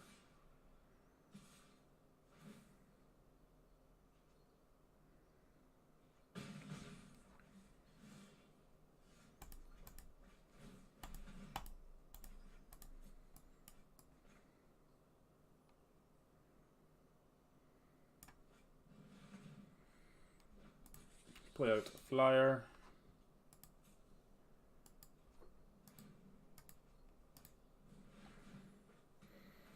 Okay, tap my things. You're going to hit for 4, 5, 6.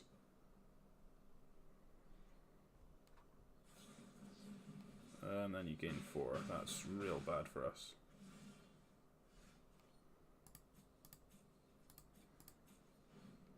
Yikes, where did this game go?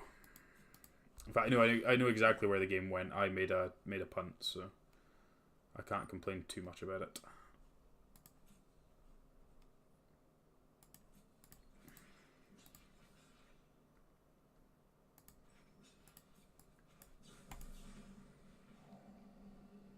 Nope, those don't do it.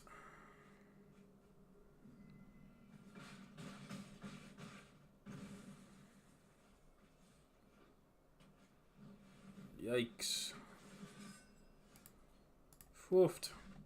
Yep, that punt cost me a lot. I should have held the Necrotic Wound.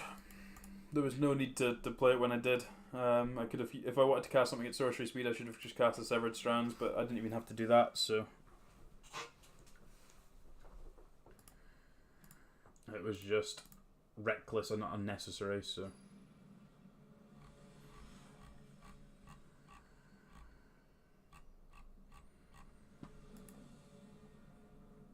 Alright, on the play, this one's fine, nothing special, but Barrier of Bones, Vapors are very good against the aggro decks, and I've got a lot of Surveil in this hand, so a lot of card filtering, hopefully find something good. That's not a good one, so...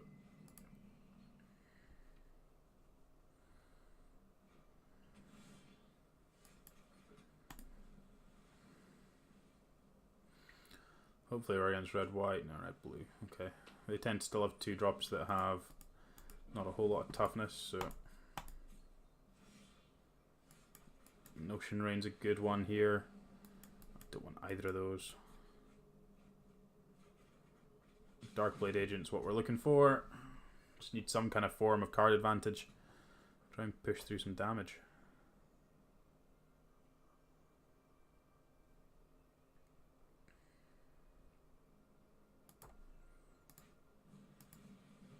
Smelt Ward, Minotaur. Oh, that's the wrong one. I picked up the wrong one. Whoops. Oh. Can tell I'm getting a bit tired and getting a bit glazed over by this. So. Okay, so I'm gonna take 4 here.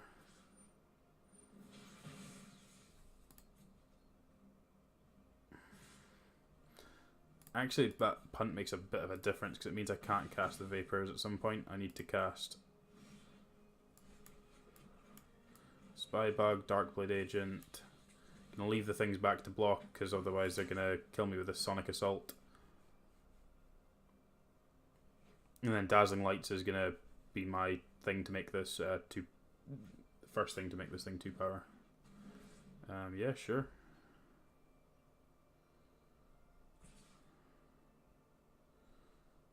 Take 3? I think I just take 3, right?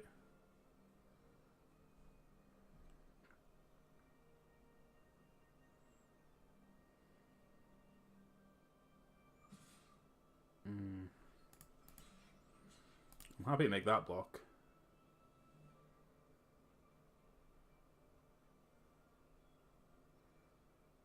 But I'm taking 4 here because it's going to be something like a Sure Strike or... Yeah, that's fine. So we're going to go to 8. But then we've got a reasonable hand to be able to help push this through, so... Chemistry's Insight's nice.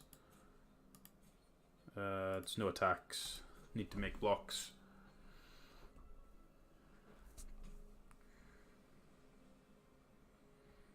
Dazzling Lights is like a fog with upside here, so... Boar. Sure.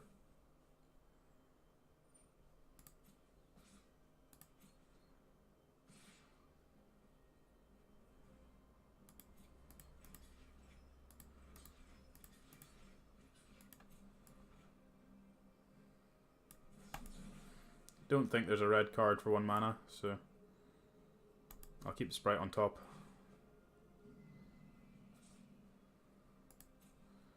Kill your Urchin. Okay, that worked. That's good for us. So let's draw 2 cards. Find a land. Play another Barrier. Make these things bigger. Don't want more lands like that.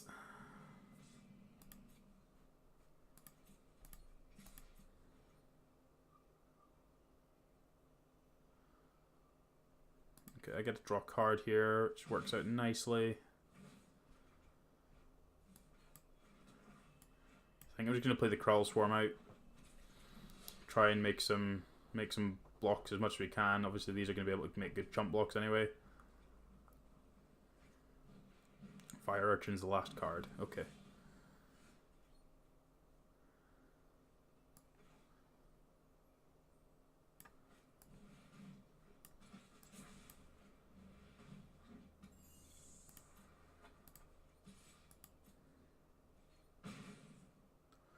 Leaving this Spybug back to block still, because it can still make profitable blocks on the Urchin and the Minotaur when they do decide to Sonic Assault. Just need to make sure I just don't die.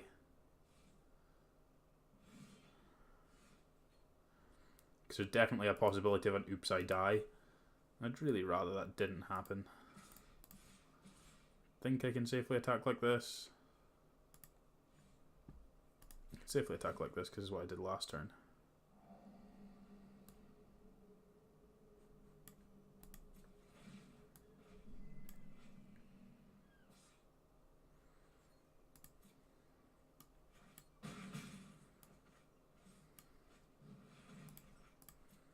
Jumpstart this thing, see if we can't find a removal spell. I just want to feel a little bit more comfortable.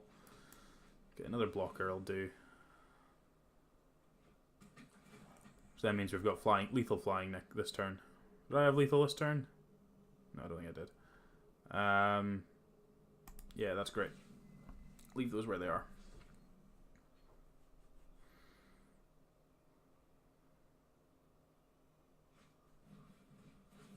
Okay, that's flying. That's scary.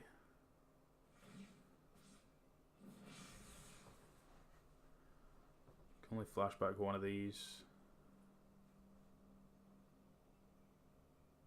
Think they're still dead.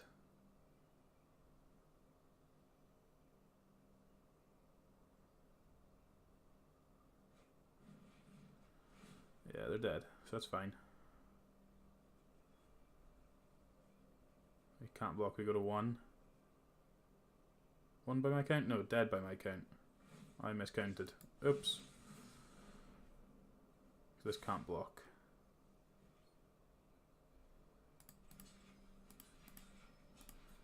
Yikes. Didn't play around the maximized velocity there, but I don't think I would have, so. Oh well, let's go again. Punt and then...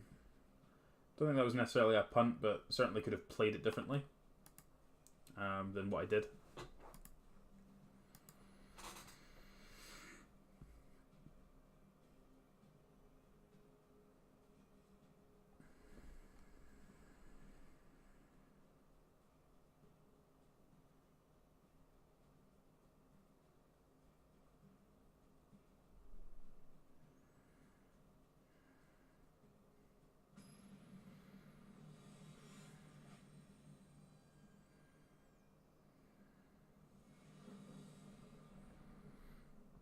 Keep. Best hand we've had.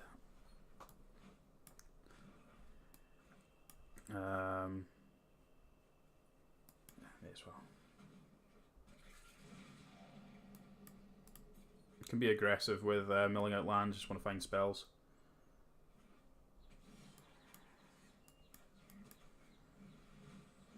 Sprite's going to help us hit lands, and then the Darkblade Agent's going to do the same, so... Okay, you got a Guild Mage, sure.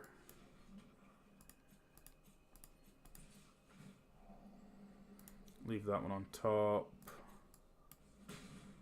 Play Darkblade Agent.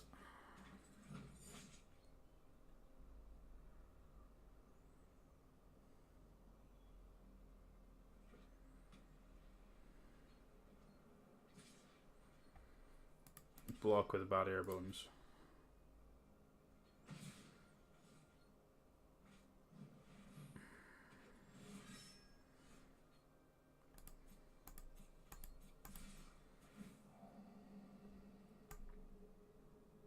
Yeah, happy to leave the removal spell on top.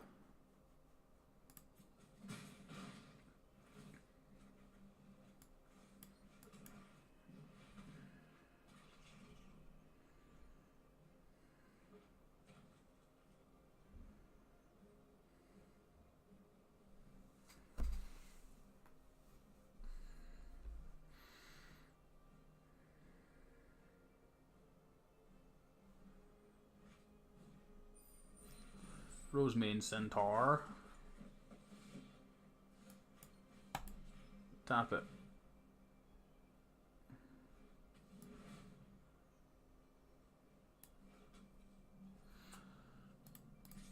Just going to push with them all. I don't think I care about the Ledev champion at all. I guess I can bin that. It's not really achieving anything here.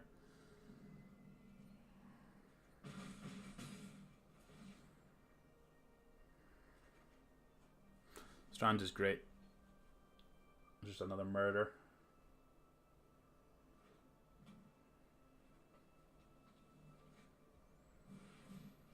Wood Shaper.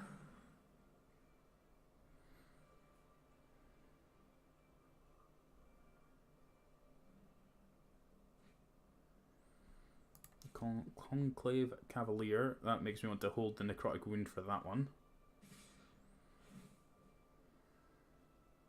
Tapping this.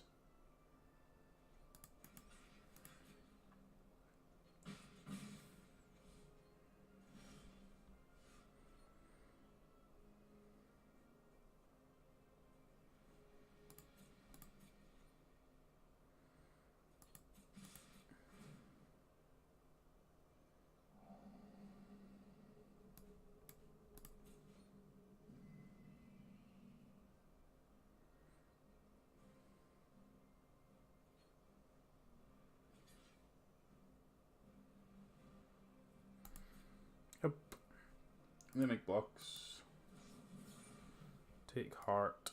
Okay, I'm just going to kill it in response. I want to save my Darkblade Agent.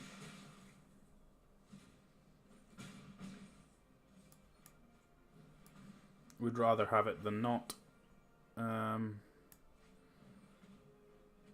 Let's see if we can find something else to follow up with.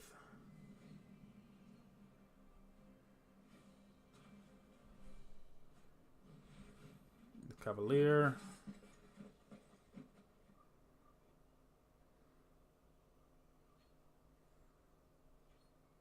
I'm just looking for one of our bigger flyers now. Try and push over the top.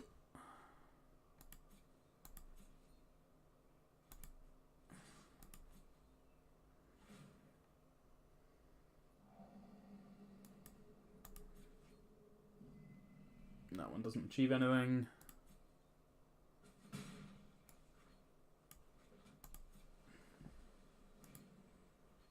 Really just looking to find one of my big flyers. So now they're going to start making knights.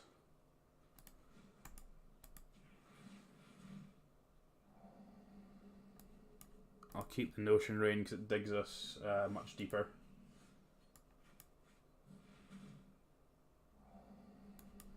Yep, spin those. Yikes, that was a chunk of land, wasn't it?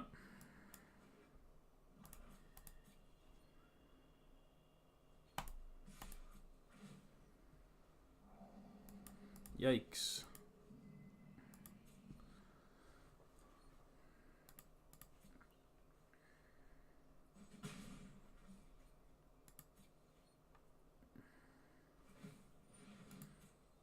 Okay, we're making lifelink tokens rather than elf knights.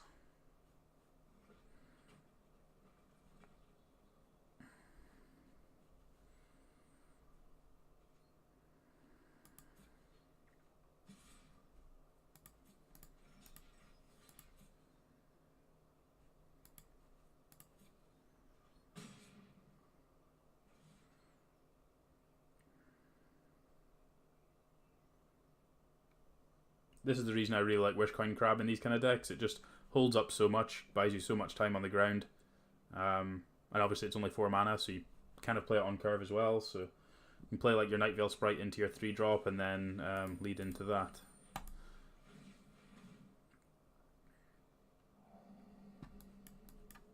Don't want either of those.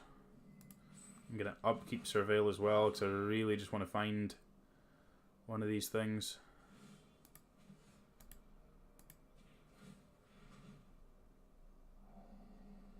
Crowl Swarm will do.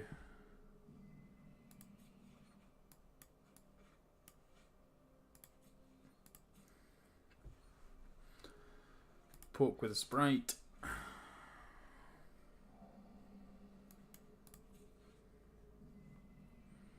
Need to be slightly careful that I don't deck myself, but only slightly.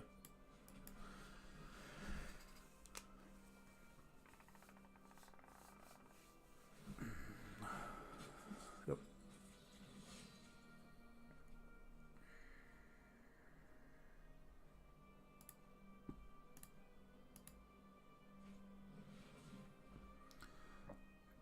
Yikes.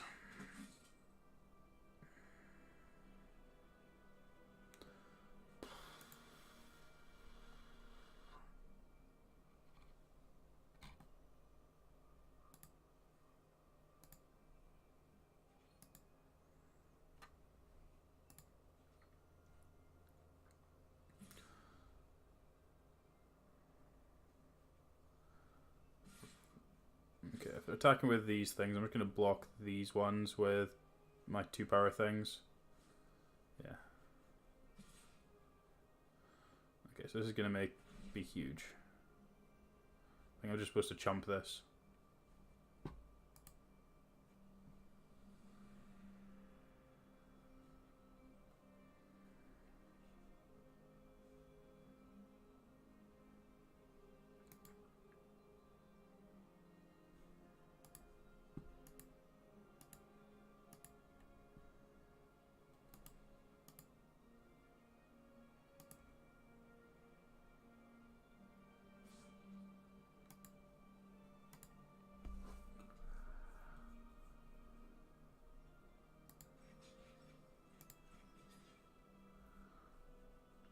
Interesting choice, the lands that they've tapped. So I go to 11. Ugh.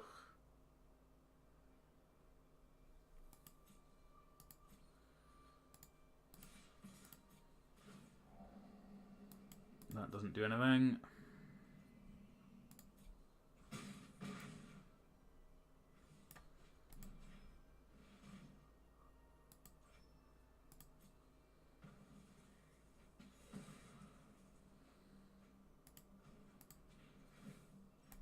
That thing can't untap.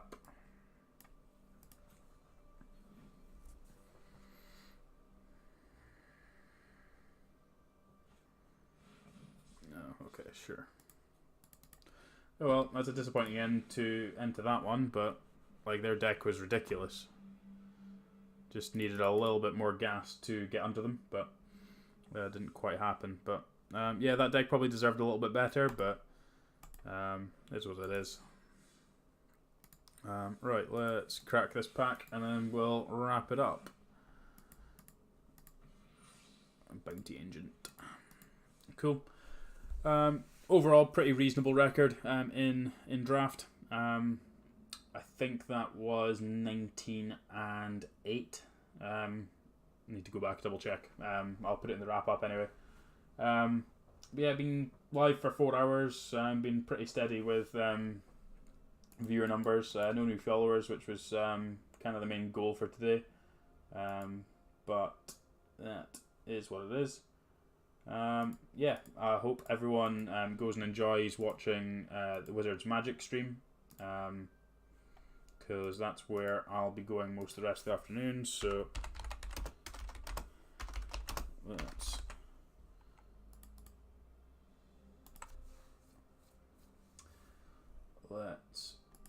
host that one.